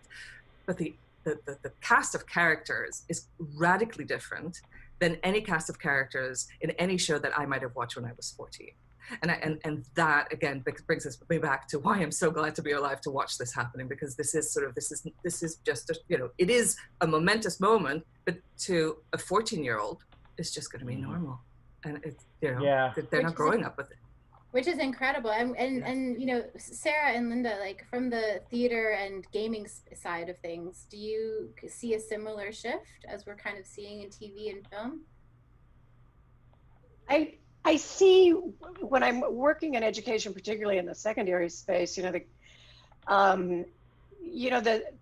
diversity is almost accepted. It's not, there's such a, it's so different than our generation. And there's so many things colliding right now. This is Comic-Con, Brad. The ability to tell stories and all the tools to tell stories. Comic-Con, the non-really good stuff. There's a lot of you might not like the stuff digital here. inequity out there, a lot of poverty around the tools that are available. Yes. But you're talking about this moment in history, what they're going to do with this and how they're perceiving this, and it'll work into their, it'll just be a part of their life. I mean, we all lived through 9/11. We lived through different things that seemed very impactful at the time, but things have been pretty good for a while, and all of a sudden, this is going to be their norm moving forward. And the tools they'll have to tell this story back will be pretty fascinating. I mean, I'll be really honest. I think there's systemic problems with the infrastructure and how you make a lot of work in the traditional forms of storytelling that maybe in the emergent sector like gaming and what Linda's establishing is brilliant, because that is creating a new language, a new hierarchy, a new system for storytelling that I think super interesting. And I think the convergence of like theatre and gaming coming together will make those voices much more interesting. So I think from my perspective, I think I would sort of say we have still got a lot of work to do in theatre, both from a perspective of diversity, but also class and how we create systems that are accessible for people to broaden the pool of storytellers in this space and the people that are making that work. And I think what I find really joyful is listening to the diversity of examples here around the work that's emergent and coming through, but also there are some sort of fundamental anchor points that root us in that change, which is around character and storytelling. And if a character is believed and the writing is compelling, and the choices made in that story are thinking about how it is heard and that connection with that audience, then and we open up that audience's imagination to those ideas, then you can create those New Mutants panel will be tomorrow, for Jacob. audiences to imagine New Mutants panel will be at, and I think that's the interesting ground for me, is how you converge. Venom will not be a panel, but New those Mutants traditional will be frameworks at, and those emergent frameworks together, and kind of create a blended opportunity for that as well. 2 p.m. Pacific, which makes it, I think we've got a long way to go, but 4 p.m. Eastern. But I 4 see it p.m. happening. Eastern, 2 p.m. Pacific. I just want to make sure that the pathways are genuinely open, 2 p.m. I mean, 5 p.m. Eastern, 2 p.m. Pacific. I'm so sorry. Yeah, actually, that makes me think of what you guys are saying about accessibility of systems that enable the right different people to get into these worlds. So make sure you hit that subscribe button, Jacob, and make sure you hit that notification bell. We will be streaming the New Mutants panel tomorrow, so make sure you're here for that, okay? I just recently read this article that it showed basically the class of a new theater. That's not going to happen, Alex. They can't shoot anything right now because of was in the States, to be honest with things, but, you know what I mean? Effectively, what they said was, New Mutants has been shot like 2 years now, Alex. That's why he's asking about it. Venom's been kind of shot some too. And then if you get selected, you have to I don't know if we're going to get Venom footage, though, Jacob. For the, so that immediately cuts out just so many people from having a... Unless they're doing a panel I'm not aware of. Not diverse, to put it like very lightly. No, I feel you. And they were just saying, and that was Alex, like that's going to be a while before we get the new Sonic movie. So like how do we create systems that are make these things more diverse? And then another example being coming from the VR and AR worlds, where the tools are very expensive to have, like a high-end headset and a developer laptop, for example. How do you get your hands on them? Just one example, I co-founded something with my friend Nina called the XR Diversity Initiative, and it was really just like to upskill underrepresented groups with XR skills, and it's just like deep dive, hands-on workshops just to get the tools in people's hands because they don't have access otherwise. And it's very small, like we just, and based off of like getting people from the industry to volunteer to do it. But it's like the things to get people to get their foot in the door. Do you guys have other examples? Yes, Marvel 616 will be on. I'll be there for that panel as well. Marvel Tess, do you want to go for? I mean, go for it. All right. So I think where we are now is a moment where the language of diversity, which we've all become sort of trained in a year or two, is, I mean, woefully inadequate. Doesn't come Marvel close 616 will be tomorrow. You cannot it'll fight, actually be right before the New Mutants panel, so it will be at 1 p.m. Pacific time. Essentially, it's not enough to train everybody in the benefits of diversity 4 p.m. Eastern, 1 p.m. Pacific time. So if you want to be there, make sure you hit the subscribe button and notification bell, guys. Today is a slower day when it comes to Comic-Con, but make sure you guys are hitting those notification bells and all that. So tomorrow will be the Marvel 616 panel and the New Mutants panel, guys. So make sure you're here for that. Unfortunately, Venom 2 is not having a panel. There is no Venom 2 panel. Unless they just added it, I have not seen any Venom 2 panel, guys. So if you're looking for a Venom 2, let me just, I'll do a quick search and find out if they've done a Venom panel. That you are essentially saying that you cannot deliver quality. Sorry, guys, we have no Venom panel, but we do have a New Mutant, and we do have the Marvel 616. So make sure you guys are here. And so it's and it requires going one step further than just valuing panel will be diversity tomorrow. Make sure to be here at 1 p.m. Pacific, 4 p.m. Eastern. I will be live streaming the Marvel 616 panel. So make sure you hit that notification bell and hit that subscribe button, okay, guys? I'm extremely tired to see how. I mean, and New Mutants will be here as well tomorrow. That'll be 2 p.m. No Venom 2, no Venom 2 panel. There is no Venom 2. No Venom 2 panel. No Venom 2 at Comic-Con. No Venom 2. Virtual reality theater performance platform. No Venom. And it's called Shadowcast. It's inspired by things like Rocky Horror and Reba the Genetic Opera and other sort of participatory that's fine. I just want to make sure you're aware of that. Right now, it's just virtual reality musical theater karaoke. No, I feel you, Alex. So do I. But again, I'm focusing on what we have available right now, Alex. I know you're excited about it, brother. But inside this thing we've been building is the seed for something much more significant and interesting that addresses these accessibility issues that the Juliet is talking about, which is that we're building an accessible, lightweight VR theater platform where you can originate, rehearse, produce, and perform works remotely in large distributed groups. And this helps to, hopefully, and my goal with this is to erase some of the geographic inequities and some of the class inequities that prevent people from being able to access the arts, access culture, access theater. We know that students who are highly engaged in the arts, especially in rural I messed up the communities, spelling, Alex. are twice as likely Get to off it. I messed graduate up, brother. college Leave me as alone. low-income students who aren't. And yet 95% of American elementary schools don't have theater programs. There is a huge opportunity to use media and arts to give people opportunities to collaborate and connect outside of their locality. And these are the platforms that I think are going to help give people the tools to tell their own stories and to join into the conversation that right now is confined to people who have access to money or to time or to resources, or to just being in a locale where these things are available to them.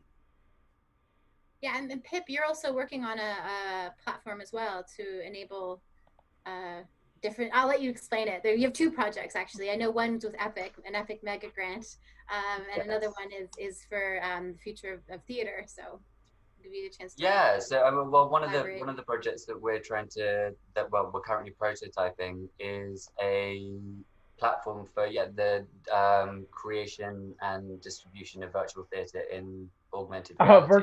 Vertical.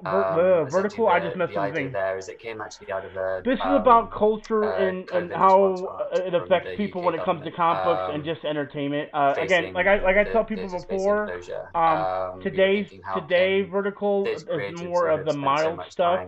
Tomorrow's when all the good stuff happens, guys. Today we just consider it a test run. Keep it that way. So if you want to see stuff like the New Mutants panel, the Marvel 616 panel, the let me see what else I can tell you about. The Marvel 616 panel, the NPC storytelling and video game panel, the Solar Opposites panel, the Mr. Science Theory panel, the Bugs Bunny 80th anniversary panel, things like that. Make sure you're here tomorrow, guys. Hit that subscribe button and notification bell, okay, guys? Create sort of augmented reality and digital sets and staging and how you can no problem, Vertical, no problem. I will be filming and we will be watching Comic-Con all weekend. So if anything, if you want to know what I'm going to be doing panels for, go to the first link below. Shout out to you for hitting that subscribe button, and welcome to Gamer Pothead.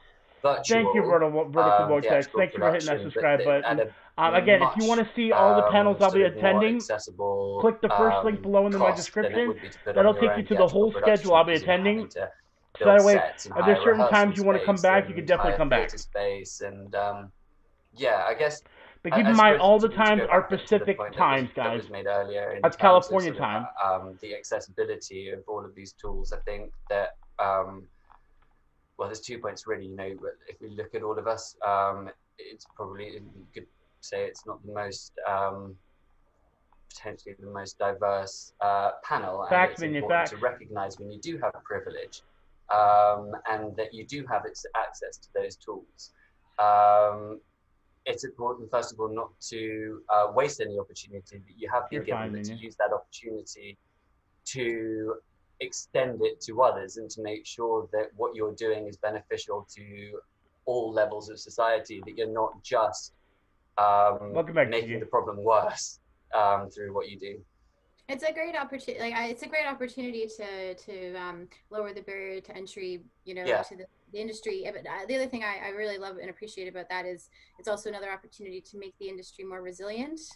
Sarah, I know you're having to do tons of work with the Royal Shakespeare Company and all of this, and we're going through many big shifts simultaneously, and it's really interesting. Can you speak a bit about your work with Royal Shakespeare Company, Sarah? I think it's important to say on the 18th of June, because we're dealing in cat years right now, where it's moving so quickly. You feel like it's a day by day accelerated disruption that you're in of major sort of what I would call industries that have been around for quite a long time. And actually, when we talk about the social Nikki's your change, mom, and no, we've me and talked Nikki a lot aren't about dating. If people you're your change mom, that's and weird. how people Then I can't behaviours adopt you, change. brother. We're also dealing with fundamental change around infrastructure for storytelling, which is a physical building that we can And no that doesn't longer work, access. Alex. So what does that mean? Why are we and having how this do we look conversation? after Stop, that? guys. This And is like weird. Pip's exploring and Tessa's exploring is where are the new It's spaces, a where are the it's a new meeting meme, Adam. points It's of a meme. It's a culture, meme. Guys, and how stop do we hold talking them, about and how that. do It's a we joke create those within the spaces? And I community think that at no the one knows 360 about. Company, we've always had a global community. There is a Adam, massive it's a global joke within the community community. It's just a joke around within the community. Shakespeare. But how does that look? And welcome to stream, by the way. in this, in where we're going, does feel very I love how my different. And viewers, it my feels to regular me viewers, are saying will stuff my new with viewers don't this understand. time, not only will we as producers experiment, not only we as the people that are custodians of those buildings maybe have to reevaluate that. By the way, The if you haven't hit that artistic subscribe button, community it'd be will appreciated. Hit that like experimenting button now as well. of itself Thank with you the guys tools for it coming has to the first day where of it Comic-Con is. at home. And We'll I be would doing be this all super weekend, guys. interested if Every we look single at the place of privilege hour, where a every lot single of day this that digital Comic-Con tech is has rolling been out. I will be converging watching it with you with guys. people that now need to And get we their will be doing story some out, cosplay, guys. that haven't had Deadpool access, cosplay. If you got and sort yours, of have it seeing ready. how that comes together. So, for example, an artist, an actor that wants to perform, and Zoom is the way that they can perform now. But how do they hack those technologies? How do they subvert them through their artistic process? So we don't just look at the tech. Yep, facts, Alex. And we talk about the tech, but we talk about the why, and we talk about the urgency around that story being told. And I think so. My role at the RSC is to enable my artistic community and people that make the theatre to have the tools, the toolkit that they need to make for those stories now. But I've been playing a long game of the past 10 years, and now in the last 3 months have seen more curiosity and ingenuity in that than I've seen in the past few years. So I think we will talk about things virtually, but I'm really curious about presence and liveness and togetherness, which is what theatre's about. But maybe our infrastructures have been about buildings, and assuming that buildings provide togetherness and liveness. And I would argue the next big question for us is how do we reclaim space with togetherness and liveness, and how can that be achieved? That's super interesting from a creative perspective. Just on the yeah, exactly, Adam. Talking about democratization of access and of okay, so the panel's actually down below that. This is the panel that's celebrating.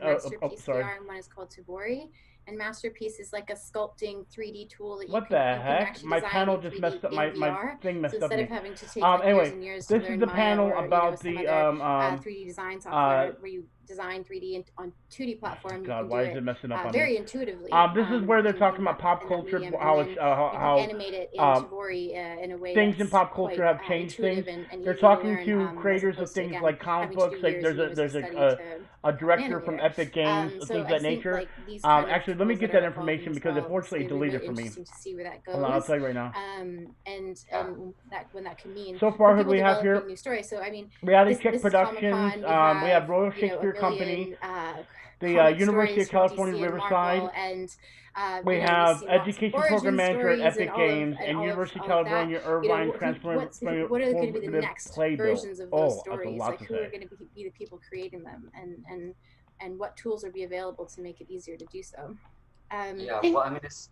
Oh, sorry, I was just going to say, because your project, the Epic project that we're working on at the moment, so it's been funded by an Epic Mega Grant, and one of the main things that we're exploring is exactly that. It's how do we, first of all, it's giving stories back. So we're asking people to go out and explore in augmented reality how they discover artifacts and what stories can be, what narratives can be told from the discovery of those artifacts. My thing, trying to get the tools out to artists to be able to create those narratives. This is why we're doing the test. Today's the test day, guys, ladies and gentlemen. World scale platform. So it's about the premise that underscores the game is about exploring the stories of marginalized sort of peoples. So one of the key things that we want to explore is exactly that. How do you get these artists sort of any artist anywhere in the world to be able to create for a platform like that then has world scale distribution? Sorry, I interrupted you there. I was just going to say that, you know, we've got this moment right now where we've all been pressed with doing things virtually now. And I'm seeing doing things virtually now. Really, really interesting. Everything's squared away. So I have everything updated on the bottom of the screen, guys. Reset the page. I'm blown away with some of the projects that have come into the pipeline, from all the way from high school teachers through, you know, people like you that we've worked with. So, you know, we've got this sort of moment where everybody has to explore virtually, and I'm seeing people, and the tools. I mean, our tools are free, obviously, but, you know, I'm seeing really people being very ingenious with creating virtual productions. And I'm a big theater fan, so I was blown away that when everything shut down, that some of the first people that went online to do things were people in the theater world. They just went out there, whether it was just a performance on Zoom or something. And it was exciting to see. So now all of this stuff is kind of emerging. And I always say when I talk to people about our tools and education that we don't know what you're going to do with this in 5 to 10 years. We hope you break it. It's not just about games. It's about all these other areas, because, you know, dealing with immersive content and using it belongs to everybody in every medium. Of course, we know simulation and architecture, but, you know, I wish more people would be exploring these tools in theater and what we're going to do with them, because that's an exciting space. And I think it's important for us to reach down into the secondary space and let people know that these are opportunities are out there to tell your stories. I mean, they don't realize that there's all of these pathways. That's one of our big missions. I don't want to push you on the spot with this question, my next question for you. But, you know, being Epic, major company, you guys own FORTNITE. I mean, you have a huge presence. You have this massive $100 million fund. You know, you have Tim Sweeney, your CEO, who is like a big, you know, supporter of the open metaverse and where all of that is going. You know, in the grant program, is there anything built into it to promote diversity or ensure that, you know, this money is actually getting into the hands of different creators? Absolutely. And I encourage people to apply with ideas. It's a little different kind of a grant application than most. We have, I am eyes on the education ones, but there's also games, there's also enterprise, there's tools, there's different, but the education ones are really the most interesting because we cover everything. People come through with all kinds of really great projects, and everything from small grants to high school teachers doing something really innovative to you know, much larger cross collaboration with major universities. I mean, we're looking for innovation. We're looking for things that people can give back to the community to share. The grant program is really about that. It's about doing work that we can share back out so that somebody else can say, that project is so cool, I want to try something new and different too. So that's really, please reach out to me if you have questions, because I love working with people, putting ideas together. I love how broad you kept it as well. You know, it's entertainment and creative industries, but it's also big enterprise, and it's really can be, it's a great thing for. What's up, Betty? Welcome to stream. At a community level. So I also want to ask you guys, you know, we're talking about the development of new stories and new perspectives in storytelling. And I want to talk about, you know, who owns these new stories, and talk about like cultural appropriation and, you know, whose stories. Big shout out to you for hitting that subscribe button, and welcome to Gamer Pothead. What are the tensions between these? Not Killsman, thank you for hitting that sub. Shout out to Not Killsman, thank you for hitting that subscribe button. I appreciate it. I mean, I think one of the things that's beautiful about narrative and story that will be the next 3 days. So once an author or creator has put it into the world, our next big event, our first event that's going to be big, is going to be the NPC storytelling in video games panel tomorrow. and that's always in 10 a.m. conversation with Pacific what the time. author or creator has done. At 1 which can 1 p.m. create interesting dynamics. I'm Eastern. thinking about And then we got She-Ra Solar actually Opposites again, panel, because the I just finished WWE it. I love panel, it. Marvel 616, and then the New There Mutants movie is panel. a So tomorrow's the character in big day. If She-Ra you want to see the big is news, make sure you hit the seen by subscribe button, fans make to sure be you a hit the notification transgender bell. We will be checking out the big news and tomorrow. Perfuma, the Today's flower more of the princess. inside stuff. And she's never shown to be transgender. Movie in the news will be text. It never tomorrow. appears Movie in the news show. will be tomorrow. I promise you. But the creator What's up, of D-Diver? that Welcome to the character stream. for the show meant Today's for her more to be of read the that way. And today's more this of was the unconfirmed up until intellectual maybe a couple properties and weeks stuff like ago. that, like people that work in the background kind of the stuff. head People that work canon, on the Epic Games, story things of that that the fan nature. community Some told are about this comic character artists, some are wasn't part of concerned with the big intention companies. underlying Like we got the one creator. person here that's They part of adopted the this character. We the chose Royal to believe Shakespeare that Perfuma Company. was trans, So and we elevated if you this want character, more we of the identified glamorous. with her. When the creator Same here, then Diver. came out Same and here, said, Diver. yes, this is what I So had make in sure you guys hit mind, that subscribe that button. Make sure you guys hit that created notification this bell closing of to be the ready loop, for the where panels suddenly tomorrow. Today's like the those test of us run, who had guys. chosen to Tomorrow's produce a the big headcanon day. around this character Friday's a big suddenly day. felt Saturday's a validated in it. And huge so, day. So while be ready we for always those have 3 the days, power guys. to And then claim we'll end it ownership off of on any Sunday with story some in the small world, fun there's panels. something really powerful about being able to reconnect it back to the initial intent of the person who created that story. Wow, you said that so beautifully. Like, Yeah. I tear up. That's really beautiful. I'm curious. Just because I don't actually know that story. When was it created? The She-Ra show? Big Yeah, shout like, out to when was it you written? for hitting that It was subscribe so button. She-Ra, And they welcome to started Gamer Pothead. production on it, I believe, in Thad Dodds, thank you for 2015. hitting that subscribe button. Please Shout do out to you, not quote Thad me on Dodds. that. Thank you so much. I appreciate that. Okay, I wasn't sure if it was like an old show that was readapted or something like this. I mean, and what's interesting is that there are lots of little Easter eggs for queer and trans people in the show. There's a non-binary character for whom everybody just uses their pronouns correctly. There are the Star siblings, right, who in the original She-Ra were the Star sisters, except that in this version of She-Ra, one of them is a Star brother and is voiced by a trans man. And that's never made overt, but it's there for you if you want to find it. This is there for you to see yourself in if you wish to, if you're a trans or a queer person. That's really beautiful. Does anyone else want to speak about ownership of stories going forward and who should be telling these stories?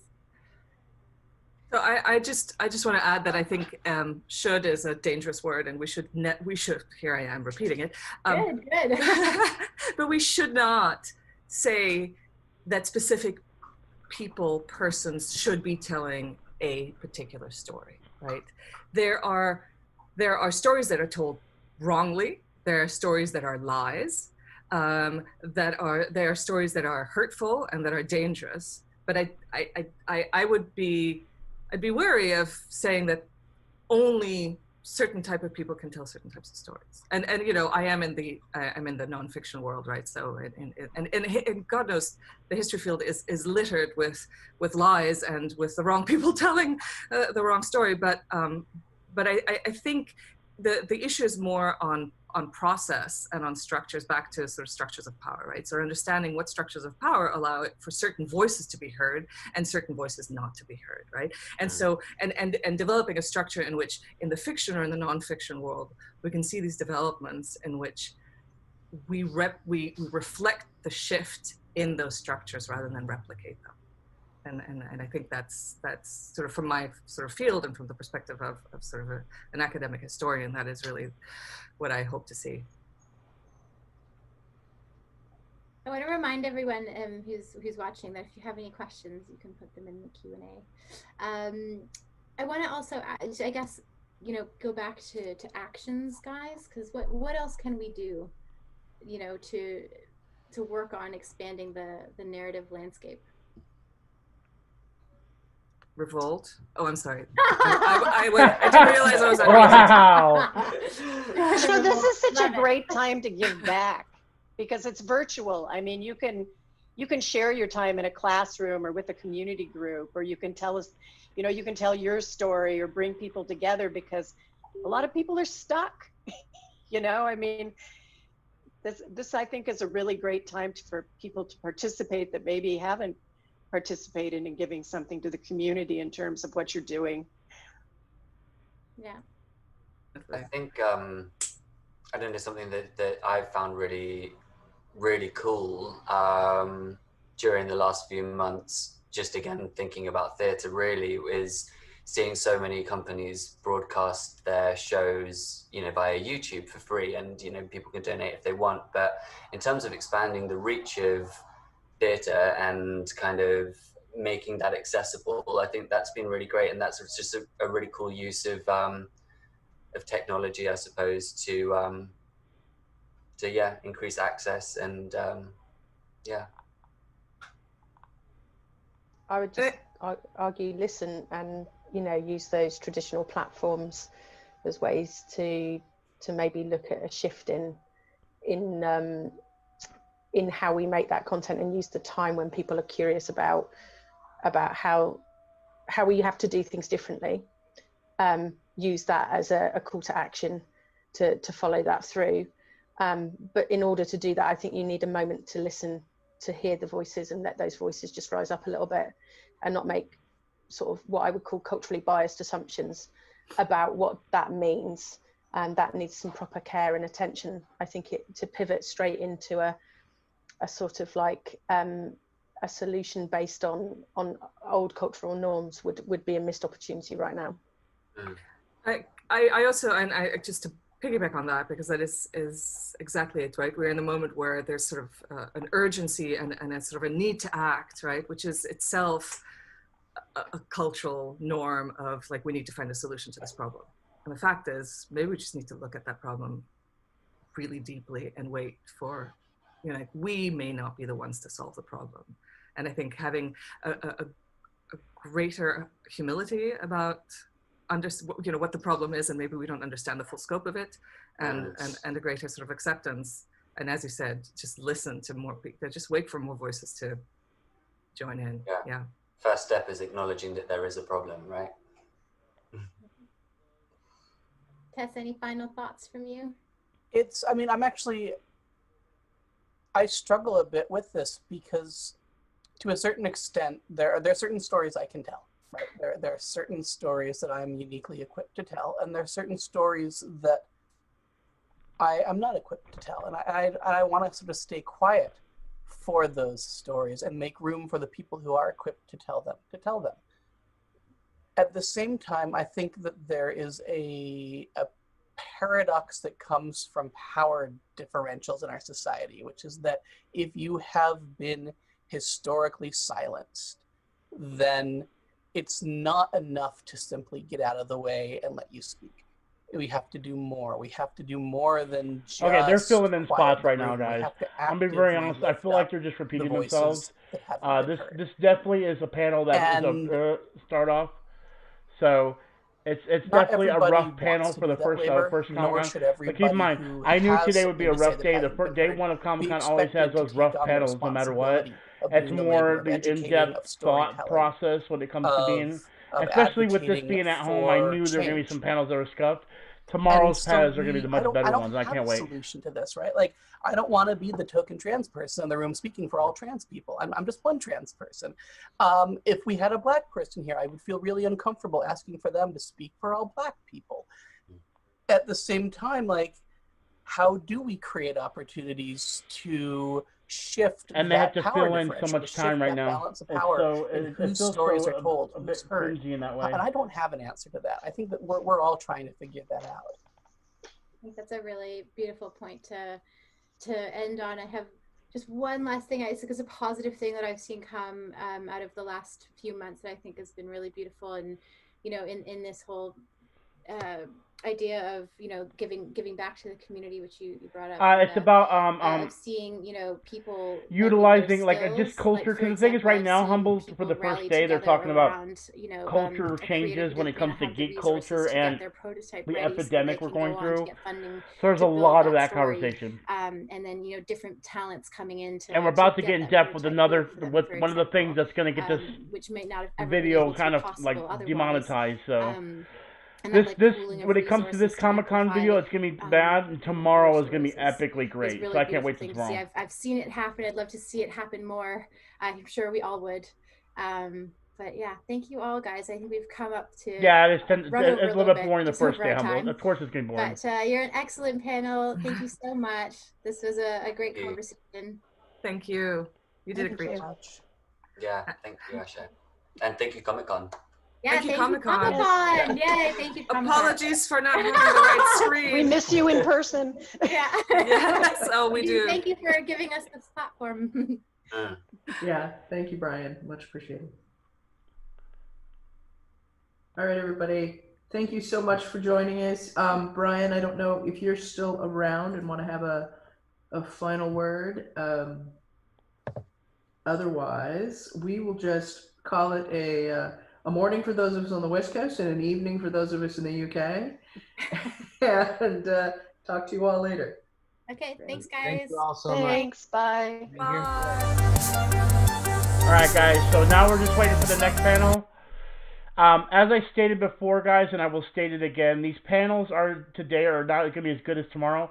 We do have the panel for the New Mutants movie coming out tomorrow. We also have the panel for, I'll tell you guys right now, for the Solar Opposites cartoon. We have the WWE panel. We have the Marvel 616 on Disney Plus panel tomorrow.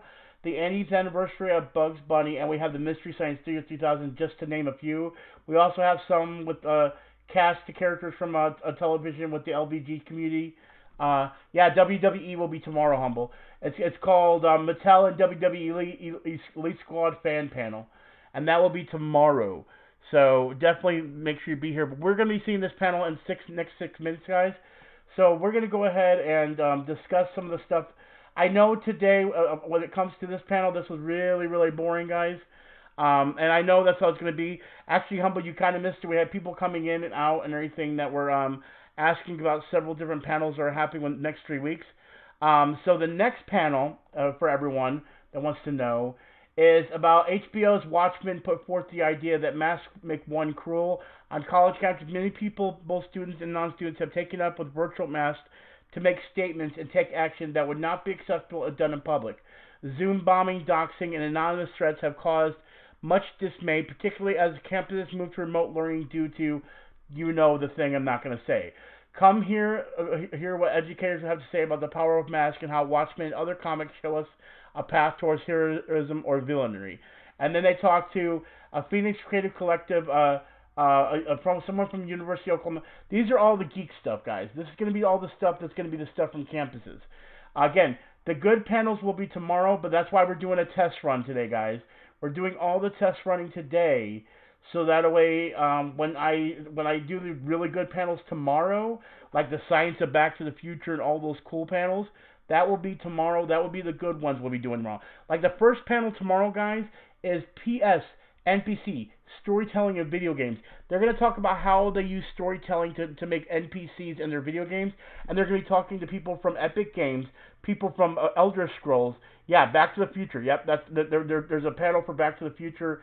The comic book, though. That's the comic book, though, not the movie. It's called The Science of Back to the Future and everything, and all things are utilized.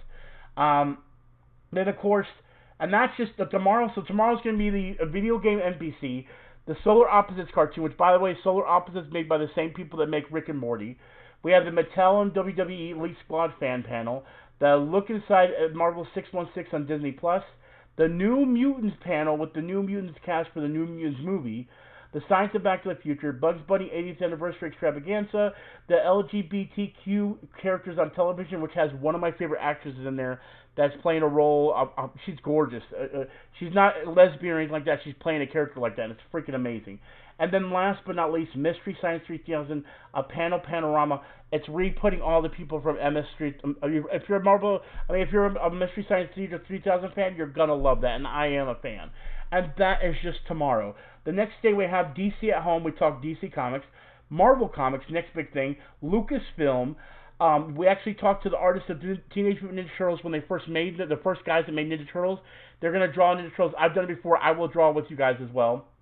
Adult Swim's 12-ounce mount, Hulu's new Hellstorm, Spawn's creator Tom McFarlane, Archer, the show Archer, the movie Monster Podcast, and then the Will Eisner Award. Again, the next few days are going to be way cooler than today. Today is when it's all the all the background geeky stuff. But that's the reason why we're doing this today, so I can know what to set up, get everything ready when it comes to the next views, so on and so forth. So that's why I'm doing it this way, guys. But so far, so good. First panel went off nicely. We got a lot of new people. For those that are here that are new, thank you for hitting that subscribe button. Thank you guys for doing that. We gotten a lot of new subscribers just in this one thing. The 16 people that are watching right now, you guys are amazing people, and thank you for sticking with us as we go through this. We have 2 minutes until the next panel.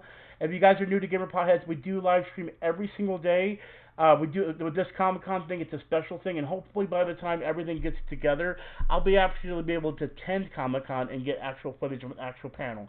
With Comic-Con at home, I was able to give you guys everything, and I can't wait to supply that all weekend long, guys.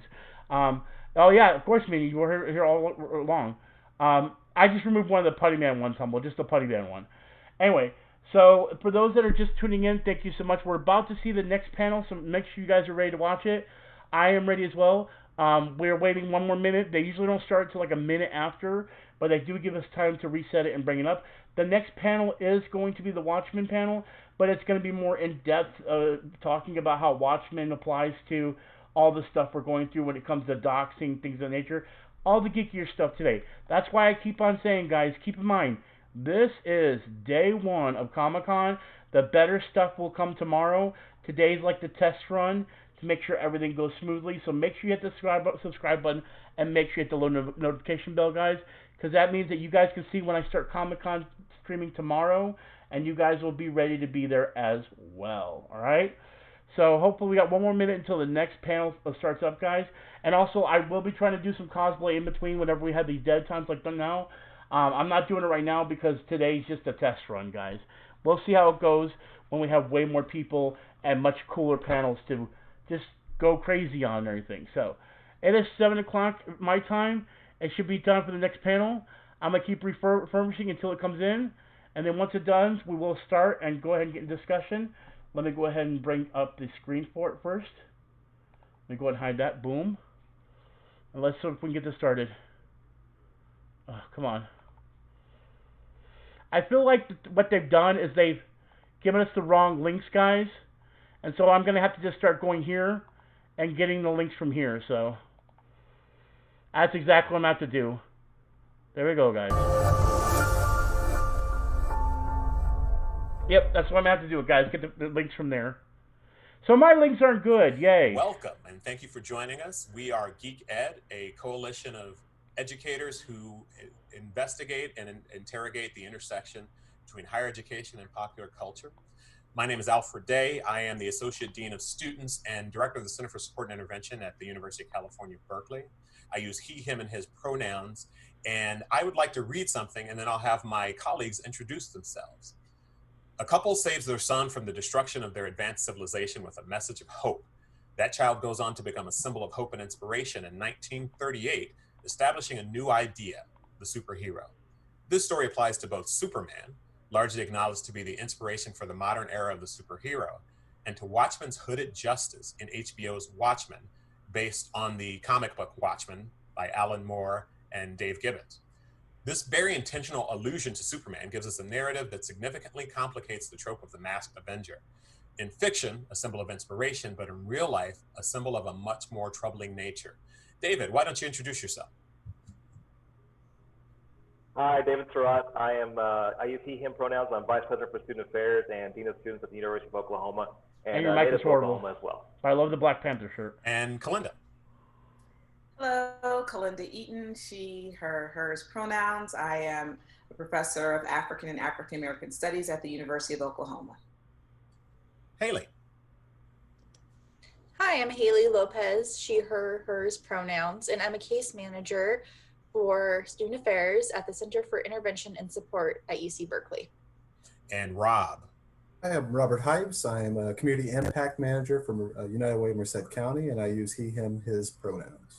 Thank you all for joining us. So Watchmen came out earlier this year and was quite popular, and a lot of people saw it. And I think I am surprised upon my rewatch based on this panel how more and more prescient and relevant to today's and particularly this weekend, the weekend we're recording this, which is the weekend that President Trump had a rally in Tulsa, Oklahoma, how much more relevant every day HBO's Watchmen has become.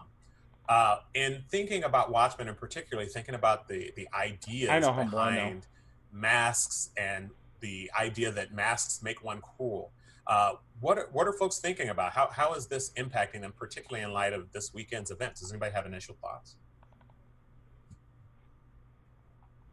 Well, I think, if I can jump in, that I immediately think about this kind of dual purpose, right, of the mask, especially as it relates to race relations in the United States. And so we have, for example, if we're thinking about along this kind of black-white binary, right, we have African Americans who often wear masks for protection, right, to conceal hurt, to conceal trauma, to protect themselves from, more hurt and trauma, right? And then you have masks being worn by those who we would probably identify as villains, or those who are kind of inflicting that trauma. And so as it relates to kind of what's happening this I shouldn't get political about it. What's Sorry, happening guys. this weekend, we have a lot of wounds, of course, in this country that have not been healed, fully healed, and a lot of people, I think, have been kind of hiding behind various different masks, whether they be masks of ignorance, right, or masks of protection, and those are, being just kind of taken off, and I think we see a lot of that in the protests that are out in the streets, but also just in the ways in which people are really interrogating, the administration right now. That is very interesting. Introducing the idea of masks being complicated by worn by both heroes and villains. It's something I hadn't really considered in that thought process. Yeah, I'd say one thing in addition to that too, and I remember when the TV series came out, and you saw some of the social media chatter from folks who literally said, I was that day old when I heard about the race massacre and not realizing it, right? So it was, so I think that, the rally happening in Tulsa this weekend was interesting because it created more dialogue and conversation for folks who'd never been exposed to either Juneteenth or the significance of Juneteenth and the history of race relations in Oklahoma specifically.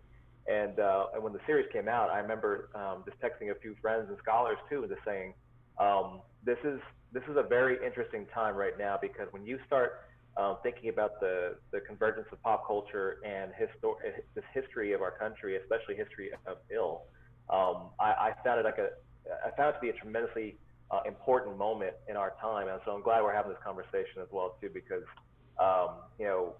especially with the history of the Watchmen, basically taking historical events and then pivoting them for the sake of both connection to our own history, but also connection to some real opportunities and lessons learned about our understanding of heroes and villains. I thought that was really powerful right now too. Yeah, I found it incredibly powerful. And like I said, I rewatched for the basis of this panel, and one of the things that I noted on a rewatch was how much, as you note, David, the intersection between real world and the sort of fantasy world of Watchmen are very intricately connected and somewhat complexly composed against each other. For example, Watchmen starts with a young man watching a fictional but that's what's always been Watchmen's been one of those things that has been more on the bad, like politically correct or incorrect. If you think about how the comic was originally the first time, you know what I mean? Whose race was changed for obviously, who was one of the inspirations for the entire superhero genre, of which Watchmen, when it came out in 1985, was a commentary and reaction to. Yeah, exactly. So, and all of that is very intentional, right? And so, and for me, thinking of myself as the only black nerd in Merced, California in 1985, picking up Watchmen off of the racks at the 7-Eleven, and it really being central to my first encounter narratives that were complex. It wasn't the same old Batman story where Batman punches the Joker in the face and drives away in his rocket car, right? It was much more complex, and I remember picking Watchmen up off of the stand, and then having to go to the library to kind of understand some of the context of what was going Mm-hmm. on, and specifically sort of really understanding the politics that Watchmen was playing with. And this was in the graphic novel at the time. I'll say it was in the comic books because I was buying them off the stands monthly. Yep, exactly. And then when you come to thing. this year's or this era's HBO's Watchmen, much similar as you talk about, David, people having the reaction, particularly around knowing the historical events around the Tulsa race massacre and things of that sort. For other folks, like, how did you receive Watchmen when you found it? Was some of it surprising? What about that intersection between real life and fantasy that it plays with? It definitely plays. Yeah, for me, a sentiment that's already been shared, but think about how when I was watching Watchmen, and again, I've also rewatched it for this panel as well, it parallels our time. So even though Watchmen, the universe of Watchmen occurs in this alternate reality where the Cold War, where we had kind of extended the Cold War, the United States had won Vietnam. There's this kind of parallelism, and yet here we are at the same place. But that's where I remember that's the funny part too. It's telling a story, but in this story, no matter how much they switch it up, kickers of truth. It kind of went into to the same about our path. modern society. It's so weird too. And some of that are the wounds that we haven't healed. And I just remember, like, almost watching the series for me was a little bit of unmasking of naming the things that are happening in the United States currently that we've, as I think as a society have layered over. The series for me came in and took that away, and really played with the concept of the vigilante and of the villain in the Watchmen universe as a means to talk about very serious racial hurt in the United States. And in the past month, the relevance even of the concept of the masks we wear are cruel, or the masks we wear are ways for us to deal with our trauma and process that trauma as we move in the world, has become way, way relevant. So yeah, I think sometimes fiction tells us the truth and mirrors back to ourselves. Watchmen is doing that. Watchmen did that. Yep. And it's important to have that dialogue about how that impacts our current reality in the United States. Yeah, no. I was going to say something like after me talk. Really interesting these last few months, and I think I keep coming back to this concept of society as a whole is like unmasking itself and realizing certain aspects of our country, our culture that we were not even aware of. And I think, Al, you and I both talked about how Watchmen opened up with the Tulsa massacre, and just like that's something that has, in my kind of viewing of TV movies, like I've never seen that before, and the way that it was done, like you're glued to the screen.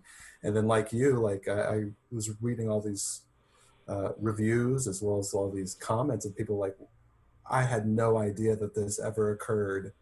I have a master's degree. I have, at no point in my schooling have I ever actually study that. And this seemed, and even the concept of Juneteenth, so many people are like, wait a second, this happened. This is a thing. This isn't just for this year. And seeing all of the people that have responded to that way, just, all these realizations that are hitting society is kind of an interesting time, coupled with how interesting our political environment is and how that is becoming it just seems like everything is becoming unmasked to me. Like it's, all these people are starting to realize certain aspects of their history that they never even thought of before. This is coming from the guy that grew up in, country of Arkansas. So it's like, wait a second, just reading my Facebook comments of people that I used to go to middle school and high school with, I'm like, okay, well, all right. That's interesting because I spent a week in Arkansas for 2 nights. There's a whole thing. I had to pick up my sister. There was a U-Haul involved. We talked a little bit about the mixing of fantasy and reality, right? And how Bass Reeves, who was an actual real life person, inspired the Lone Ranger, a fictional person, who then inspired a real life retelling of a fictional character's journey. And it's sort of this idea that just sort of feeds, it's an iterative idea that feeds on itself. when we talk about sort of Mask, in addition to having a history in terms of superhero narratives, they have a history in drama and in thought. Rob, can you talk a little bit about what masks mean theatrically? Well, it's just it's a really long history, kind of like spanning all the way to the ancient Greek theater. And a lot of times what they utilized the mask for was stock characters and to influence stereotypes or to show emotions, especially with like their Greek chorus that they were utilizing. So, you know, you wore the mask and the audience knew instinctively who that character was, who that character was representing. And also, you know, we would utilize masks because at the time, throughout the history of theater, people didn't really have a good opinion about it. So you were masking performers because those performers were not well thought of in society. Oh yeah, and good point. It's kind of this concept that has stretched throughout the years, is that, you know, you wear the mask to showcase this particular aspect of the character that you're trying to bring across. You wear the mask to protect your identity in front of the audience that you're performing with. It's kind of stretched all the way into modern movie making. And then also, like, even in society, when people used to wear masks to go to the theater, when you were kind of higher up in society, you would put a mask on to be able to attend live theater, so no one there kind of knew who you were and what family you belonged to, so you could go see a show. So we've been utilizing masks just for centuries, just both to hide our true identities and also to allow the audience to kind of see, to know automatically who that character was and what that character represented. Which I find very fascinating, because in this is something I've said a lot. I'm a huge comic book fan. I love Batman more than I love certain members of my own family. And Batman is someone who puts on a mask to seek out justice. But I also know that in the real world that I live in, someone who puts on a mask to seek out justice is more likely to be a member of the Ku Klux Klan. Yeah. So when we think of sort of the theatrical history of masks and we think of the real world history of masks, masks in the real world are often used, as you mentioned, to sort of hide someone from something they're ashamed about, Yeah. or to hide something from hide someone's identity from a deed that they are ashamed to be engaged in. Does anybody have any ideas how that's manifesting itself sort of from a modern perspective? What masks are people putting on, whether metaphorically or literally, today? And in addition to the COVID mask that many of us are wearing in public. Yeah. And what chime in? Well, I think it's... Oh, go ahead. Oh, no, I was going to say, I really appreciate your comments. And I couldn't get this out of my head with what Kalinda and Haley also mentioned, though, too. I mean, I think of Apollo and Stormbar. You know, we wear the mask that grins and lies, that hides our cheeks and shades our eyes. It's something that comes to me all the time, because, yes, we talk about the use of masks in order to shield shame.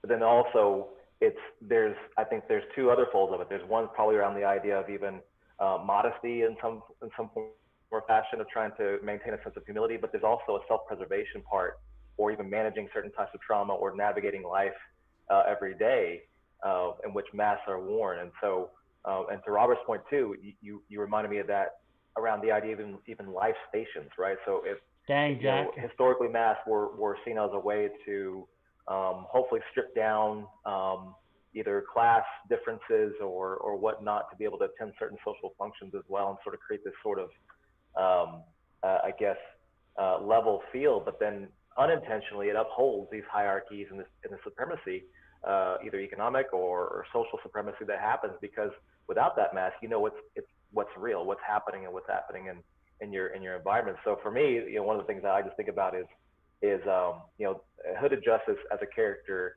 himself in the TV series and historically in the graphic novels. I found it very intriguing in that he's obviously wearing that mask because they know he knew the public wasn't ready for a black superhero. He just knew it. He knew he'd be attacked and hunted down. His family would be in danger.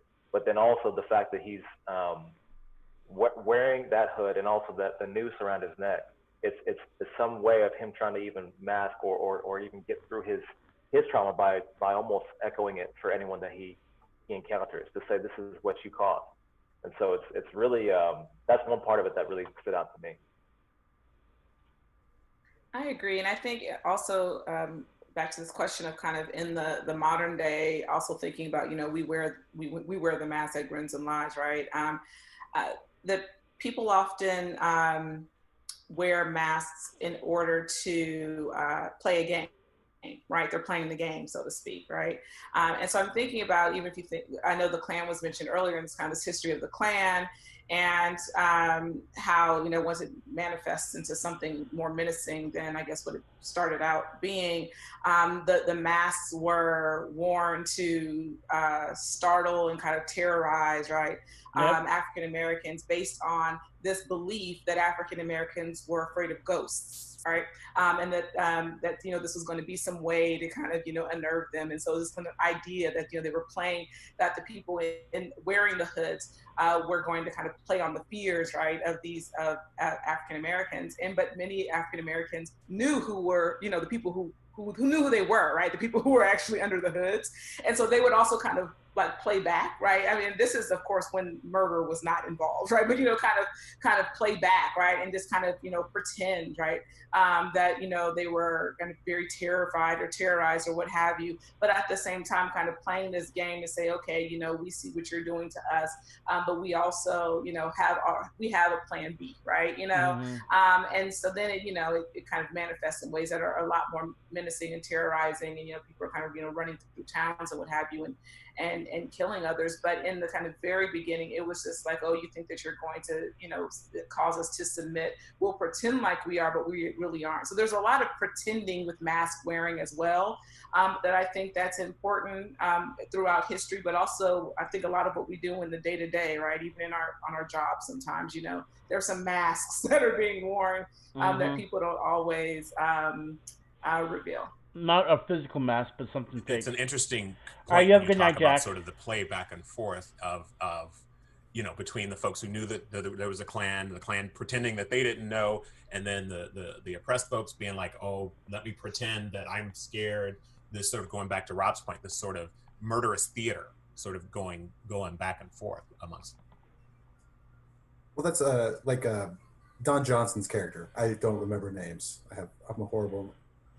I don't remember names at all. But I think it was Judd. I think it was Judd. Oh, yep, Judd. This idea of like the political mask, this mask that you wear in society, this mask that you wear when you're around town talking to the people, and then when that mask comes off, kind of the reveals that are there when, you know, you're actually real. I've seen that happen. Like I've been watching a lot of just local city council meetings, supervisor meetings, and it's really interesting, some of these protests, because a lot of these protests that you have really eloquent members that are coming to these meetings now and are in essence like unmasking these political players, these people in positions of power, that and saying, you know, why aren't you looking after yourselves? Here are the things that you've been getting away with in society, and you're supposed to be the representatives of our society. You're supposed to be the people that we look up to, the people that we trust.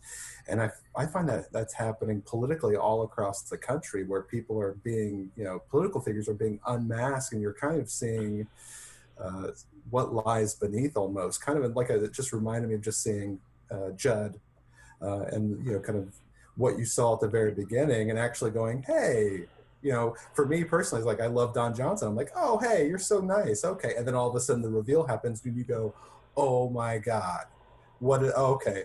I did not anticipate that at all. And I think that's what you see a lot in today's society too. Exactly. And a lot of countries, when they see that mask, do not want to have anything to do with that person behind that mask too. What did you say? I didn't hear what you said. Oh, I was saying, I don't know, he kept singing Oklahoma. He was singing a little too hard for me in the beginning. So. No, I was like, I'm suspicious of you. First episode, sorry, this is a little bit off topic, but first episode where he gets up from the table and he does drugs in the kitchen. And I was like, the first indication that you're not what you've seen. It was just very interesting the way anyway. I was also thinking about what Rob's statement about masks historically also telling the audience who the character is. right? And how the audience can kind of depend on, all right, you've put on this mask now, so your motivations are these, and this is who you are, and kind of like the subversion of that, that Watchmen, particularly referring to the HBO series right now, but shows in that actually you can't, like the mask that maybe someone wears shows their true intentions, and then the ones that they're wearing to usual normal polite society are not actually the ones, that's not actually who they are, and that they're mitigating and managing their character through this mask. And I was also thinking about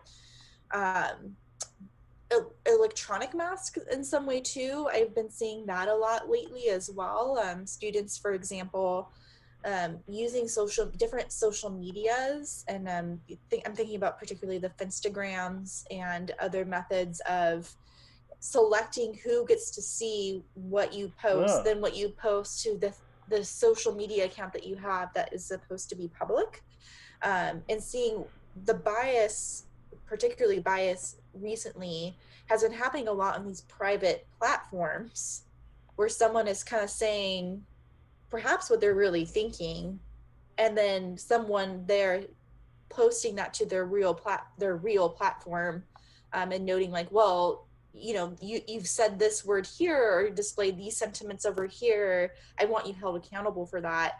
And like a shock when the person is asked to be held accountable for those things. And I don't know if you all have any thoughts about that, but that's been particularly hard as an educator to dive in with folks about talking about their own identity development, the way that they portray themselves or perceive themselves to be, and then the hurt or harm that they cause because they are, or in some ways, wearing a mask to the general facing public, and have these really like insidious undertones of their actual behavior or beliefs.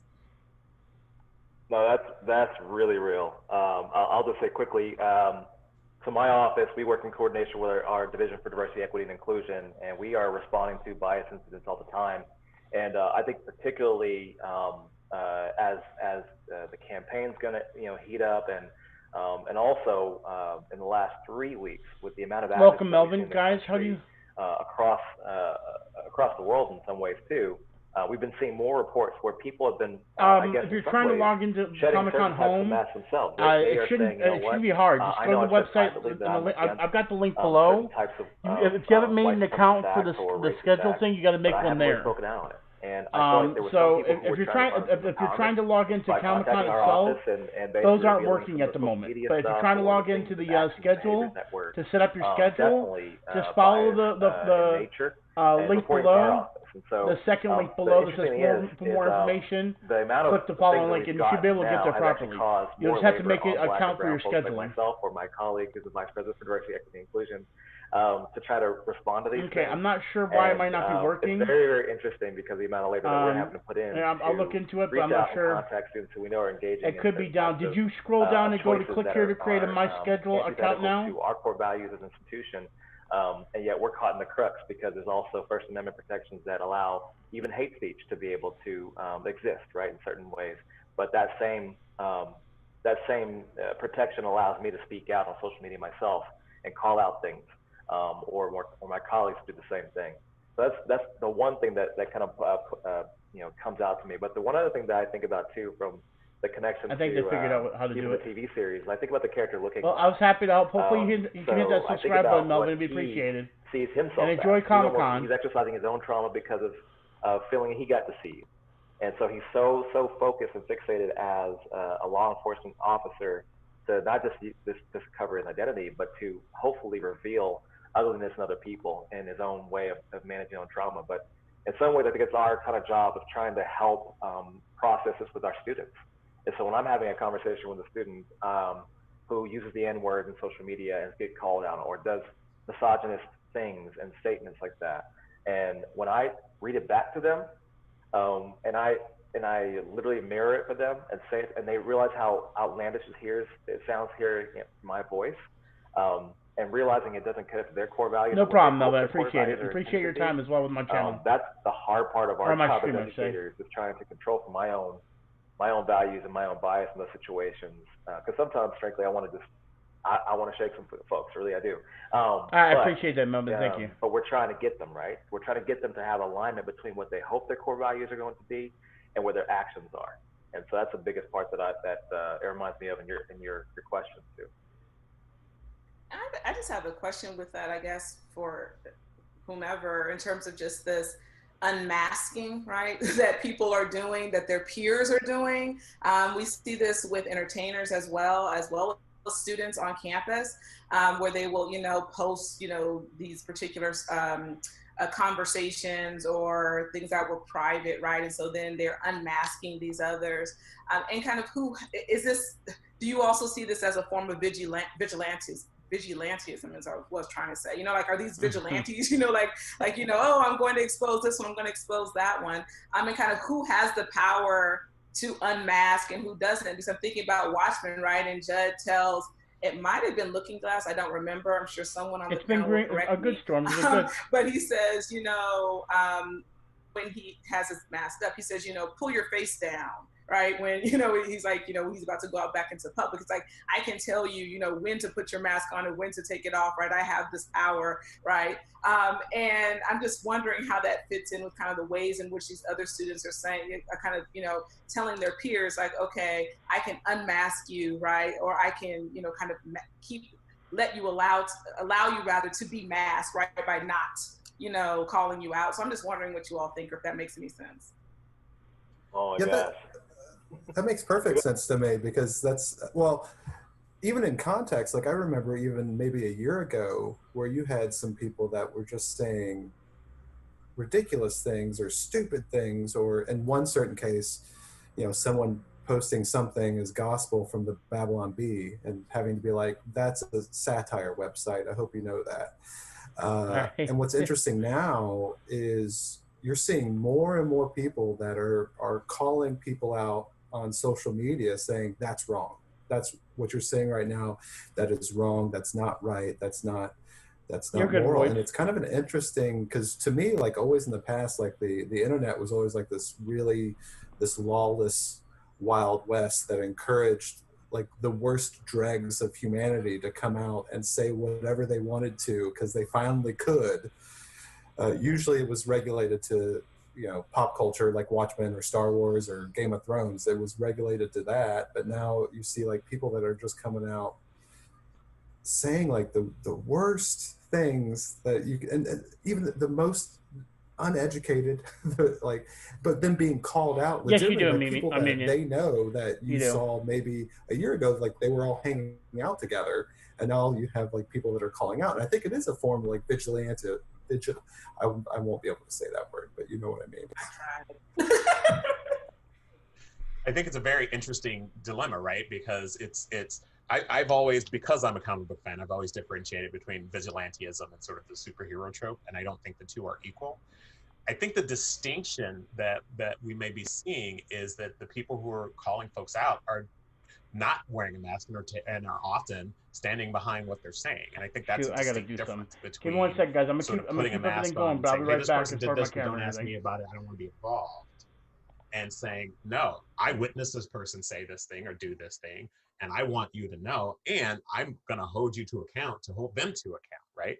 It is, I think there's a subtle difference between sort of the sort of anonymous seeking vengeance and opening yourself and saying, no, I will stand up and I will be identified, and you will be able to put a name to my statement, and if you want to talk about it, let's talk about it. I think that's a really interesting distinction.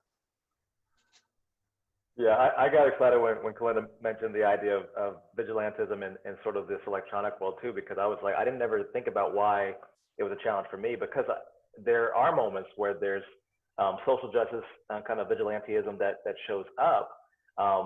And because that person is not responsible for the outcome or the follow-up or the fallout, they do kind of take on this personal kind of pride and heroism of like, stamping out, an issue or whatever, but then not being responsible for the outcomes after that. And that labor falls on something else, other structures. And so that's the one thing that really I found very, very right and very intriguing and very challenging for me, because there's times where I do feel like the students are right to call each other out for sure. But the students who are oftentimes most, I guess, prepared to really understand what the impacts are the ones that we engage in more conversation. And I talk to them about what the follow-up is and what's going on. But it can be really, really challenging trying to go through the whole full process. I also, I think about, I do see it as that's such a great point. There is this tinge of vigilantism to some of the, I think where I'm sitting, I get reports from campus, from other students, from faculty, but the ones that we're getting from students are like coordinated, right? Like I saw something on Instagram, I saw something on Snapchat, what have you, and I had a problem with it. And not only did I have a problem with it, I have 15 other people who are about to have a problem with it too and submit it. And so there's this kind of like sense of, and now institution, do something. It's actually on you, institution, to do something. I want punishment. And so many of my conversations with folks are, what is punishment, right? Like, is it punishment? Like, where are we with your understanding of maybe someone, like, of that accountability piece and of that education piece? And so it's like a good thing, and at the same time, it's a difficult, complex thing. What happens when we do have someone reporting to the institutional structure that something has happened that is harmful behavior? And then like the cynic in me, my inner cynic, also thinks about how that some of this has been increasing the last few weeks as everyone's been virtual, and there's more investment in virtual communities, and I think about how sometimes the social media call outs are almost like a mask too. It's very easy for me to sit behind my computer and say, well, but would I do it in person, in our in-person communities? And then is that the next step of thinking about how we address, for example, bias? And also my mind goes back to the Crawfords and Senator King, who knew all the right things to say on their platforms that are really public facing, but there's like this insidious back end, right? And I think as a white person, I've been seeing that too, where it's like, there's a post and everyone does that post, and then I question, we're like, well, behind the screen though, is this the mask that you're showing the public, or is this the mask you wear, right? And what does that mean? So sorry, there's a lot of thoughts there, but I love this idea of vigilantism. I wonder how much of this is youth-led as well, because for me, what I'm seeing is a lot of young people that are leading a lot of calling out other people online, that are leading a lot of these movements. And I wonder, this whole generation of people that have grown up with just being part of the virtual world, and we're all still just kind of learning it, and they've grown up with it, know it better than we'll ever know. So they've kind of grown up with this concept of not necessarily having a mask in the virtual world, where all of us are used to spending years of our lives developing our own kind of private masks to get further along in our job, or to get along with our colleagues, and they're not used to that. What I'm seeing a lot is people that are 19 into their middle 20s that are going into these meetings and are calling out these people in higher positions of power, or calling out these people that post hateful things online. It really is kind of an interesting thing to see, because and they're coordinated, like you were saying, Haley. Like, it's not just one person that's doing it. It's one person will see something, call it out, and then 25 other people are doing the exact same thing. And so they're like coordinated attacks. And part of me just really feels that it is just kind of like this younger generation that are just leading this, like, what, we've had it. We looked up to you people for so long. You're not fixing anything. We're going to now start it ourselves and just get in the back seat. We're leading the way. We're leading the charge now.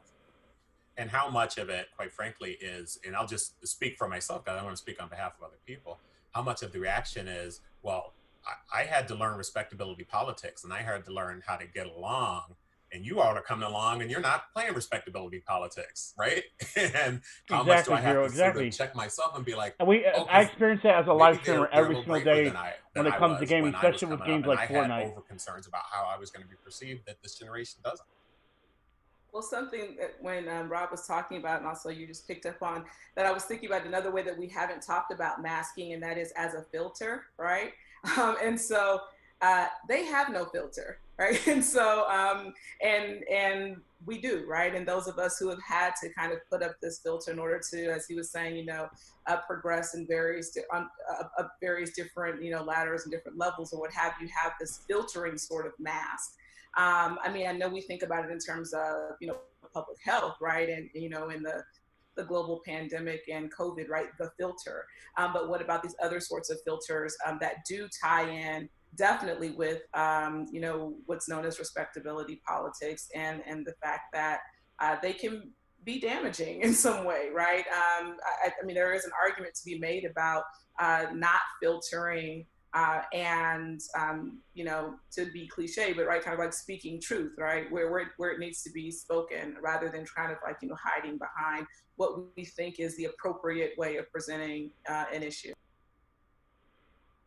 Yeah, it also reminds me of you know, moments where we uphold and really value authenticity in leadership, or showing up in spaces in authentic ways, where there's consistency with our values and the way we show up as leaders or as community members. And so that reminds me of that too.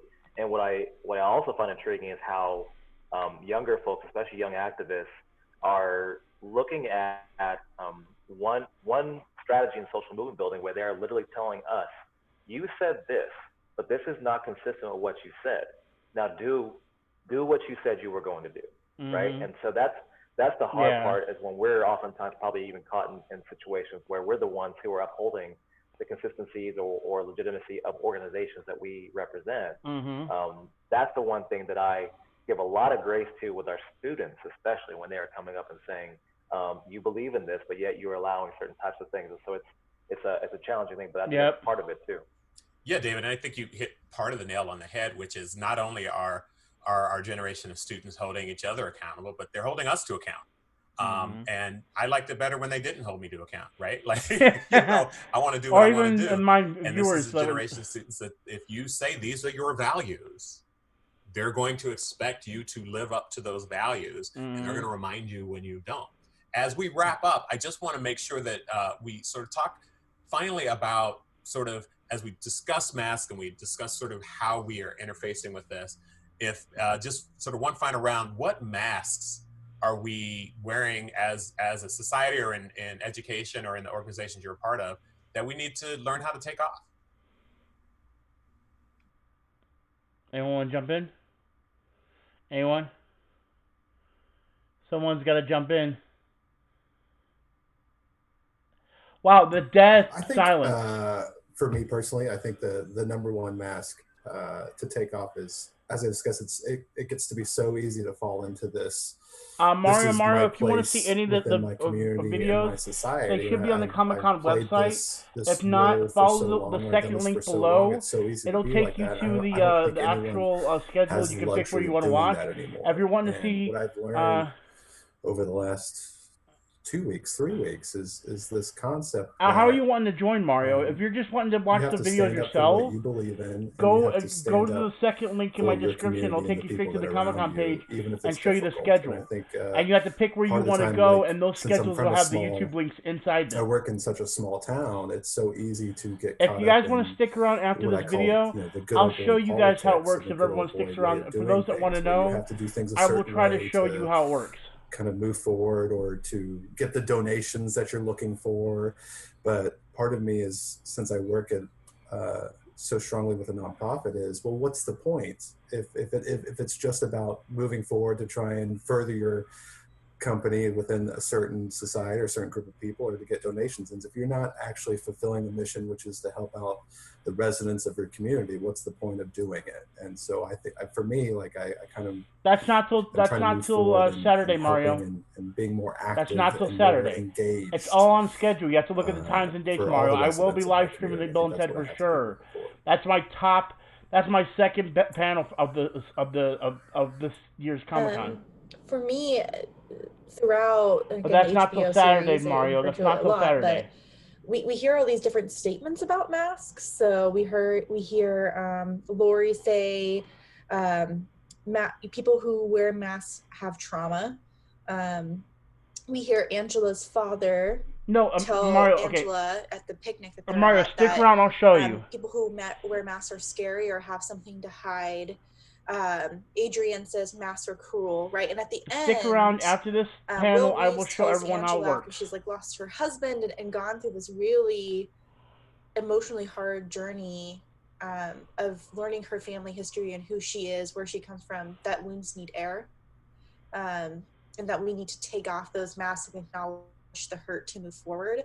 And I think in working in higher education, I often think about our wounds need air, not her. Our wounds need air, and naming the things that are hurtful are not in unmasking the policies or the institutional histories that are harming our students and harming our societies and our communities. Can only help us move forward. Like our wounds need air. And I'm seeing that happen more and more. And something that is on my mind as, for example, an example of this is the divestment from police at universities, right? And this thinking of and naming of, we've done harm. There has been harm done by our investiture in police departments and universities, and maybe the policies that we have can be unmasked and changed, and there's going to be pain in that. But we can't continue to put things over it and layer it and carry these wounds behind the mask that we're wearing. So that's kind of where my mind's at right now.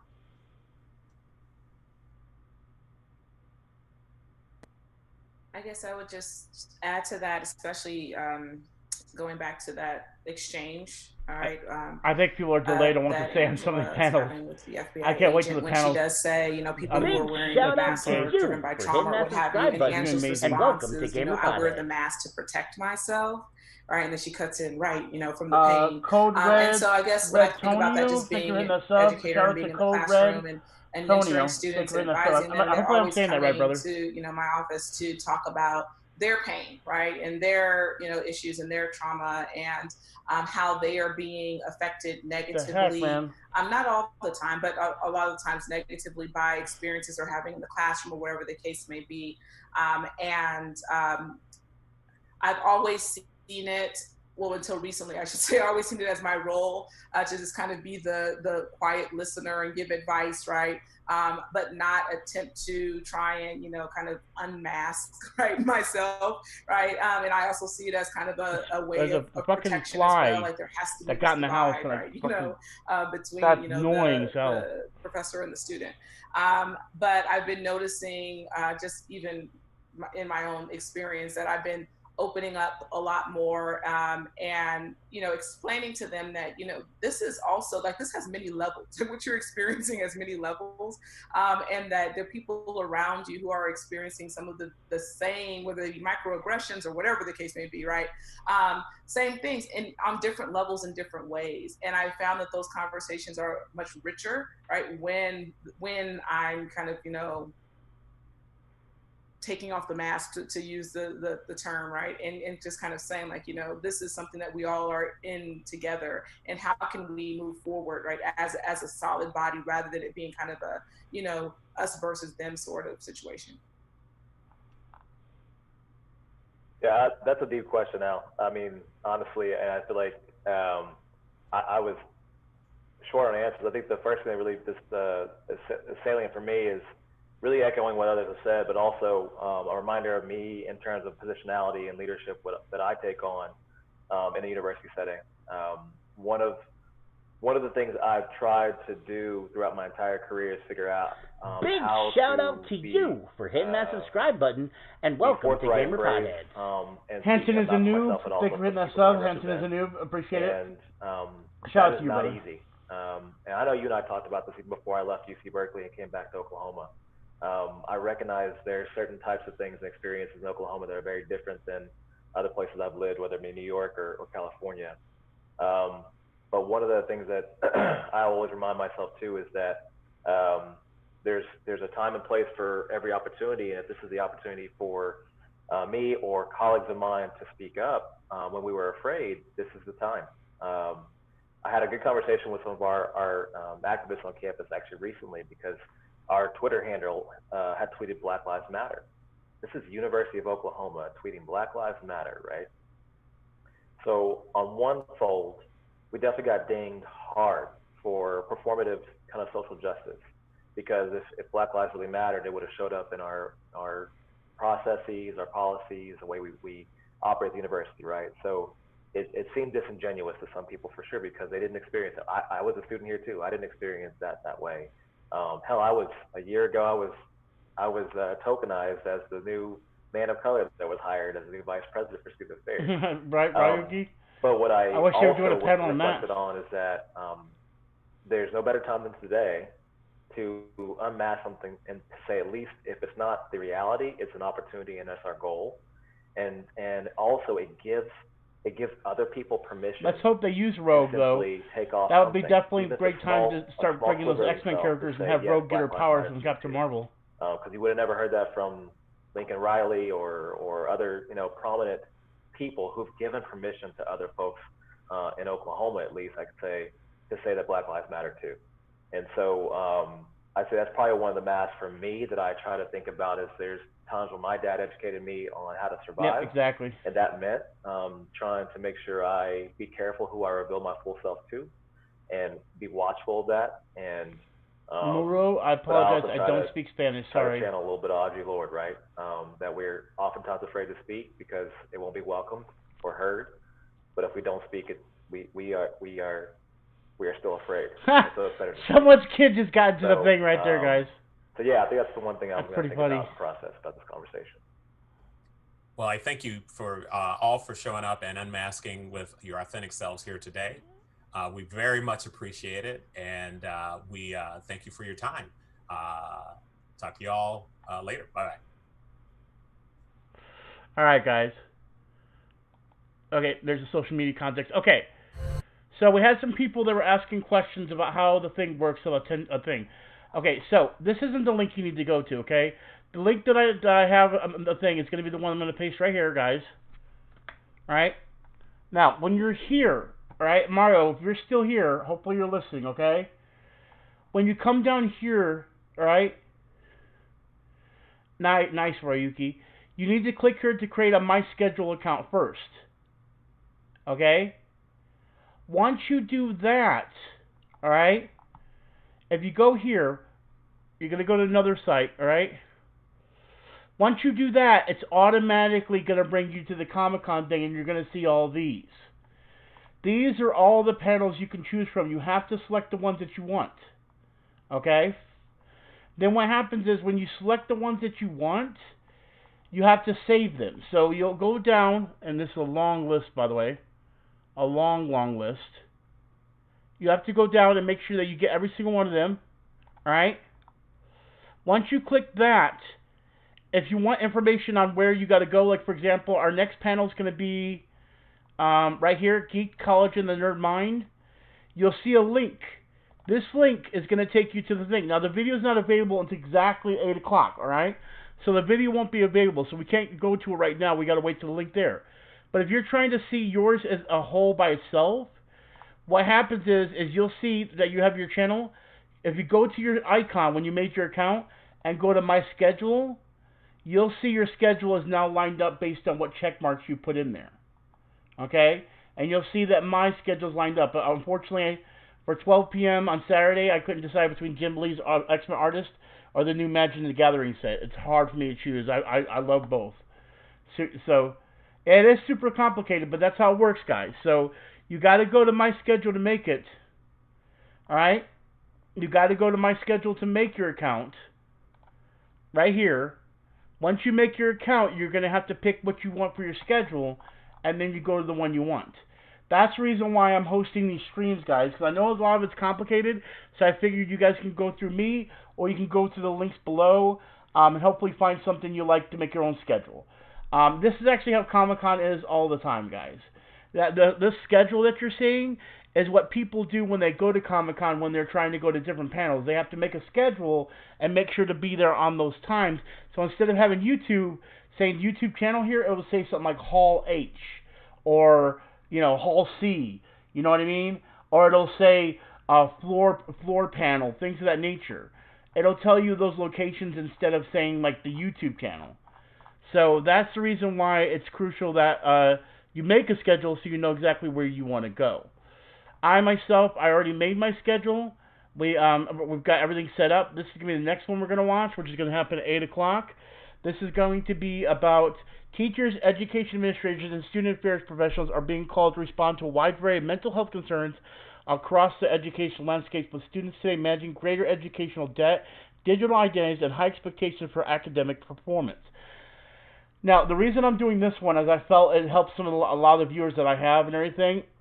And at the same time, there wasn't really any other good panels. If you look back, if I can show you guys, if you go back and actually look at the schedule, you'll see there really wasn't much for this one. We could read some comics for kids. I myself don't have any particular interest in it, but if everybody else wants to watch it, I'm down to change the schedule. We did try to do a vote, and most of the people I talked to didn't want to do it.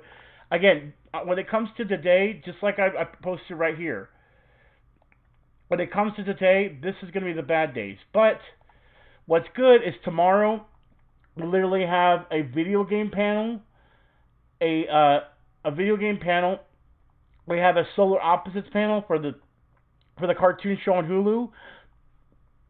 A Mattel and WWE Elite Squad. Tomorrow's going to be the best thing. So if you guys want to see the good stuff, make sure you guys are here tomorrow. Hit that subscribe button. Hit that notification bell, guys, so you guys can see this stuff with me when we actually watch it tomorrow. Today is a slower day, so I consider this the test day. We're using this to test the streams out so I can show off the schedule, so on and so forth. You'll notice that IGN is also doing a live stream as well. And of course, if you actually look up Comic-Con, I'm sure most of you guys found me right here. So, you know, when it comes to Comic-Con, it looks like not much people are doing it that know about it. We do have a few people that today, we might get more people doing Comic-Con tomorrow. It's like we see there are more people now doing it, but you guys did come to watch me, so first and foremost, thank you. You guys are freaking amazing for coming to my end to watch the everything. You guys are just amazing people, and I can't thank you enough. Every time I get new people on my stream, it's amazing to see you guys. And you guys, I just want to show my appreciation. Thank you guys so much. And I'm so grateful for you guys coming to my live stream to watch this. Because even though you could have watched the one with IGN with 1.2K, right there, you watched mine. And I appreciate every one of you guys. Thank you so much. So what we're waiting for right now is we're waiting for the next one. Actually, I'm kind of curious to see what IGN's panel looks like right now. To the heroes of... let's go ahead and take a sneak peek on what their panel's doing, or what their stream is doing, and see if it's any better. I don't know. It all depends on what you want to look at. You know what I meant. All right, I don't mean hookup, just like... Okay, so now some of the stuff I did want to go through, though, is they did show us some stuff for Comic-Con, some early access stuff. So let me show you some things that I saw that I thought we can go ahead and watch. Let's go ahead and look at some of the stuff that they're going to do before we go into the next one, which we have 4 minutes. I did see one. Where is it at? That was for... where is it? I can't find it anymore. Okay, let's just put Family Guy.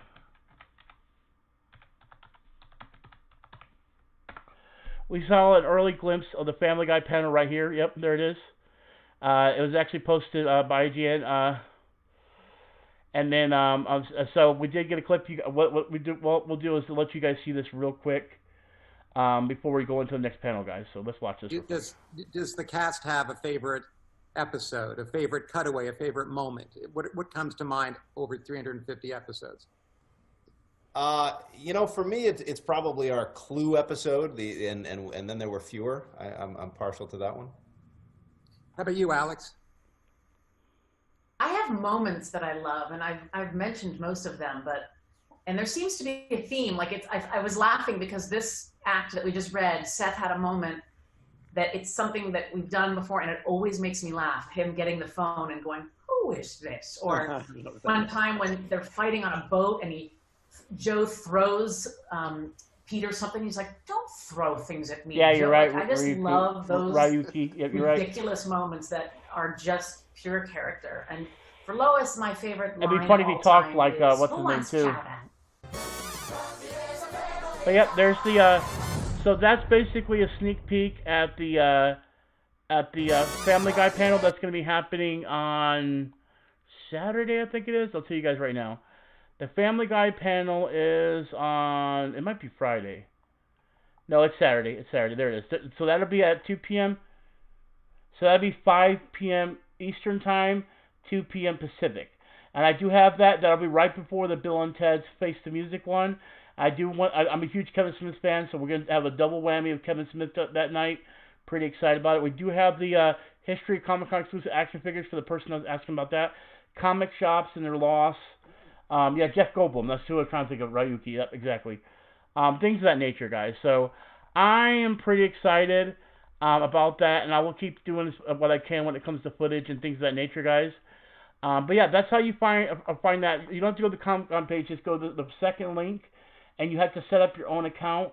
If it's too difficult, I will definitely be here to watch all the major panels I feel that are going to happen. So, but yeah, next we need to go ahead and watch this one. And this is the next panel we're going to watch. Yeah, Meet Him would be better question. Yeah, exactly. So unfortunately, this one's not as spectacular, but I feel like it's going to be what we're going to get decently today. Today's going to be a rough draft, guys. So for all 21 you guys are watching, thank you so much. I appreciate it. But tomorrow is going to be the epic day because we're going to have let's see here. We're going to have our just starting off itself is going to be the NPC thing, then Solar Opposites. I just can't wait. Tomorrow's going to be an amazing day. So, okay, let's go ahead and check out and see if this has started already, guys. Nope, we got to wait one more minute. Yeah, they're probably just watching Dorito. That's how it is. And I appreciate everyone watching. Sometimes people don't want to talk Dorito, and that's fine. They're here just to watch to see Comic-Con, and that's enough for me. I look at it this way. I hope I'm supplying them with the entertainment and the information that they need when it comes to Comic-Con and the videos itself. So, again, appreciative to everyone that's watching. You guys don't have to talk in the chat. These are just some of my regular viewers that play Fortnite. I do play video games a lot. That is my thing on here. But I will state this, guys, and I will state this after we watch this. There's some cool stuff that I put on the channel for comic book geeks and movie geeks. We'll talk about that after this video.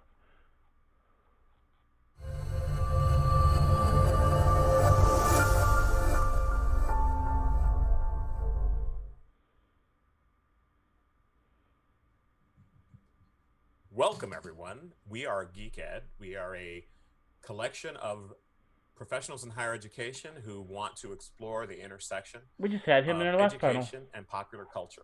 Today, we are here to discuss GeekED, Caring for the Nerd Mind. Teachers, education administrators, and student affairs professionals are being called upon to respond to a wide variety of mental health concerns across the education landscape, with students today managing greater educational debt, digital identities, and high expectations for academic performance. This has become intensified in the era of COVID-19 and the need for educators to manage the needs of students remotely. This panel of educators and mental health experts share how they've applied their passion for fandom and the lessons they've learned from superheroes and other pop culture to develop new best practices in our services to students. My name is Alfred Day. I'm Associate Dean of Students and Director of the Center for Support and Intervention at the University of California, Berkeley. I will share that my nerd credentials and how I am a nerd. I am a lifelong comic book fan. I Same am here. a lifelong Star Wars fan. Same here. I am a DC Comics giant, as you can tell, because Superman is... Add Marvel. on top of Sorry, my bro. head. We lost Although I him. love Batman more than I love many members of my own family. And I am very happy to participate in this conversation with you all for virtual Comic-Con. Why don't we go to Drea? Thank you so much. My name is Dr. Drea Letamendi. You can call me Drea. I have a PhD in clinical psychology, and I'm the Associate Director of Mental Health Training, Intervention, and Response for Residential Life at UCLA. I'm also the Interim Director of the UCLA Student Resilience Yep, Center, known as RISE. My pronouns are she, her, and hers. And let's see, I'm a huge, like you, Al, I'm a huge Batman nerd. And I host a podcast called the Arkham Sessions, which is all about the psychology of Batman and his related universe or universes. So I identify very specifically with actually the intersections of mental health, psychology, and comics. Nice. Great, Drea. Thank you. And I love the podcast, and I'm always a fan and listen to every episode. Let's go to Aaron Jones. Hello, everyone. My name is Dr. Aaron Jones. I use the pronouns he, him, and his. I currently serve as the Associate Director for Black Student Success at the University of California, Santa Cruz. And as of July 1st, I will be serving as the Interim Director for Educational Opportunity Programs, the office that supports our first generation. Yes, Ryuki, they are Pacific Standard Time. And I'm I'm Eastern, also but a I make staff sure to writer put the regular Comics Around, time which is set a that's all comics happening. review and news So yes, site. they are Pacific Standard Time. And I'm the co-host of our podcast through that site, Blurred Ground, which connects all of our Black nerds, blurs together to have conversations about any and all things in the comic realm, in the geek and nerd realm. Personally, I'm definitely a comic book nerd through and through. DC and Marvel. Ryuki, I will be streaming. Not all of it, but a lot I will be streaming every single one from beginning to end all week until Sunday. So if you need to come back and check out my streams, I'll try to put a timer too. You can click at too. I'll go back and put a timer in some of these streams too as well. Sort of the fantasy world. So like Game of Thrones was definitely one of my favorite shows until that last season ruined everything. Are they actually showing that, Alexis? Which panel's showing that one? And then TV and film and all those types of things are definitely passionate. No problem, Mikey. So happy to be here. Thank you for being here. I think you bring up an important point. You can be both a Marvel and DC fan, and it's okay. I mean, that was a bigger issue when I was 8 than it is now. Are you saying there's going to be the trailer, or are you asking for it, Alexis? Because there's no panel for Sony. As Batman. Jeremy, why don't you introduce yourself? Hey everybody, my name is Jeremy Parker. I use he, him pronouns. I am currently the interim college programs coordinator at Crown College at the University of California, Santa Cruz. My nerd credentials, I have a master's in education for games-based learning from the University of Michigan. I have likewise been a lifelong Star Wars fan, originally. And we can talk about prequels versus sequels if you want, but that is a fight that I am not willing to take up at this moment. I've also hold on 1 second, guys. More recently gotten super into Dungeons and Dragons. I run games, I host games. I spend a lot of my planning time for games thinking of how to incorporate those kind of educational learning components, which makes some people nauseous, but it makes me really excited. And brainstorming additional ways to integrate those kinds of learning outcomes in the tabletop gaming space, along with making it more accessible and inclusive for larger components of the community. Thank you so much for sharing that. I spent many times in high school at a table with Dungeons and Dragons and drinking Mountain Dew and Jolt Cola and all those sorts of things. So I really understand it, even though I'm really terrible at it. So we're here to talk about... Okay, I'm back, guys.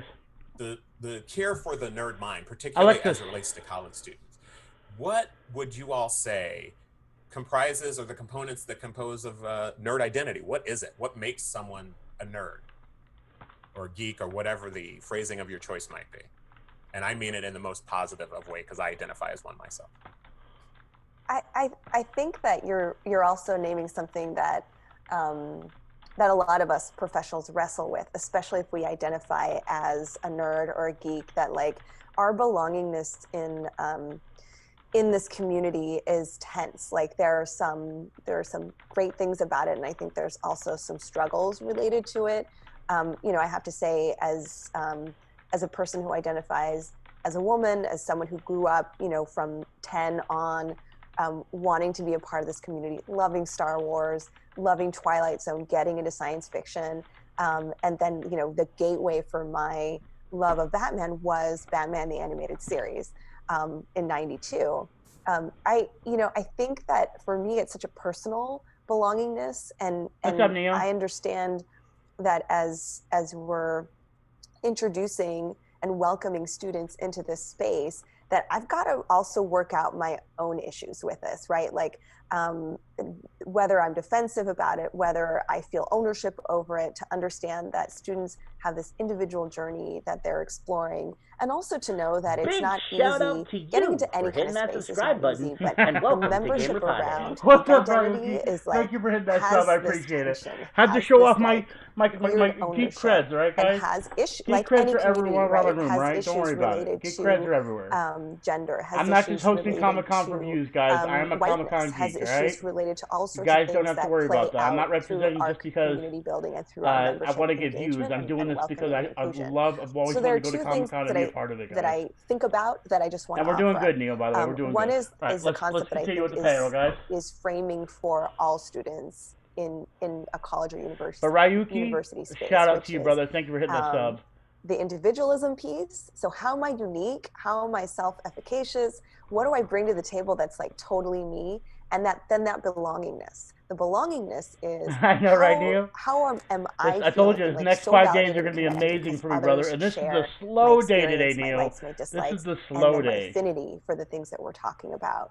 I think it's an ongoing journey, and I look at my role as I think a conduit, or at least someone who's observing the different ways in which those two, as a psychologist, I think about those two aspects being in harmony. And that's kind of the college experience in general, right? Like, how do I actualize my identity and my personal values, and how do I also feel really welcomed into a community?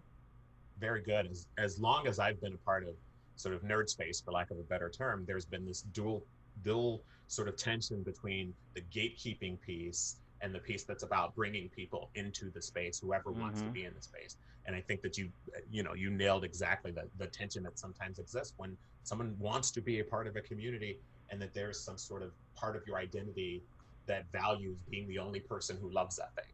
So I think that's really critical. Other thoughts? I think the big thing for me is that I am newer to living out my nerdness in public. What do I mean by that? I remember as a kid, there are some folks that had an aversion to being interested in cartoons, that this was a child thing, that comic books were for kids. Exactly. Obviously, they had never, read Watchmen or exactly that I was actually reading, and knowing that there's some deep meaning in a lot of these books, and they are literature. But I think that made me kind of look inward and like push it inward.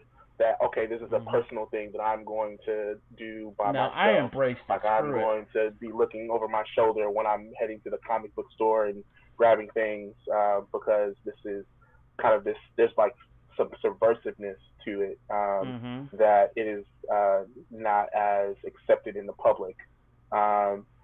Until, as things started to kind of like this boom that hit, in the early 2000s, where these, multi-million-dollar movies are being made, and it's becoming more okay, that does wonders for you as a nerd, because now people are coming to you to ask you, well, what does this mean, and why is this happening? Exactly. God, I love Comic Con. I kind of I now served a greater purpose. Yes. In my nerdness, and then it carried on. Like it didn't go away. It was something that I carried with me, and the opportunity arose to actually incorporate it into my work, because people are trying to get to know you, and in student affairs, we're folks that really try to learn and grow with each other by getting to know who we are and bringing your identity to the table. And so opportunities when I worked in housing, and getting to know students who were surprised that I was into certain things, and then I started to kind of incorporate those things into my office and incorporating into the programming, and I think that opened a lot of doors for students to be more connected to me, and for us to kind of build some spaces where we were connecting students to each other. So very much what Drea mentioned is that students are definitely unique, but how do they bring their uniqueness to the table and eventually find other people that they share these commonalities with, and now they're a community together, and I've done some programming in the last couple of years that I'm really proud of, because I've been introducing students to new ways of being nerds and ways to connect it to being also scholarly, and how deep it really gets if we sit down and talk about it and analyze it. I think you're 100% right. I agree. The 15-year-old me in 1985 I want to continue, but I want to bring up something Alexis is bringing up in the chat, guys. Alexis, you've been very much a fanatic of Fandom, but I want to see what you're aware of when it comes to Venom. How much are you aware of, like, the creator of Venom and just Venom as a whole when it comes to such an interesting space to be in, where it is both his mainstream own and still comics and so on and niche. so forth? Like, for This is example, such do a you know fascinating who time to created live Venom? around Because you understand, Alexis, Jeremy, I'm what are your very happy thoughts? to Why see that is you're a this Venom important? fan, And maybe it's and not. Maybe hopefully we're all you wrong. wouldn't Maybe picked up the movie just like I don't did. know. But I want to know, do you know? Are you familiar with Venom and the creator as well? Alfred, I definitely, because the one creator of of the struggles that Venom I've also encountered, created another in comic my book character professional named life Spawn, as a game space, and he's going to be doing a panel this instructional weekend. designer Todd is McFarlane, just and you being might taken want to watch it, seriously. Alexis, because he's the one There's that kind created of the like character this Venom flippant nature about in the world of Spider-Man. nerdom or geekdom, right? Where And it's if you're like, not familiar with him, you definitely need to do some encyclopedic research on him, knowledge Alexis. of I the think you're going to entire love Todd history of McFarlane. I Marvel, think you're going right? to love That Spawn. is something that is valued. If you have not read any Spawn but comics. when you try You to can also highlight see and the illustrate and movie, apply it and there's of a the importance cartoon of creating animated series a on sense of HBO. belonging and why that's so important to incorporate into the community. Other people are like, that's just a fun Exactly thing. right. Like, that's just a fun thing. It has, and that's the reason why I hated Spider-Man 3, how they ruined Venom. Any sense. And I'm like, yes, that is why I do what I do, so that I can illustrate for you the importance of it. And so that the personal identity, especially as somebody who has enjoyed Dungeons and Dragons and tabletop games and running like this collaborative storytelling space where everyone can be the heroes of their own story, exactly, has been so important for me, and allowing myself permission to incorporate that identity into my professional space. I'm buying it because I myself encounter after Comic-Con. I'm gonna buy it after Comic-Con's over tonight. Don't understand or don't see the value that those kinds of passions and internal interests bring to the space. And so I have been very fortunate to work with really wonderful people like Dr. Sandoval or Alex Belisario, who have been very supportive in seeing the value of, yes, your nerd identity actually. Yes, you do have to wait, Alexis. I don't think they're going to have a trailer. Sorry, brother. For students to find but did you hear anything I said, Alexis? Did you understand anything I said about Venom? Folks who need a little bit more priming and education to understand the value. Oh my God! Don't even get me started on that, Ryuki. Excitement with which I don't want to talk too much of the panel, but yes, it's very amazing. Create a wonderful place for genuine and authentic human connection. Yeah, so I would definitely, I would echo, Dr. Jones's. I think when you're talking about, I'm very happy for you, Alexis, but I apologize. I don't think you understand English. Do you understand English, Alexis? A journey that I have experienced, and I've had my own struggles, but I can imagine that there are other members of the community who maybe understand and who can pick an episode from any season of Buffy the Vampire Slayer and incorporate it into student advising, right? Whatever right. Student is going through. I would never thought about that. But maybe has been discouraged in the past by their peers or other administrators, that is something that doesn't have value or it's not important. So that's definitely. Dr. Sandoval wrote a dissertation. I'm not sure, Ryuki. I didn't see anything about it. There could be though, and I might have bypassed Schlosser's the theories of mattering and belonging for student success and how important that is. And yes, if you have very a chance cool, to read Alexis. that, I would definitely highly recommend it. I'm guessing you don't understand too much English, but I appreciate you coming out, brother. I appreciate it. Incredible research and yes, Venom is awesome. Venom is very awesome, brother. Yeah, I did have an opportunity to read that dissertation, and I actually was able to look at it before it was finalized a little bit, and it is amazing. So I would definitely encourage folks to go find that and take a look at it, because I think she did some real foundational work in this area around what it means to have this identity and build community. And I think that's the next thing it might be important for us to delve into. Kind of, Kevin. Unfortunately, they've pre-done the videos, but yes, this is live Comic-Con. These are all the videos that are coming live, but they have been pre-recorded, Kevin. The tension that you all and if you want to, I can explain to you after this panel how it all works. If you have any questions, maybe obfuscate it a little bit. Particularly, sort of, we have a long cultural narrative around going away to college and becoming a new person, when the old person, maybe the things that you didn't find reinforcement for or weren't maybe prized where you came from, what you're looking forward to is maybe masking that a little bit and shutting it down. When students come to our new communities in the ways that they used to come to us, but whether that mean moving in physically or in the ways that they're likely to come to us this fall, which is virtual, how do we sort of help students find that community when they arrive on campus that is aligned with their nerd identity, if that is an identity that's important to us? For me, I just was reminded as Jeremy was talking about, building those spaces and building it into work. There were two things that I've been able to do in the last 2 years that really complicate things, right? Not only, the idea of identity and embracing a nerd identity, but today, no, Kevin. The Marvel panel will be tomorrow. So, being Black and being a nerd has a particular type of experience. Again, the bullying that I experienced as I was younger. I don't understand what you're saying, Alexis. I'm sorry. I'm age, but also in the community, this might not be as valued, which completely ignores long histories of Black folks being integral to a lot of nerd spaces, sometimes behind the scenes, sometimes in the front of the screen. Right. You didn't think Parliament Funkadelic was a bunch of nerds. I don't know what to tell you.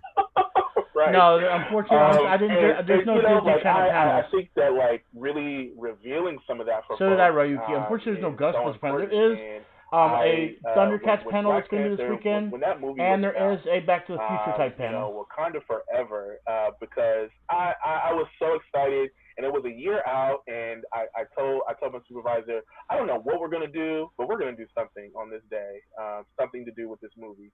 I know that maybe it's not traditionally what, I don't know, but we're gonna do something. And a year later, we did some screenings. And she was like, "Oh, I don't know how popular it's gonna be. I don't, I guess you could kind of, maybe we'll put some funds behind it, maybe. But for the most part, go find out how much it costs. Go figure it out, and we'll see what happens." And because of the way that I brought my passion to the work and how important that I knew it was going to be for the sake of representation, the fact that it was mostly Black cast, written by Black folks, and Black designers, and it just screams, this is the Blackest comic book movie that's ever about to exist, and I want to be a part of it because my job is to help Black folks.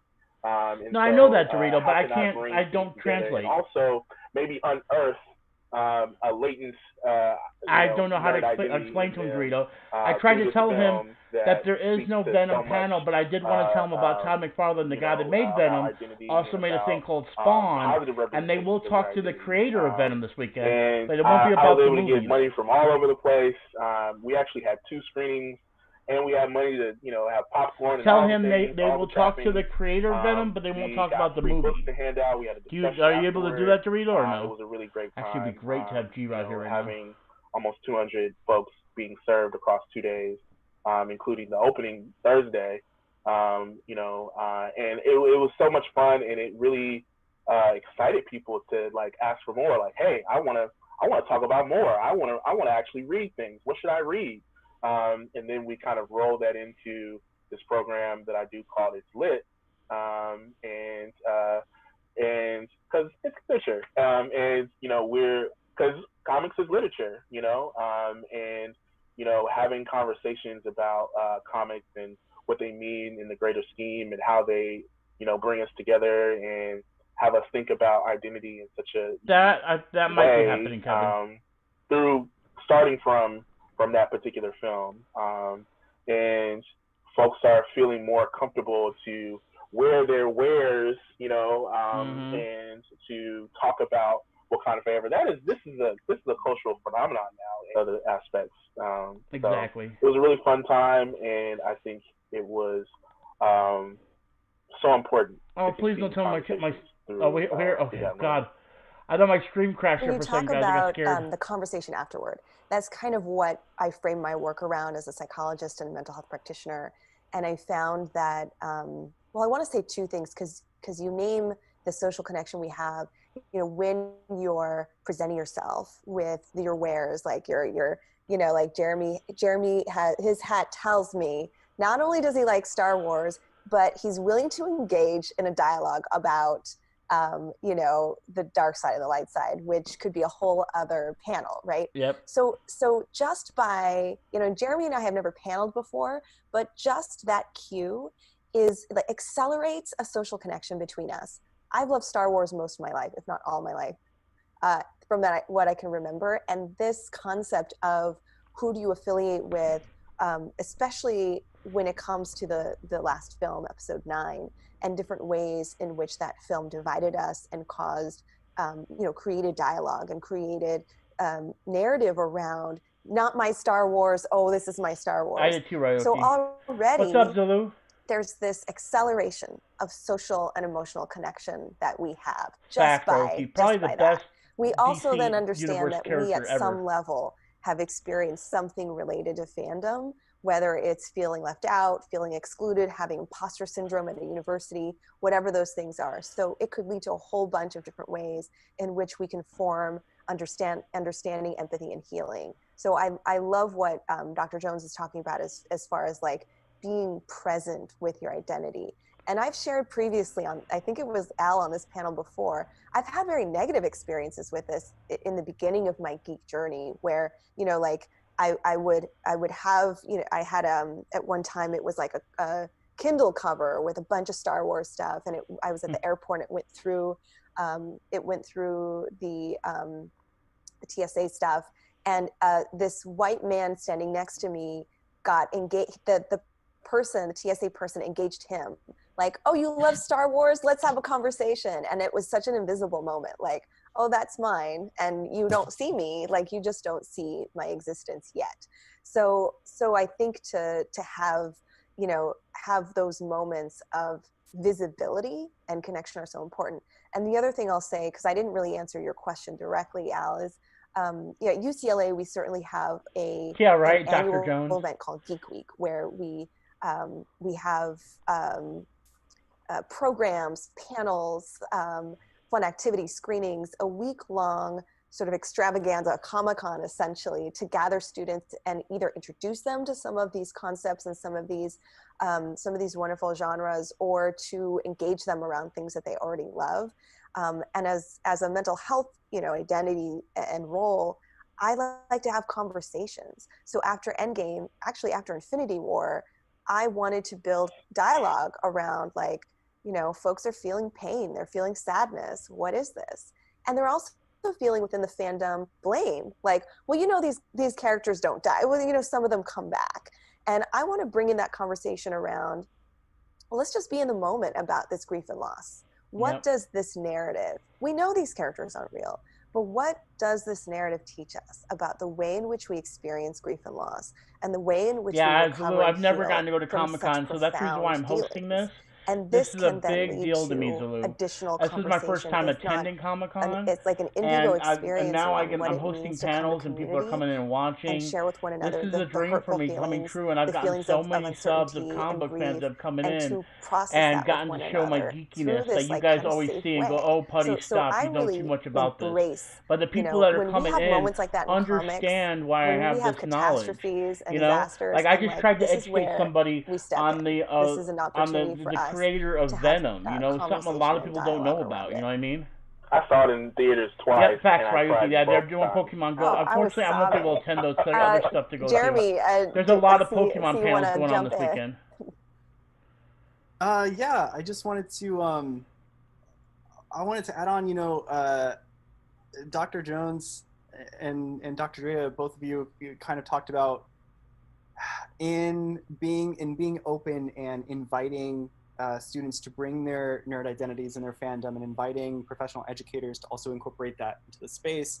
It has baggage with it of we're not just putting on a program. We're not just going to play Black Panther as a Zulu, movie man, during that's Welcome my Week dream, brother. and say, why do you think I make and the pat Putty Man ourselves on the character? back and say, look, we did a thing. Look how awesome we are. Let's get a little spam of the But Putty as Man professional characters in there, educators, guys. there are other critical questions that we are continuously addressing, right? Of who in this nerd space, both of you have talked about, like, different people have different experiences based on their intersectional identities in negotiating with these different communities. And as professional educators, it's really important for us to think about that as we continue moving and incorporating our nerddom and our fandom through programmatic experiences or through spaces of welcome.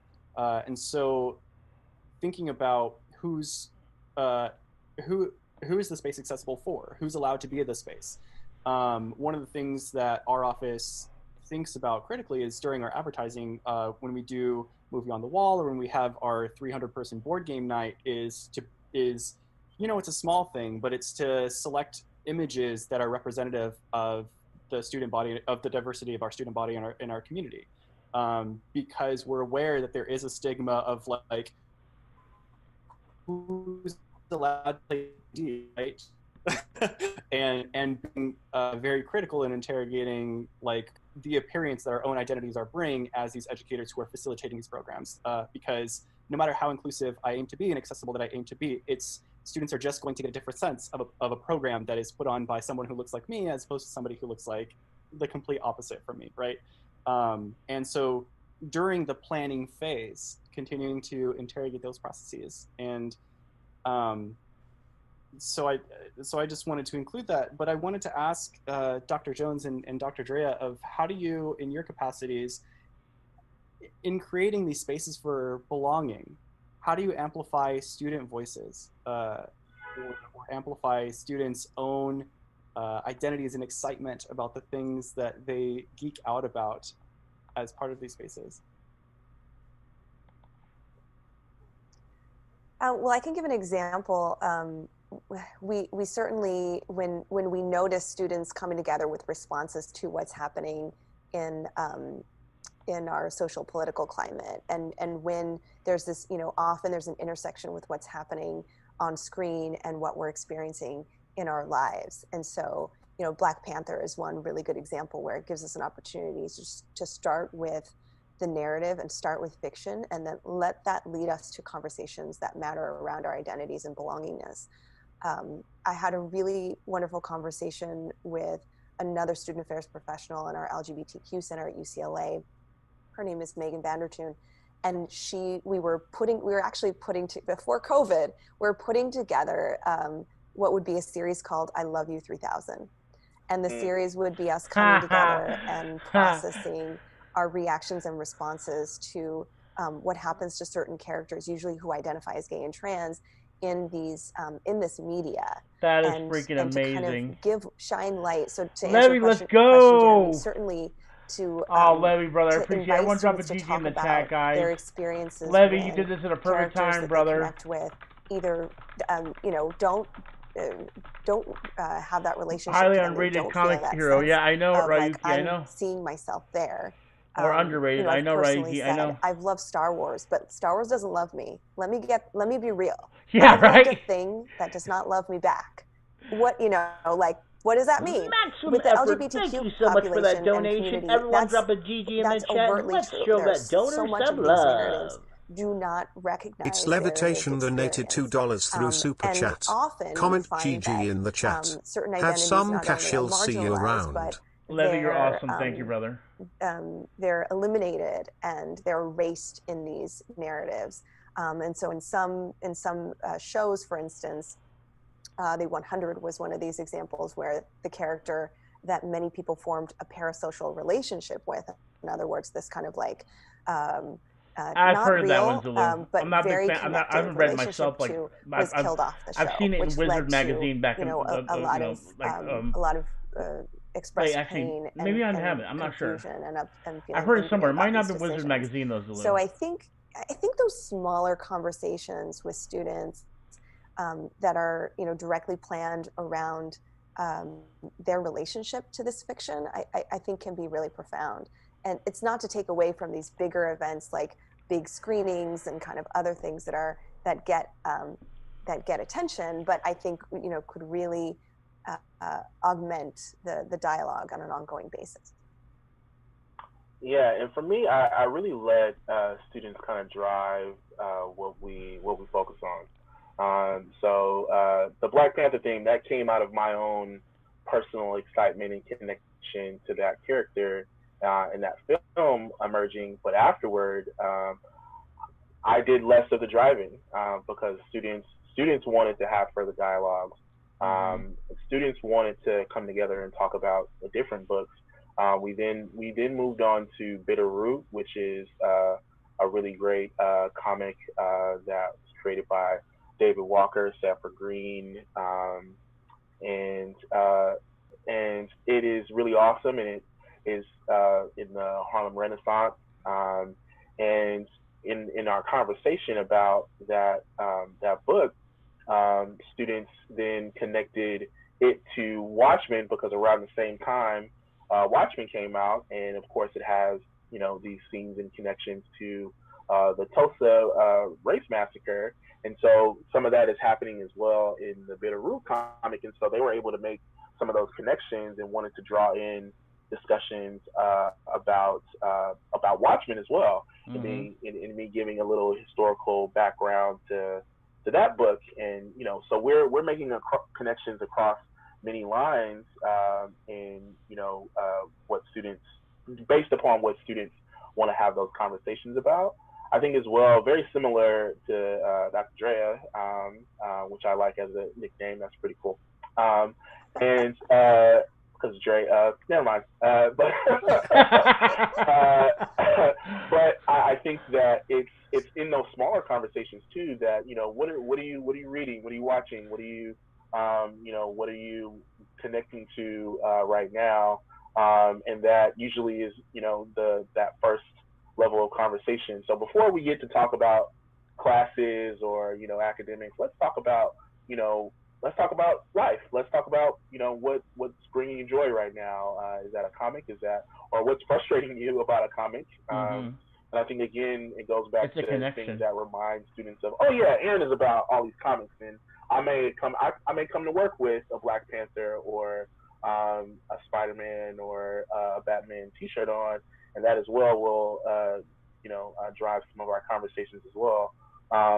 And I think what students want is to be able to really have their whole self exist, and for them to have spaces where they can be their whole selves. And that could be in a large program, or it could be just in my office having conversations, or walking by, or in really informal ways as well. We have a grad student that used to work in our office that we connected on a geek level higher than most, and she was really a part of driving some of the conversations, and we'll talk randomly about books that we're both reading, about Saga. And wow, Ryuki, thank you, brother. Everyone drop a GG in the chat. Thank you, Ryuki. Guys, please show Ryuki some love. Sci-fi, for all those that don't mind commenting, the GG, I appreciate it, guys. Ryuki, you're awesome, brother. Thank you. Situation, and it has such unique kind of conversation points, right? Where there's trans folks. You're awesome, Ryuki. I'm glad I got to meet you, brother. Where there are conversations about different political views, and how that feeds into love and raising kids. Thank you so much for that donation. Everyone drop a GG in the chat, and let's show that donor some love. The Resource Center is just kind of talking about have you read the recent one? You know, what do you think about what happened, or what do you think is going to happen next?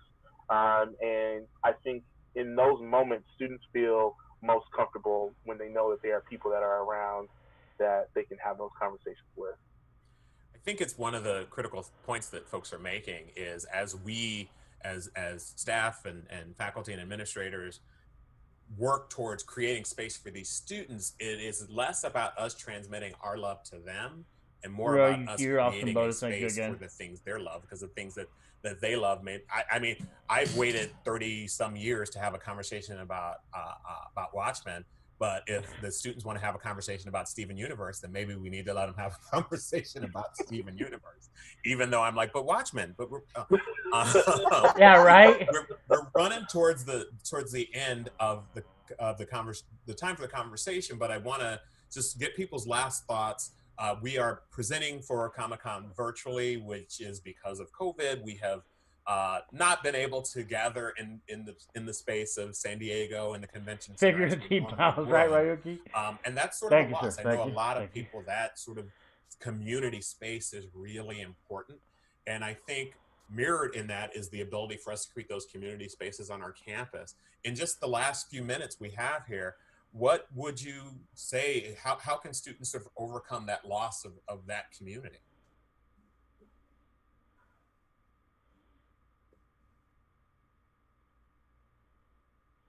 See, always someone's thinking for a second. I would, a big theme that's been going around Crown College has been resiliency. And having I like to thank the Academy for the dollar. I like to thank Michael Strum and helping illuminate the incredible resiliency that they've Disney owns demonstrated. The Simpsons, Michael. You know, just because they own 20th Century Fox. Yes. Just because things are they do, not where we want them to be, and I would also like to thank the Academy for the dollar. I'd like to thank Ryuki for showing appreciation for my work and content. With faculty who are struggling to use Zoom and do all these curriculum conversions. I mean, I'm not sure about the Simpsons movie turn 13, but I know it's got to be that old because I remember seeing it in theaters. Undergoing vast amounts of change in every single domain of Maslow's hierarchy. And I think reaffirming for students the resiliency of their spirit, that they are not giving up. A conversation I frequently have with my own student staff is that moment at both the beginning and the end of Avengers, when it opens up in Endgame with Captain America, right? This iconic character who is who's facilitating a support group, right, with like 6 or 7 other people, and for himself creating this genuine, authentic human connection with this small group of folks, having those depends on the episode that you referred to, Dr. Jones, and really just trying to like move people through this incredibly traumatic experience in not the same, but in some ways there are some parallels of our on-campus population to the SNAP. A little bit worse than the SNAP because our occupancy dropped to 20%, from 100% to 20%. We had an 80% reduction. And how do we interact as a community, right? And as tumultuous his entrance in Infinity War, well, at the same time, though, I like his entrance in Infinity War in tons of different ways. The way he walks in when they're battling. But I don't like how they try to get Tony and him to conflict. You know, like Captain America alone, I felt like facing the wounds were too fixed too metaphorical quickly, you know what I mean? COVID army. That there's that moment of the whisper on your left, and everybody comes out of the woodwork. Okay, right? Michael Strum, you just made 2 accounts to say that again. As we continue to navigate and create thank you for coming in twice. I appreciate it. Having Zoom circles, having remote movie nights. Your favorite heroes, Cap? Yeah, mine's actually Deadpool. The second would be either having Jubilee or Animal Crossing sessions, or creating Minecraft servers at UC Berkeley to host graduation. We collectively as humans are not giving up, even though things have gotten hard, and everyone feels like and I will be cosplaying as Deadpool. We're still going to pick ourselves up and try the best that we can to continue having those genuine, authentic interactions.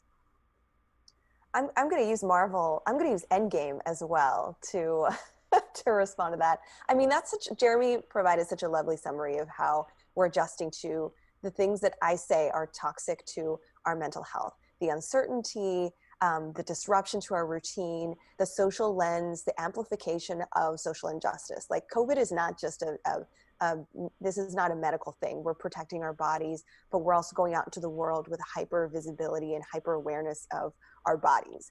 And we're learning how this pandemic is also amplifying our social gaps and disparities. What I will say about Endgame, as that was my promise, was I'll talk about a specific strategy that I'm advising students around, which is when we think about Endgame, one of the strategies they actually use, a tool, is this is time travel. And no, we don't have time travel, but we do have this concept called psychological distancing. And okay, we know about physical distancing and social distancing. We've been fixated on it. Psychological distancing is a way for us to kind of use this cognitive technique, this mind coping strategy, to better feel okay in the moment. And when we watch these characters kind of go back in time, they're doing a number of things, but one of those ways that we can utilize this is to go kind of mentally go back into times of difficulty, stress, adversity.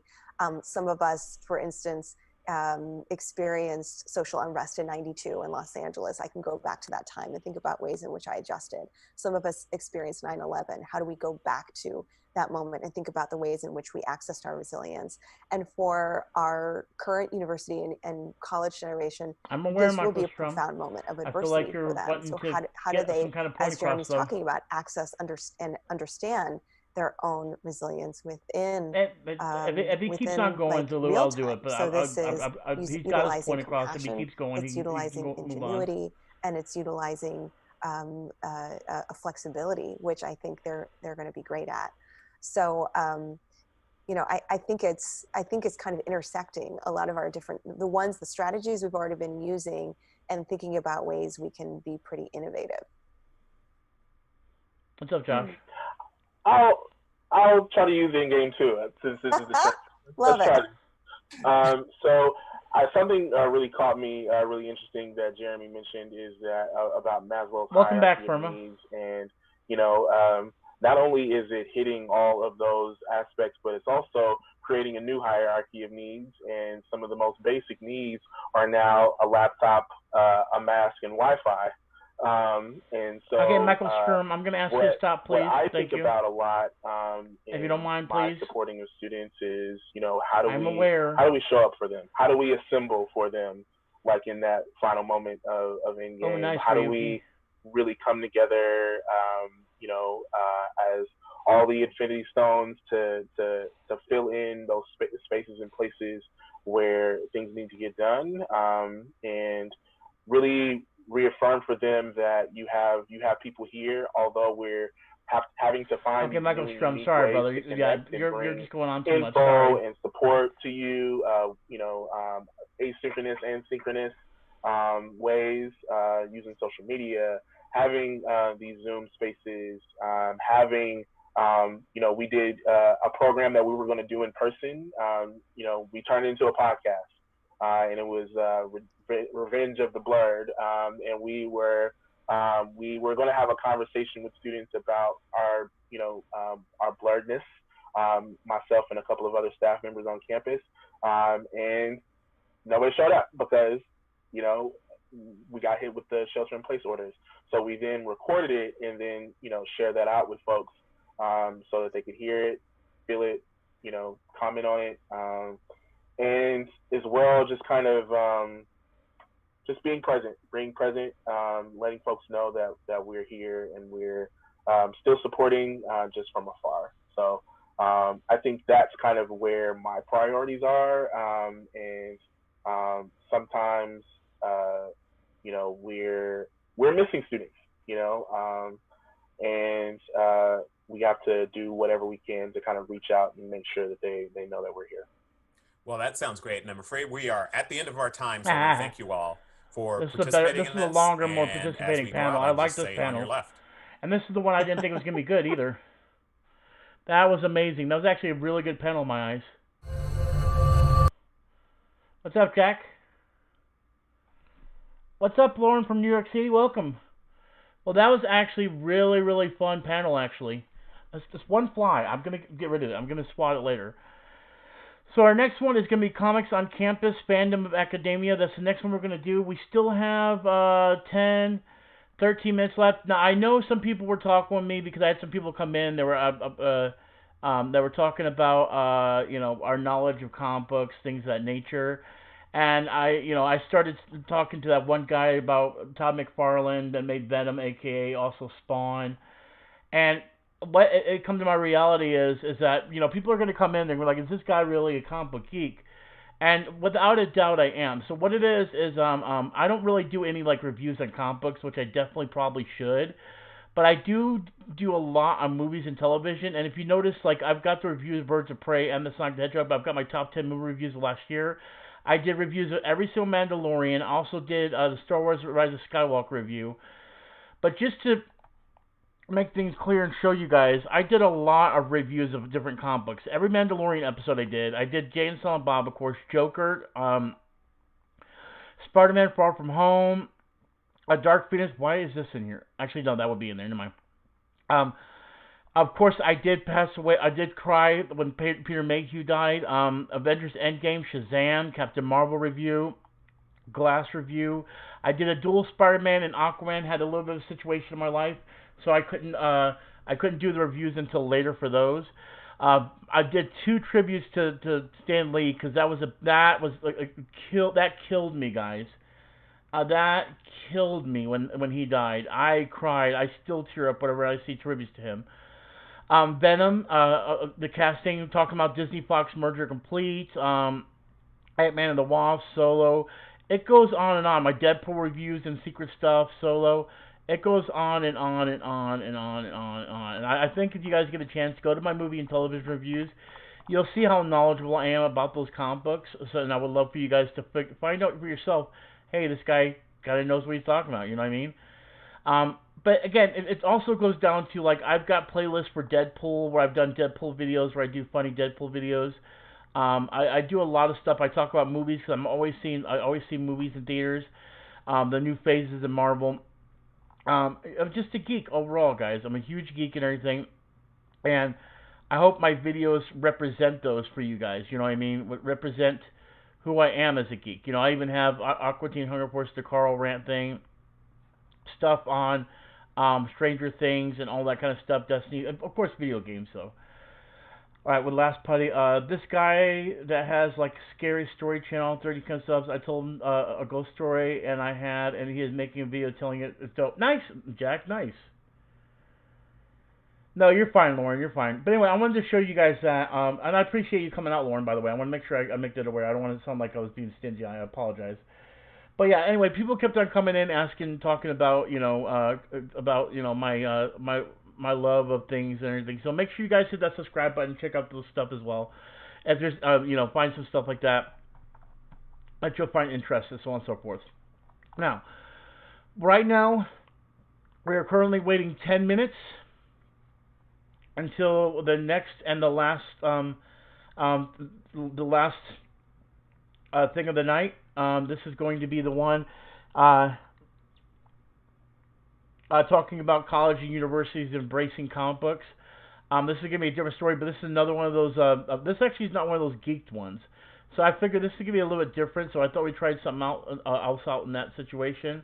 As for the other list, let's go back to my schedule. Here's my, let me go, I wanted to go to my schedule. Okay, there we go, my schedule.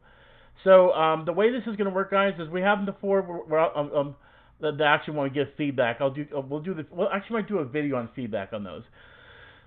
So, next one is this one. Now, tomorrow's going to be awesome one. I went ahead and decided I'm not going to do this one right here. We're going to do the NPC storytelling in video games, then Solar Opposites, then the Mattel, then look inside Marvel 616. The New Mutants was actually just posted, so they are doing a panel on the New Mutants. So make sure to be here tomorrow for that. The Science of Back to the Future, Bugs Bunny 80th anniversary, which will have people that do the voice of the characters. I did go into this one because there are some people I like Jamie Chung. If you've never seen Jamie Chung, she's a beautiful woman and a great actress, so I want to see that. And then, of course, the Mystery Science Theater 3000 panel, which is going to be amazing. So, guys, make sure that you guys go ahead and check out my schedule. Come back tomorrow and the rest of the week. Saturday is probably my favorite day because we got the DC. I can't choose between Jim Lee or Magic the Gathering, so vote in my my Comic-Con video I posted. But we got the American Dad, Family Guy, Bill and Ted, hosted by Kevin Smith, my dad, and then Kevin Smith again down here, talking about comic shops and the history of Comic-Con exclusive action figures. And then we end it with a little bit of D&D again. And then, again, this is just going to be an amazing weekend, guys. I'm so excited about it. I signed up for Mutants as well. At this point, it could be shit. And I wouldn't book exactly, Ryuki. Well, there's characters I love that are in the New Mutants. And, of course, the reason why I'm going to look at it, even though it doesn't have Deadpool's origins with it, you know, it's still nice that it's going to exist in some frame, you know what I mean?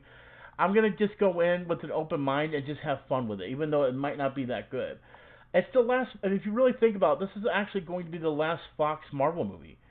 Like, this is the end. This is it. This is what we're going to get. You know what I mean? This is the last thing we're going to get from 20th Century Fox, aka 20th Century Studios. That one guy kept on coming in like crazy. Make sure we have to be well known. It's now called 20th Century Studios, which, yes, it is called that, guys, by the way. But yeah, it's nice to see that we're going to at least get one more movie, even though it may not be the greatest. But hey, I'm willing to open my heart for it and at least enjoy it a little bit, even though it might not be the best movie in the world. You know what I mean? So. But yep, that's what to expect this week. It's gonna be a crazy, crazy, crazy weekend. So if you are new here, make sure you hit the like button, make sure you hit the subscribe button most of all, and hit the notification bell so you'll be notified.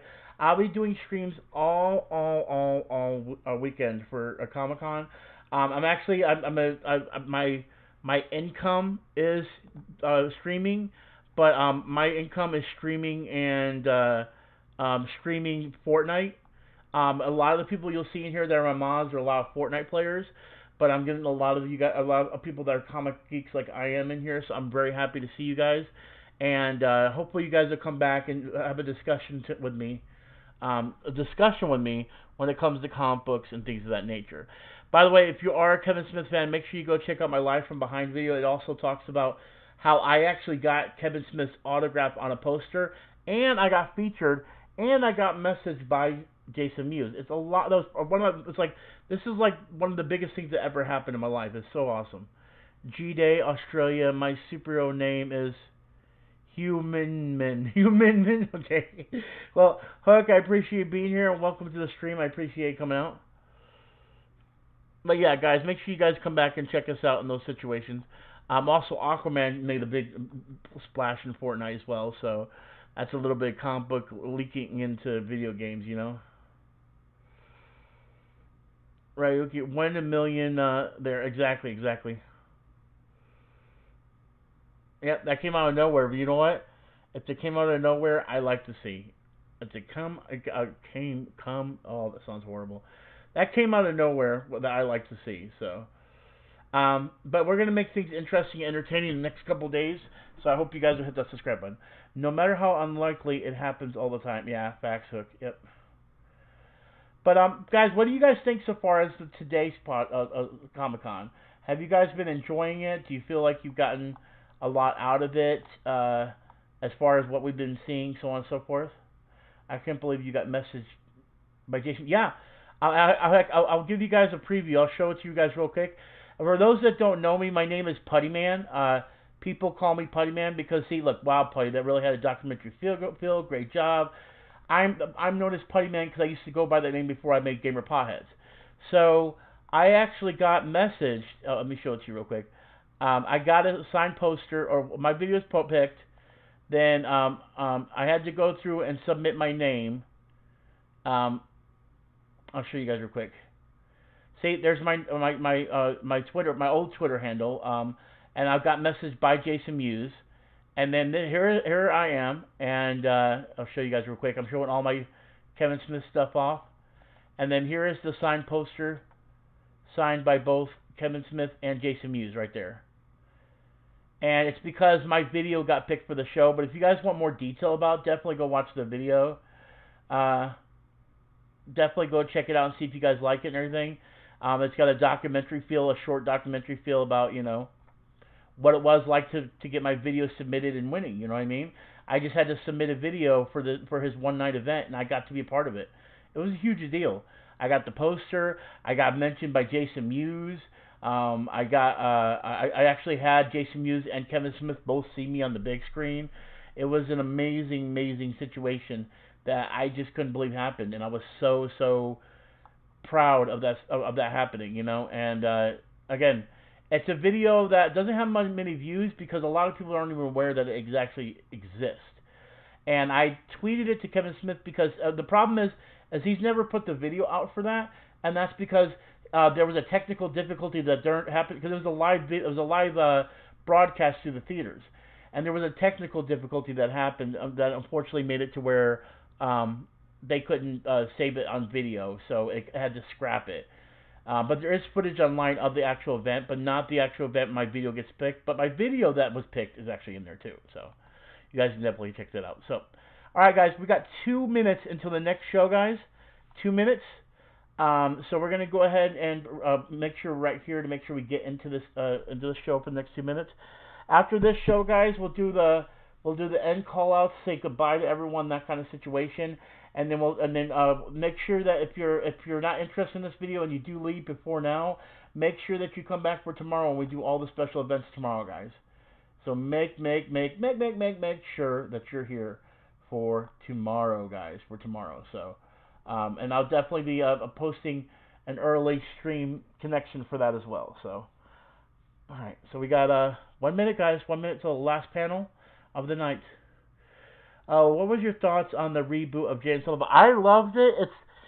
It's not. I'm not gonna say it's definitely not the best Kevin Smith movie. It's definitely for Kevin Smith fans, so that's why I loved it. But if you're not a fan of Kevin Smith, it's not really for you. It definitely was the love letter to fans and mockingly talking about his movies. So if you're not familiar with his movies, you won't have any idea what's going on. So that's the best way of explaining Jay and Silent Bob reboot. But I loved it. I did a review on that as well, so make sure you guys check that out as well. So.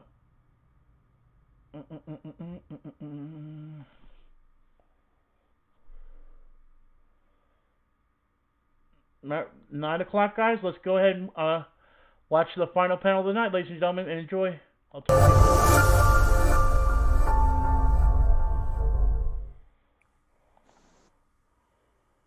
Hi, everybody. This is Ed Cato.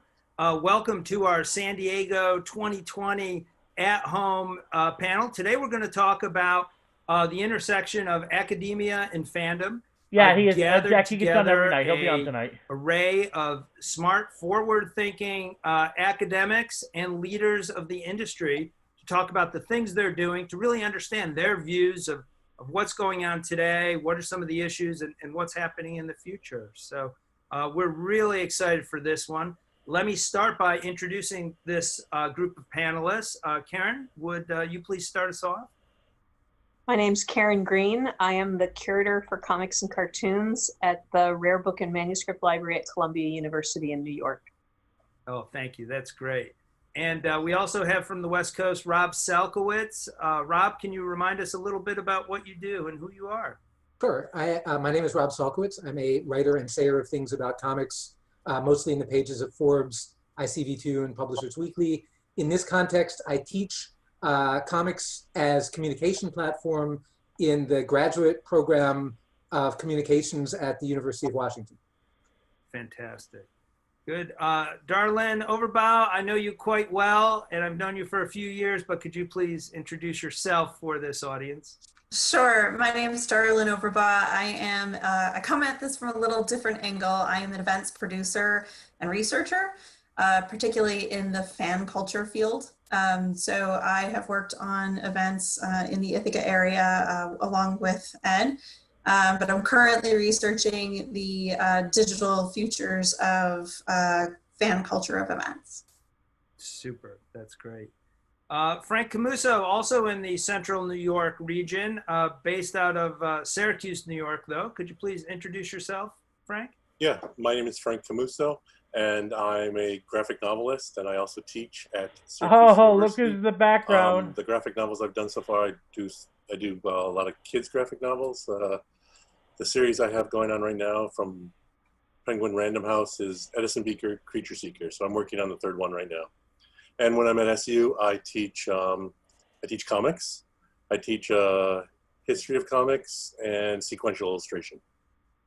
That's great. Frank, I've got to say, you have that class that I'm going to crash one time or another. Oftentimes you'll tell me your next topic and I'll be like, oh, but that sounds like the best one. Well, I had to, we can talk about this later, but I had to switch to online. So some of these will be available on tape, unfortunately. Right. Very good.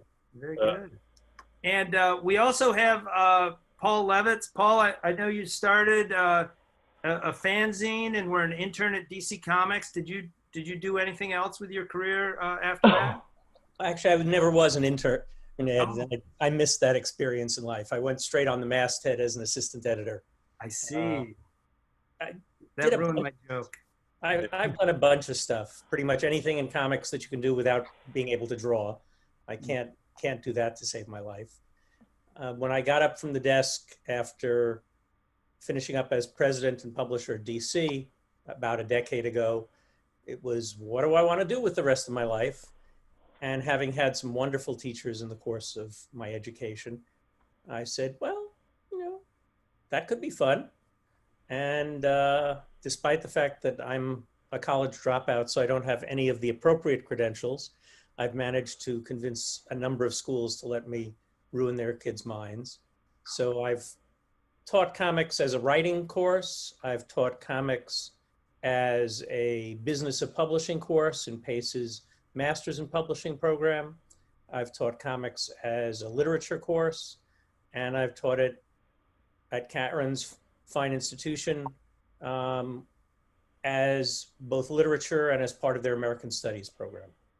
Yeah. Well, that was a Fantastic. long intro. Yeah, what a treat. What a treat. That's great. Well, thank you. Thank you all for being here. We appreciate your time during this crazy lockdown semester. We're recording this in June. Of course, it'll be released. Our audience is presumably watching this in July or some point. Oh, well, after. they tape it that soon? We've just finished up a difficult semester with a lot of twists and turns. I'm very curious from our panelists, how was that last semester? How did it go? And do you have any reflection on it as we sit here in June of 2020?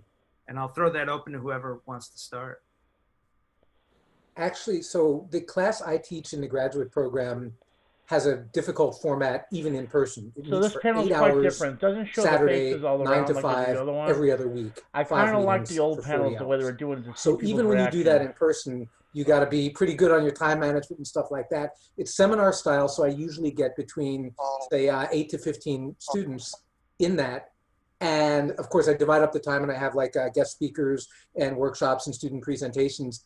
But to move that online, honestly, I was completely dreading it because just to ask somebody to sit there, even by moving some of the content into downloadable sections. So I would take some of my lecture notes, I would record it on PowerPoints and stuff like that and say, watch this on your own time, and make some of the class material that we would otherwise be sitting there watching, stuff that they would do on their own.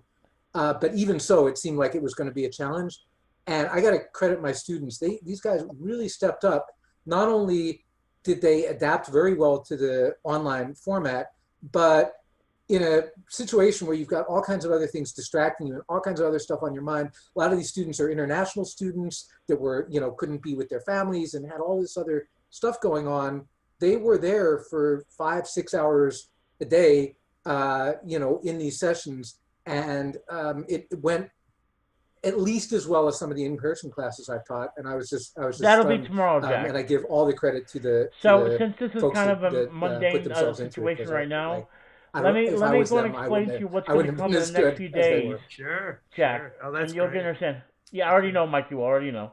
Any I'm other gonna get it thoughts, after- Frank? How was it in Syracuse? I'm gonna get it after the transition? Comic-Con. Well, last Comic-Con panel I had a done. different situation So- because I Just to explain, because actually, I'm when gonna it finish done first started, just- well, we actually, got whoever's watching we had might a wanna family watch it and emergency, everything. so we got stuck But, in when it comes Nebraska. to So I the spent 2 events, months in Nebraska. for example, we're having because the things whole kinda got cast of a locked show down called So around here or Opposite. in New York State. So luckily, Yeah, no, I brought Jack. my Today it's laptop, just people that are and behind I the put a scenes bunch of like comic files books into and teachers. my Tomorrow is when the AirDrop good and things stuff like comes that, out, Jack. and I was All the able to good stuff comes out tomorrow. have all that But that's the information. reason why I'm doing this today, it was a Jack. challenge. This is actually my test run I had to of tape all the streaming History of Comics Comic-Con, lectures, and or so the far last tonight it's 4. been phenomenal. And that was It's been weird a because I'm used to phenomenal just night of slides and streaming kind of riffing Comic-Con. off So that. tomorrow's gonna And go instead off it with was just, awesome I hits. had to It's gonna be fun as over-explain hell things tomorrow. and kind I'm of not even gonna make sure stream the Fortnite tomorrow. slides We're had going all straight the into information Comic-Con. on that, so I had to go back and redo I all the might go play some PowerPoints. Fortnite. It was actually a lot of But we're work. not The streaming studio any Fortnite classes tomorrow, weren't so guys. Sorry. bad. I mean, you know, I think the longest one we had was about 3 hours. I mean, 3 hours on Zoom is a long time. I mean, it's, you know, so, but it was a lot more work than I thought it was going to be, you know. Yeah. But you know, like I said, I think the students were very excited just to have something going on, you know, and they were down with whatever we did, and you know, they were pretty happy with it. They want some form of normality, you know. Yeah. So, Sure. Yeah, absolutely. yeah, Absolutely. it was fun, you know, but it was a lot of work. Okay. I don't actually teach in the summer or in the spring or fall, but I had just come back from a trip to Europe on March 11th and was about to buckle down and finish my syllabus for the summer course that I've been teaching for the last 6 years. And that Friday, we were sent home. We weren't quite sure what was going to happen. And over the weekend, we were told, there's going to be a 4-hour window on Monday for you to come in and get whatever you need from the library to do work at home. And then the library will be completely shut down. Now, all of my personal comics library Wow. is in my office. You really at had to work. bring that in here, And then, of Ryuki? course, Columbia's collection is also Oh, what I use to draw upon. Ryuki. Wrong I had no way channel for of that. We're not finishing really the big fans. syllabus. Sorry, brother. I told them I'm really sorry, I can't do this. And coincidentally, the person that they asked to replace me was Mr. Paul Levitz. Yeah, that I would like to go back and hear if you, and this will be our next one where you can tell us a little bit exactly about the class. But Paul, when you picked up that time, what was that like? And it looked like you got some good guest speakers too. Well, the advantage of Zoom teaching is the advantage of being able to bring people in from far away without disrupting their lives nearly as much. I mean, we've had interesting people come in at Columbia, all of the courses that I've taught there, because the aura of Columbia, and occasionally there was even a budget to be able to give somebody some No, I mean, modest San honorarium. Diego Comic-Con is But, where it happens, Jack. You know, you're still asking somebody but to pull out. They're not. pull Everyone's not time out San of their Diego. They're not life. actually doing San And Diego. I actually did back in the day, a everyone video was of around the New San York Diego when I came governor into that comics, talked about but them certainly still that doing is it. not true now. So it's very different. So when Karen gave up the facts, class, Ryuki. Yeah, I get you. I twisted it a little I bit mean, to you know, adapt it to I a know version you of don't the like comics Trump, literature class that I've been but teaching let's keep undergraduate at Pace politics out, for Minion. the last couple of years. Minion, please stop. We got to but keep politics out, brother. At Pace, I don't really use outside As a mod, I speakers need for you the to stop literature being class. any political, okay? Here, because of Zoom, I was Even if able we don't to. agree, So if we agree or don't Jerry agree. Kraft was kind enough to You have come to in keep politics to as a yourself. guest speaker during the section of the course that starts out with the kids stuff, and you know he was amazing and just lovely with the kids and shared a tremendous amount about his life. Yeah. And then this past week was in the middle of the sort of grown-up section of the grown-up fiction section of the course, where we do Watchmen and Sandman and Asterios Polyp. What's up, Pulse? Welcome to And stream. the day I was doing Sandman, I just said, oh, you know, what the hell? And sent a text off to Neil to say, you know, I know you're on the Isle of Skye Neil without Gaiman. Amanda and Ash. If you're bored tonight, come on by. And he was kind enough to drop in for about an hour, which was, of course, wonderful. You know, he's so smart, and we just had so much fun going back and forth on what mythology was and what story components make something into literature, and interacting with the students in a terrific way, because he's just so solid with people. Oh, I think you just became Professor of the Year, Paul. Just show up in your class. You know, it goes both ways over the years. I've had. Yes, there will be some Marvel tomorrow, Jack. Yes. My writing course at a little Jack, liberal arts if you want to college see called all the Manhattanville. thing, go to this first Maybe link, the first or and second year I taught I the actually have a course. list of all the I'll never panels that I'm forget this going to one tomorrow, Jack. Today's panels like and all the extremely panels little all girl. through the week if I you don't want to know go whether check she was them out. just a freshman or she was just physically Just click small. that link and you'll But I see remember all the just little panels I'm voice going to. perking up as I was talking in conversation. You mean you know Neil Gaiman? You know, at the other extreme of it, I've at least once on the student evaluations had one of the kids say, you know, he really drops a lot of names. Maybe he shouldn't do that. Sure. I teach mostly using things that my friends and my acquaintances have written because I can go into greater depth behind the scenes of those things. Well, and I think that's exactly it, that you know, people forget that professionals within the industry who become large names, you know, they are people. They are real people, and they, you know, they do have friends, they do have colleagues, and that's got to be difficult for people to remember, I think. Yeah. Well, you know, I think you're right, Darlene. Exactly, Jack. It's a two-edged sword. On the one hand, it's hard for and Jack, people the to ones remember you're seeing are the ones I selected.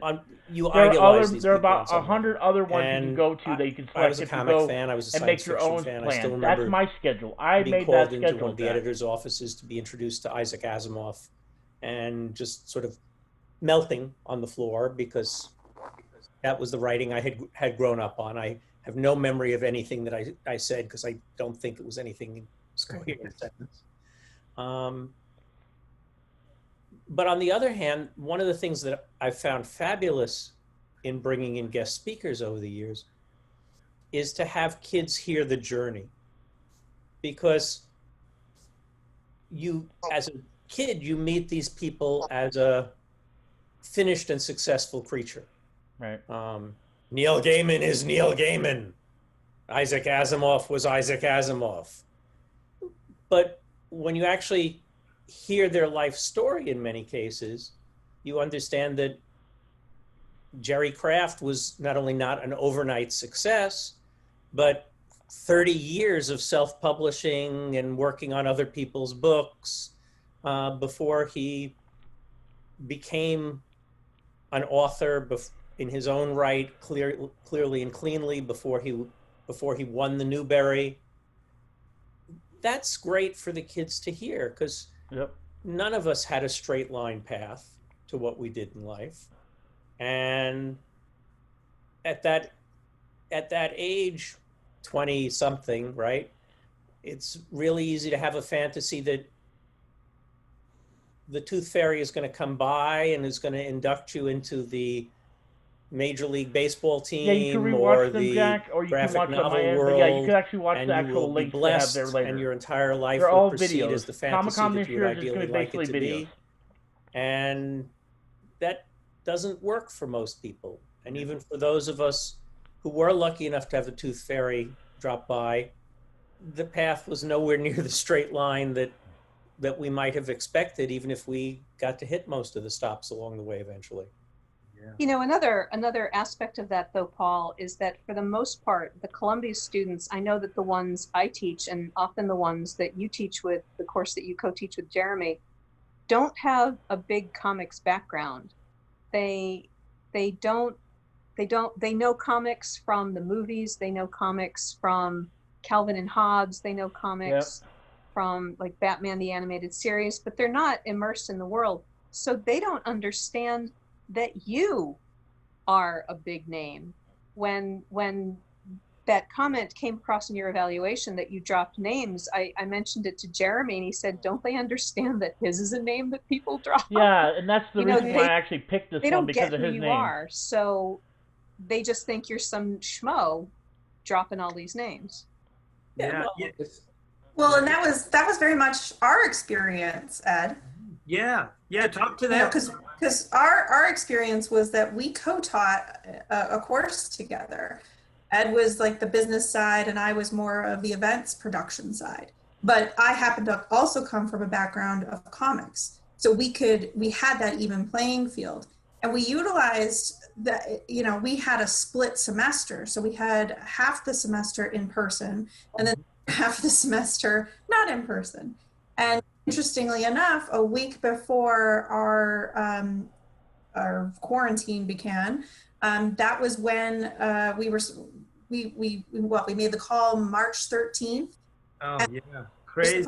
Have Ithacon 45 on the 22nd of March. That's been an amazing night, Panda. Right, as amazing part of night, that, amazing people have been watching. Yeah, it's as part of the class, the kids also manage the Ithacon Comic Convention, the nation's second longest Comic-Con, and we had to cancel that. And we were talking. It was right before it all hit. And we were kind of, you know, gee, should we do this? Should we not? And we made the call, and we had to justify it, right, to upper management.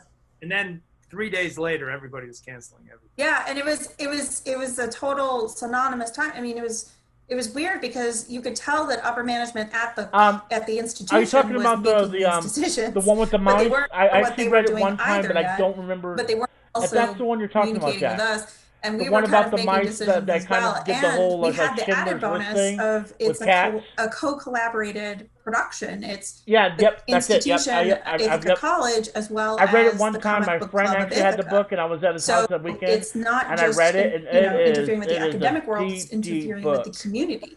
Really deep. It was all these moving parts. But we found ways of we scrapped the syllabus, wrote it like within a few days, because I knew that if the entirety of them producing the event was not going to happen, they were going to have to produce something else. I thought it was cats. I thought it was cats in there. Given a grade. A lot of improvisation went on. What's this up, term. Clifford? If I could Welcome just talk to something that Paul said, because I think one of the advantages that we have teaching comics is that the industry, even though it's gotten a lot bigger, is, you know, it's something that you can kind of get your hands around. I don't necessarily have Neil Gaiman on speed dial, but like I had a situation where when you're not in a classroom situation, getting that interaction and getting that sort of engagement can be challenging. And every year, cats, 40 not to rats. Was 50% it of my rats? students I could be are wrong. from overseas, and some are I thought it was cats.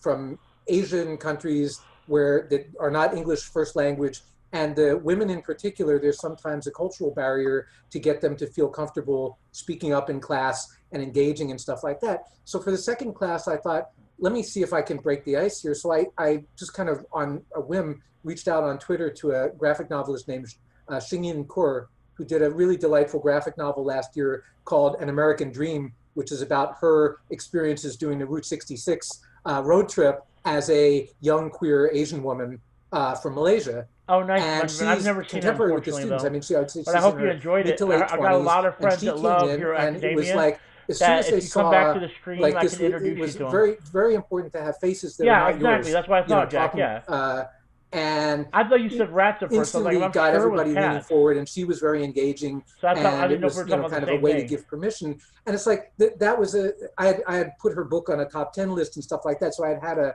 little bit of interaction with her, and I could get. Have that opportunity to bring somebody like that in. In the fall, I teach a class on like marketing strategy and stuff like that. And it's like pulling teeth to get guest speakers, because I'm like, hitting people up off of LinkedIn and like all of these weird ways. With comics, it's like we're all in the same family basically. And like we're all, one or two connections away. So it's a huge advantage for teaching because you can pull stuff off the shelf and to make your classes better on the fly.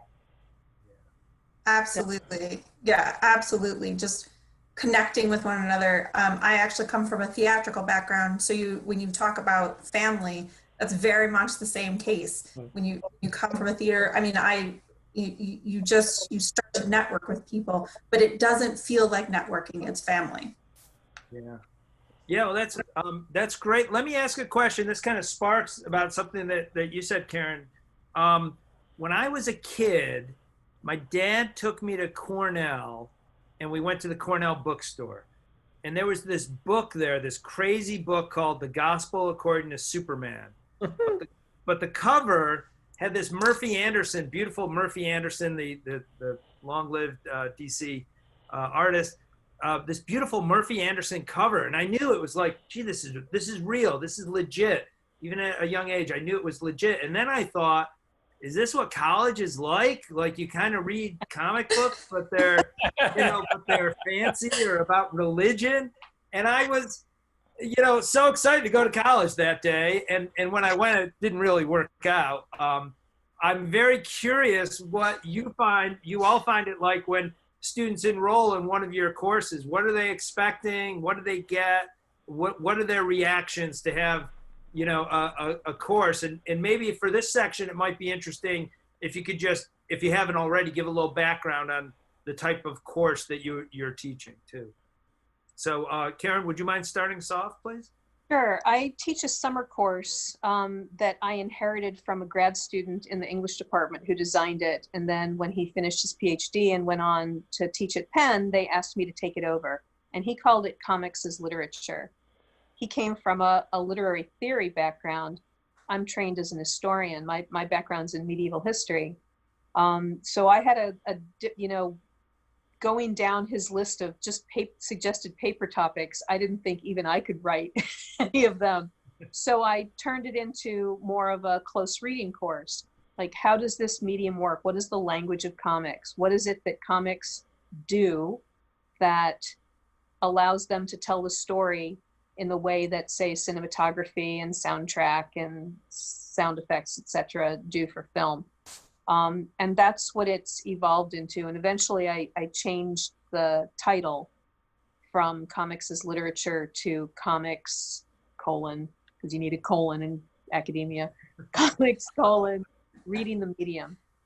I get, Fan of Hulk and because the it's a Punisher summer course, got like about 10 I comics get to the students nice from our School of I've got a General whole stack of Studies different who are our comics. returning Deadpool definitely students. is one I've got the So most most of. they're local, they're working 9 to 5, because all of the undergrads from Columbia College and the engineering school are off doing internships or travel or whatever over the summer. They're gone. So I get a lot of slightly older, not much older, but slightly older students. It would take a lot for me to pull them out right now just to show them off and everything, but I've got don't have to follow all the same core requirements as the Columbia College and engineering students do. There is a kind of Classics of Western Civilization course called Literature Humanities, shortened to Lit-Hum, that is part of Columbia's core. And general studies students are allowed to take some other course to substitute for that. And inevitably, yeah, the new 90% 52 of the is good. students Actually, I get, they made the new 52 my into course an animated series to get out of having to take a Lit-Hum movie because they don't want to well, read, Jack. the Iliad and etc. I always tell them that I think this is a mistake, because knowing that literature is going to allow them to appreciate I just the never books think they're that we going to be good read videos to so actually much people actually more. watch. But So I never make the I'll videos. take it. But they come in, Because if they're you go not to look at taking some my of my course because unboxings they're and my crazed videos comics I show, fans. they don't get much views. Course because Hopefully they want one to day finish they will, and I'll feel more comfortable making those their videos on my degree collections. and get this because I requirement don't get out of the as much way. views on those as I do like videos that I make so for funny things or top 10 they things of that come nature. in with very little understanding of the medium. It's also and I a matter always of making start videos that them with will Scott bring in McCloud's new people Understanding and bring in, Comics, and previously the article, somewhat now of a the profit, book-length version as long of as it's How to something Read that I Nancy. enjoy. Paul Karasik and Mark Newgarden's How to Read Nancy. So that's why I tell you guys, because I want to everyone give that's coming in them here that's Comic-Con fans, please support those theoretical videos of mine. framework The more views they on get, which the to more I'm pin willing all to the make those vocabulary videos. and Because they just don't concepts get that many we're going views. to entertain. And I want that to grow on and my I ask channel, them to 100%. write a response paper once a week. We meet twice a week for 3 hours of class, so 6 hours a week for 6 weeks. Yeah, it's pretty intense. So I asked them to write just a 1 or 2 page response paper based on what we've read or discussed that week.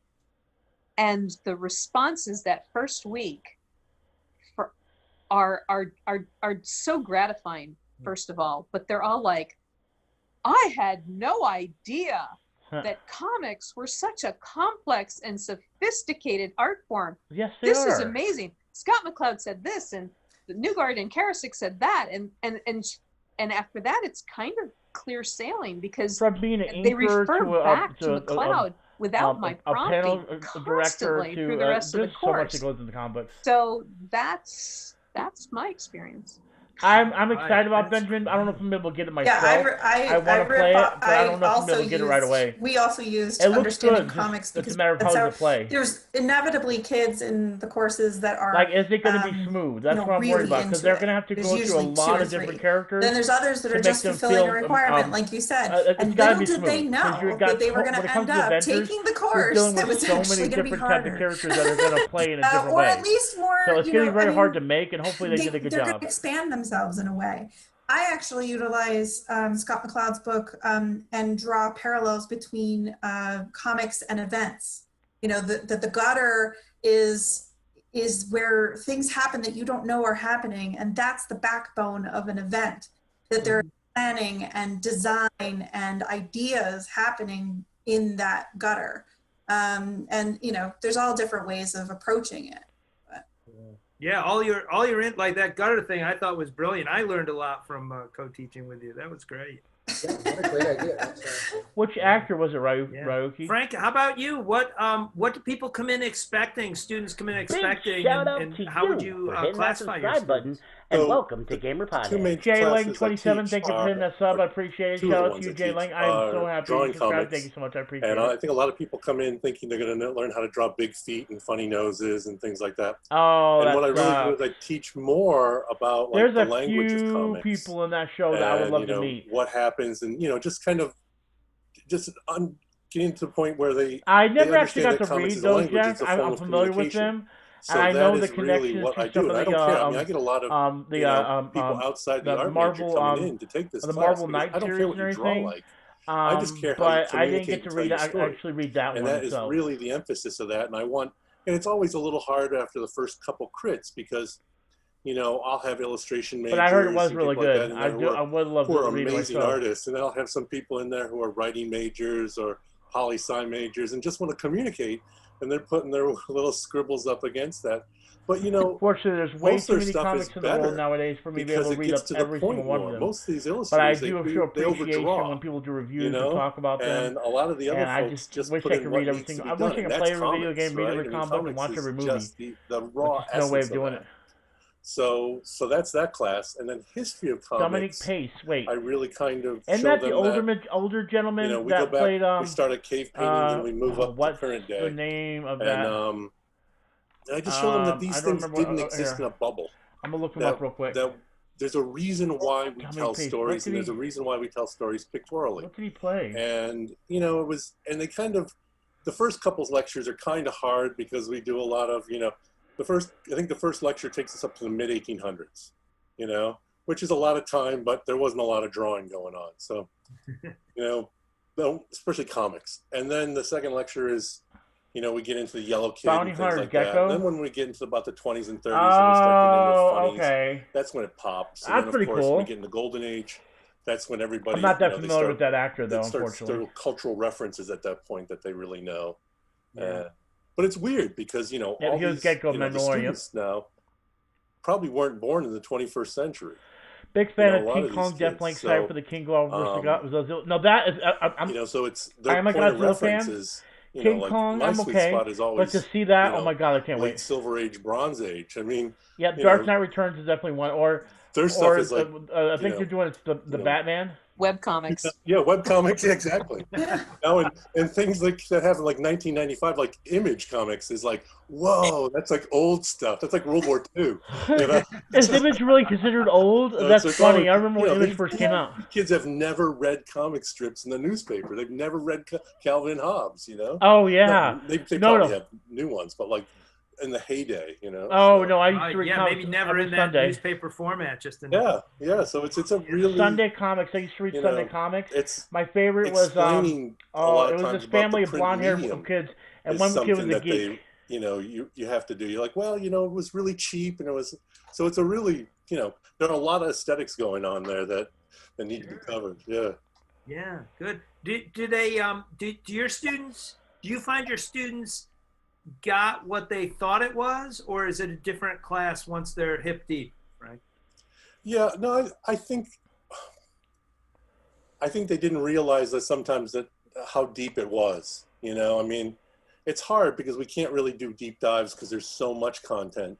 Sure. You know, but I do think they, you know, there are a few aha moments. That one's just called The Dark Knight. In the course, you know, especially when I talk about like the first time we talk about the Golden Age and Superman. That's just called and how The Dark all these Knight, are just, Jack. It's just mythology, right? And when they start seeing that, and like I'd make the, you know, the Christ analysis and the Moses analysis, that blows their mind. You know, the virgin birth Image stuff. was founded by Jim Lee, Tom McFarlane. These are all artists, or there's like other artists I can't even name right now. Those are the major two ones right there. Right. The but next slide I'll Spawn show. and Gen 13, I'll show Jesus with Savage the, Dragon, they Sacred all Heart. ended up being in Image Comics created when by he's these like guys this or something, I that can't all remember came what the from slide is, Marvel. Like Jim but there's Lee's an audible famous for like gasp the at that Psylocke point. I'm like, character. yeah, it's the same of course, character, you got guys. Tom You know? McFarlane for Venom, and they all moved on to make Image Comics and make some of the best comics ever. Gen 13 is one of my favorite comics, and so could you is tell us a Spawn. bit about the type of students you tend to reel in? Well, the mixture of courses is very different. So when I teach writing the graphic novel, probably Daredevil wants to half know the kids where in that Wolverine is. class Wait, what do you mean? know something about who I am. I heard rumors of a new Spawn movie. Yep, know something coming about soon. That's going to be a good Spawn. The other half Spawn is are supposed to come out. either I was actually trying to explain to a kid about how Tom McFarlane made Venom and Spawn, but he playwrights, didn't understand English too well. writers in general. But yeah, it's supposed to be like a looking rated R expand their movie this time, writing Benjamin, which skills makes and, me so happy. Just like as the I new Mortal jokingly Kombat say, movie. I took some courses because they were Tuesday at 1 o'clock. You know, you're Weapon not going to Lost? offend me Oh by my telling God. me you took this because it fit your schedule. Sure. When I teach the business of comics publishing to the master's students in a publishing program, the vast majority of them don't know anything about comics. They just know, oh, graphic novels are something that supposedly is a good thing now in publishing. And this, I've heard good things about this elective. And I really treat it as a course in the philosophy of being a publisher. Just using the example of how the comics industry works. You have to think about this, you have to think about that. Building ultimately to a final project of them pitching a project as though they were pitching it to an editorial meeting good night, to try and sell the project within the organization. Give them a little some of these are creators of comics. When I teach comics companies, as things of lit, that nature. I get almost no kids who know anything Yep, much about comics. you don't have to worry about seeing me tomorrow. I will be on tomorrow. Much more similar if you to don't what get to Karen see it was right away, talking it'll about, definitely post whether on it's the channel if you traditional want to see it undergrads later. or the general studies But kids. Comic-Con, you know, this sounds Comic-Con better than all happened, guys. You than get a to see it Shakespeare tomorrow. course. I'll even make a How Tough Can playlist so you Comics guys Be? can watch them in order. And along the way, surprised. they find out there's more meat in it than they're expecting. The other thing that I have as an advantage or disadvantage in this is I had the pleasure a few years ago of being invited to co-author Actually, I didn't get to see the last second edition of what was the first college textbook on comics. You have a good night, two brother, real okay? professors. I love Star Wars as well, Alexis. That college textbooks pay roughly the same as fanzines. I used to give the guys who buy my fanzine pizzas and grape sodas, and I don't think I got any pizza or grape soda out of this deal. And I'm not sure I could afford it on my royalty checks. But you didn't even get tenure. You didn't even get tenure. Yeah. But I'm able to lean on that a little bit for the portion of the course that I work through on history. Because, you know, much like what Frank was talking about, maybe the balance is a little different because I don't do a history of comics course. But for any of these courses, I want to do at least a day, Juan, 2 go days look at my channel. There's a movie and Thomas television Nast section. Through just look at the movies and television not section just of my Will channel, Eisner, but and the whole you'll see that I'm a evolution movie of the fan. graphic novel. Without a doubt, moment brother. That we're in. I now. literally have a whole list. It's called it gives them some perspective movie and television. And if you go I'll look, do the you'll Understanding see. Comics. I'll do the How to Read Nancy for the lit courses. Less so if I'm in the business of comics side of it. Less so if I'm writing of comics. I don't use the How to Read Nancy, but I'll certainly use McLeod. Scott's so smart, and it's just such an interesting way of looking at the field. And an awful lot of the writing comics project is just workshopping their work. You know, it's each iteration of the script. I expect them to turn out usually about 30 pages of a graphic novel script by the end of the term. And I've had 2 or 3 that I think were publishable. I don't know if the kids actually did anything to follow through, but you know, maybe it'll go in a drawer and come out of a drawer 5 or 6 years later, and they'll pull it out, because that often happens with writers. I actually have the box set for the first Avengers with all the movies in it and everything. Good, Rob. I don't think we had your. Yeah. So I teach in this very unusual program at the University of Washington. Frankly, I wish it was around when I was young enough to take it and not teach in it. So it's a professional communications program. So it confers a Master's of Communications, which is like an MBA for communication professionals. So the students in the class are sometimes earlier mid-career, sometimes they're right out of undergrad, but usually they've had a few years in the workforce, and they're in everything from like marketing, filmmakers, UX designers, documentary producers, content strategists, like all of this whole mixed bag of stuff.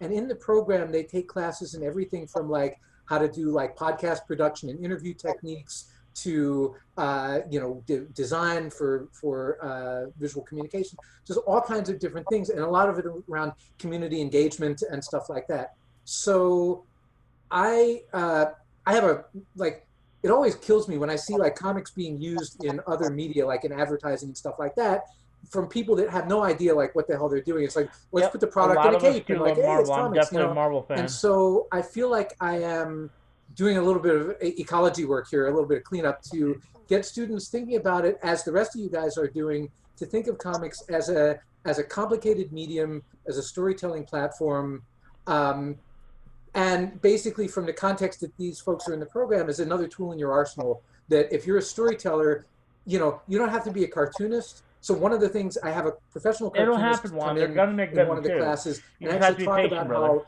they go about breaking down the story visually, how they work with a writer, what is appropriate feedback to give to an artist, what's the kind of stuff that an artist likes to figure out on their own versus what you as the writer need to do, because there's not that many people in the class that come in with visual storytelling skills or drawing skills, or even have ambitions in that. So it's like, to me, it's more valuable to teach them from where you're sitting. Here's how that works. So for the first part of the class, like all you guys, I start with McLeod, introduce the theory, talk a little about the history of comics, because I personally think that the visual style that comics are done in carries some overtones with it that come from the history of comics, that an educated eye is going to look at something that's drawn by Robert Crumb and associate it with a certain mindset and worldview that's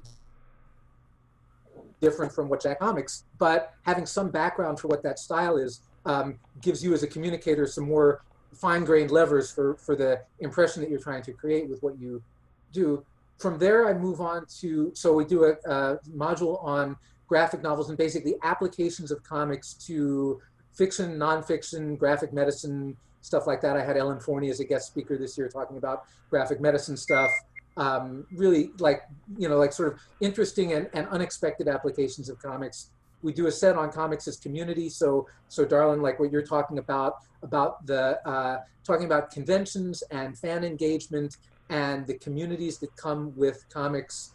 And then finally, we go into comics in the larger media space and how and why comics get adapted into other media, what do successful adaptations look like, what do unsuccessful ones look like, and then how can comics play in a transmedia content strategy, where if you're doing a film or an advertising campaign or a web site or something like that, how can you bring comics in as an element into that media mix to spread the story out across those different platforms?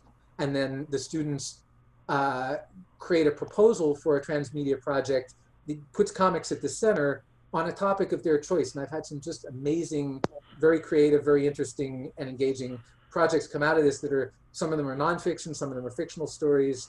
There's some really interesting proposals. And so the last part of it is I sort of go through and help them punch up, like, this is what a good pitch looks like. This is what you need in here. This is what you don't need in here. So hopefully by the time they're done with it, they have a professional level, at least they've heard this stuff once in their academic life. So if they get into the workplace, they kind of know a little about what they're doing. Yeah, great. Wow, that sounds fascinating. Let me ask the second to last question, which I think we can probably deal with quickly. I'm very curious what the other academics think of your comic-focused work at your various colleges and universities. Does anyone have a try that again, Ed? I'm curious, what do the other academics think of these courses that you teach? You know, when you sit down with a guy who's like, you know, head of the physics department, and he says, "What do you do?" You know, what is the reaction to these courses that you all teach? I will usually get the response of, "That's really cool. I wish they had that when I was here," or something along those lines. And that's usually my response too. I mean, you know, I try to teach the courses I wanted to take. Yeah. You know, so, you know. That's great. Yeah, oh, Karen, I think, are you speaking? We're not getting you. Oh, you can't hear it? Oh, sorry. I usually get a slightly different version of that question because I created the graphic novels collection at Columbia and then started the archive for comics creators in Rare Books. I get a lot of people asking if there was pushback on that or how did people react. And honestly, I've never encountered a moment of pushback or criticism or resentment or anything. Everybody's been supportive. As I built the collection, I had a kind of philosophy of if I build it, they will come. Yeah. And that turned out absolutely to be the case. Gradually, I learned about all of these other departments where courses were being taught, not that focused on comics, but that incorporated comics into their reading lists, into their kind of theoretical foundations. So I've, you know, people think that it would be weird, I guess, that Columbia University would have comics courses. I don't think we have enough of them, quite frankly. But we do, and nobody's ever said a word, at least not to my face. Wonderful. That's wonderful.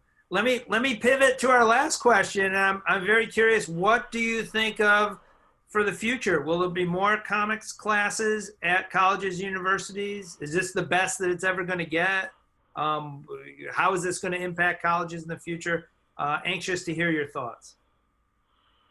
I think there's a lot of belief that it will end up as a smaller scale version of film studies. Mm. But really what's going to drive that is how deep the penetration of the graphic novel gets. If the generation that's now growing up on Raina and Dav Pilkey keeps that fascination, and we keep producing a wider and wider creative range of graphic novels, this will be a big area. You know, when I look at it as a business guy, manga is close to 40% of the Japanese publishing industry. Bande dessinée is about 14-15% of the Franco-Belgian publishing industry. Yep, correct. Traditional comics in America were about 4 to 5% of the American publishing industry. And largely, I believe that's because we were offering only 3 or 4 flavors. Yep. We had vanilla, we had chocolate, we didn't have strawberry, that was too exotic. You know, maybe we had French vanilla. And when you look at a Japanese bookstore, it's way past the 31 flavors of Baskin Robbins. Mm-hmm. Sure. We've got 300 flavors, which permits that. Well, we're seeing creative people expand into many of those gaps. And, you know, some of them are brilliant, but not phenomenally commercial. Some of them are brilliant and commercial.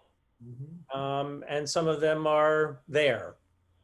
But if we offer up to the audience a wide enough selection, and we keep an audience in a country that is not very literate to start with, yeah, then we'll have a good chunk of academia paying attention to it. Most of the academics that are teaching comics today are relatively younger people who loved comics and are trying to find a way to do it.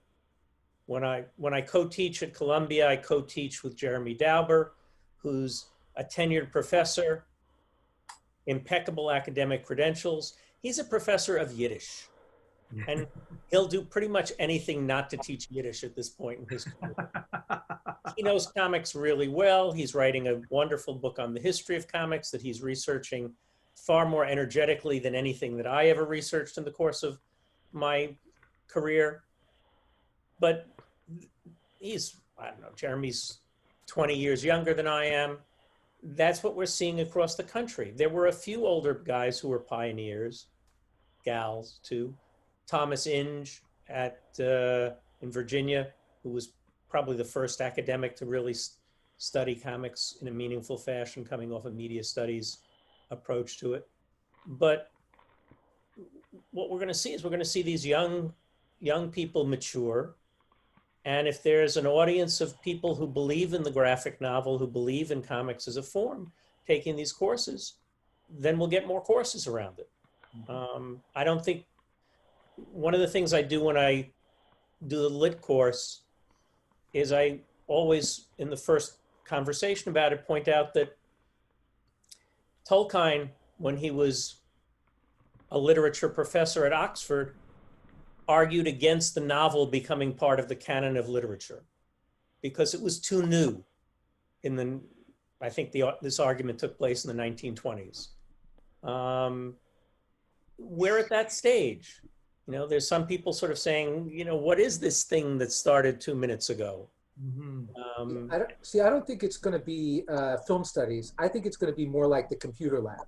Remember back in the 80s when if you were like going to school and to learn computers, you went to the computer lab and that's where the computers were? Now it's like everybody just has computers in the classroom, right? Because it's like the medium itself has become transparent. There's still people that take computer science as a thing, just as there will be people that do comic studies as a thing. But I think the strength of the work, it's like if you're teaching a literature class, how are you not teaching Asterios Polyp, or my favorite thing is Monsters, or something like that, as part of a contemporary literature class? How are you not, if you're in psychology, how do you not have marbles as an example of, you know, experiential bipolar, or, you know, African American studies for like Hot Comb or something like that? Like the work, the fact that it's being done as comics makes no difference. It's the quality of the content is going to push it into the curriculum in that way. And everybody it'll just sort of filter through, I think, a lot of these different departments as just one more thing. And if you do want to learn the craft of making comics or the specific discipline of like understanding the medium itself, there is going to be a track of programming like that. But I think that the novelty of comics as a way to get information across, we're coming to the end of that bridge now, and we're going to be out the other side probably in 5 or 10 years. I would add that there's a growing credential aspect. You've got a Newbery Award winner graphic novel. You've got a National Book Award graphic novel. You've got 5 cartoonists who won MacArthur Genius Awards. These are things that academics will respond to. So I don't think you even have to necessarily wait, as Paul says, for the younger kids to grow up who've been soaking in it, so to speak. But I mean, a lot of the faculty that I work with at Columbia are in their late 50s, 60s and are teaching with comics. They just recognize that this is a medium that has produced some noteworthy and notable works. And why would you ignore them? You know, I've got an English department professor who teaches a film course and uses Berlin, you know, because it's got that visual that fits with the German expressionist thing that she's trying to get them to think about. So we're there, you know, we're there. We've won awards at the same level as, you know, Pulitzer Prize novels and the like. I don't think we have to really worry. We just have to wait for others to kind of catch on to, oh, that's what's happening in that medium? Gosh, yeah, look at that. Yeah. Yeah, I would also second that, what Karen's saying, especially our colleague, Catherine Kittredge, who's an English professor at Ithaca College. She's been doing this a long time. This isn't, but I think it also taps into, I mean, within just us, there are different disciplines and different departments of higher education utilizing the media, the comics medium, to communicate effectively to their students, whether it's in communications or events or literature, psychology, history. I think the more that higher education can start to break down some of those really rigid department structures, and this is kind of going back to what you were saying, asking us earlier, Ed, about, what have we learned? Higher education is going through a bit of a shakeup right now. And I think if they can start to see some of those cross-disciplinary things, it will help weave a better education for students. Mm-hmm. That's great. Yeah, fantastic. And I think we're going to have to leave it there. I so wish we could continue this all at the coffee shop or the bar afterwards, but this has been fantastic. I think I've had more fun than anyone who's going to be watching this did.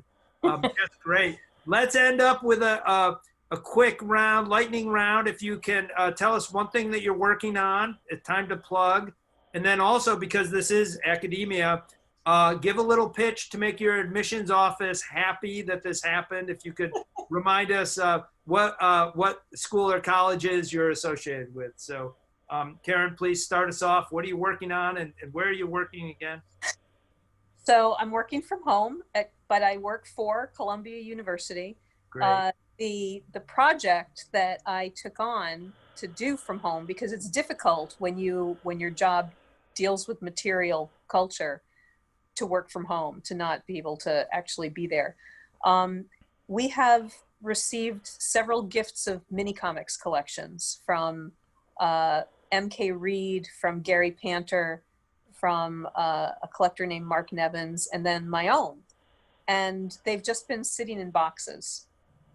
I've been reluctant to send, several thousand 8-page pamphlets down to our cataloging department, many of which have minimal information on them. So I've been doing an inventory. I've got a bunch of boxes sitting in my home right now. Wow. I've inventoried about 1,400 or 1,500 so far since I've been home, and I think I'm only about halfway through the collection. Cool. Send up the Gary Panter. I'll help you with that box. No, that's more than one box. Oh. And what's nice about it is that it's also, my inventory is generating work for our catalogers, who also have to have projects to work at home, because I send them the inventory and they convert those records into MARC records that will then get loaded into our catalog. So soon, several thousand mini comics will be searchable in our catalog. Wow. That's great. That's great. Darlene, I know you got a lot of things going on. Just give us the highlight reel, and how can people get a hold of you? Okay. Well, comicsinmylife.com. That's my newest project. I'm cataloging certain fan life items. Usually when I'm at events, I spend a lot of my time documenting people in line and talking randomly with people. So I've started cataloging those things and putting them into posts. I've started a graphic novel book club for my 9-year-old. And I've now decided that that's my and also I'm really researching fan culture, but particularly comics culture events during the period of COVID-19, spanning from fan originated through professional or for-profit originated. So digitalization and how we're going to get back to the live sphere. Cool. How fast? That's great. That's good. Frank Camuso, give us your update, please. Yes, I'm working on the third book of my middle grade graphic novel trilogy. That's Max This is the old one, right?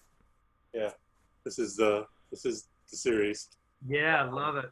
Edison Beaker, Creature Seeker. I'm working on the third and final part of the trilogy. That should be out maybe, I'm not quite sure what, no one is, it was supposed to be 2021, but I think things have, there was this little thing going on that I think it might move back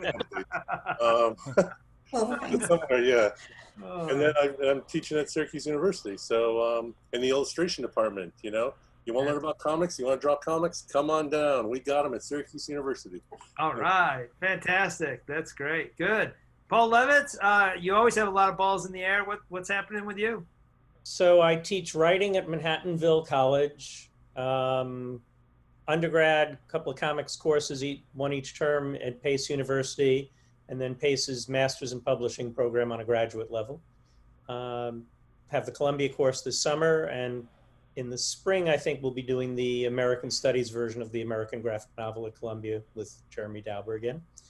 I do a bunch of other stuff, but the next piece of my writing, two things, the last issues of a series I've been doing for Valiant called The Visitor should come out at the end of the summer, assuming the world reopens appropriately.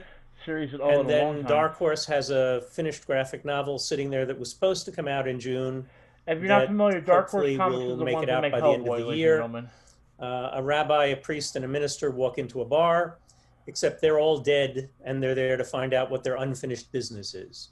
Drawn by Simon Fraser, which really fits no possible commercial category, and probably will sell to about as many people as are watching this panel. But I had a lot of fun doing it, and hopefully people will enjoy reading it. Oh, I don't know. That's a great hook. That sounds fascinating. Thank you. Rob Selkowitz? So I'm teaching at the University of Washington Communication Leadership Graduate Program, ComLead as it's known in the... Wow, this one ran later than the other ones. To the public, I guess. And in the fall, I teach Future of Marketing, and in the maybe winter this year, I'll be teaching the comics class again. I just finished teaching that. I have work in Kim Munson's upcoming anthology on comic art in museums. I think Karen has a piece in that as well. I have a essay coming out on this quantitative data analysis of the audience for San Diego Comic-Con versus New York Comic-Con. It was done an incredibly long time ago and is probably no longer relevant or interesting in a collection by Ben Wu that has been proceeding at like it's watching glaciers go speeding by, but that should be out by the end of the year. And for my regular work, you can find me in Forbes at ICV2, or if you follow me on Twitter at Rob Salk, in between the deranged political rantings are updates and plugs for the latest stuff that I'm writing. Yeah, that's great. Yeah, love seeing you on ICV2 and Forbes, Rob. That's great. Yeah, my name's Ed Cato. A couple of my recent things are Pirates from Clover Press and Yo Books, and love contributing to Tomorrow's magazines. Great publisher. I'm part of the faculty at Ithaca College, ithaca.edu, where I teach entrepreneurism classes and this co-teach a great class all about Ithaca and Ithacon, the comic convention. And I grab all these smart people like right here to be guest speakers. So it's a fantastic class. Thank you very much, panelists. We certainly appreciate it. Please stay safe. Have a good summer, and we'll see you when the world opens up again. So Thank you very much. Certainly appreciate it. Thanks so much, That wasn't as bad as I thought it would be. That ended pretty good, guys. Ladies and gentlemen, Comic-Con at home. All right, ladies and gentlemen. All right. So there you guys have it. That is Comic-Con at home. So here's what's going on tomorrow, guys. I'm going to go ahead and show you guys my list. So tomorrow is the big jump off, guys. Tomorrow's going to be the amazing stream. I can't wait to do it tomorrow. You guys have been amazing. 24 viewers just for this 4 hours right here.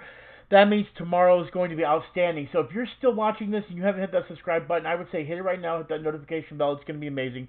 First, we have the storytelling of video games tomorrow, the NPCs.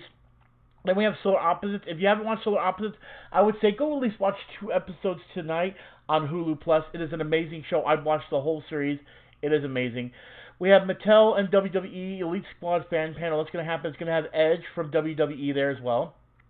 the New Mutants panel. It's going to have the whole cast there, or the whole major cast there, guys, plus the writer-director Josh Boone. Can't wait. Then we have the Science of Back to the Future, which is going to be gracing the comic issue of Back to the Future, and it's going to talk about all the gadgets and the geeks. That's going to be a light video there. Then we have Bugs Bunny 80th Anniversary Extravaganza, which is going to have voice talents from Space Jam, Futurama, and Doug, Tiny Toon Adventures, Looney Tunes, Uncle Grandpa, and other locations and shows. Yvette Nicole Brown from Community, and she was also in Avengers Endgame, will be the moderator for that one. Then we have the LGBTQ characters in television. The reason I'm watching this one is because one of my favorite actors, Jamie Chung, is there. And plus I couldn't find anything else I felt was good that day, so we're going to watch that.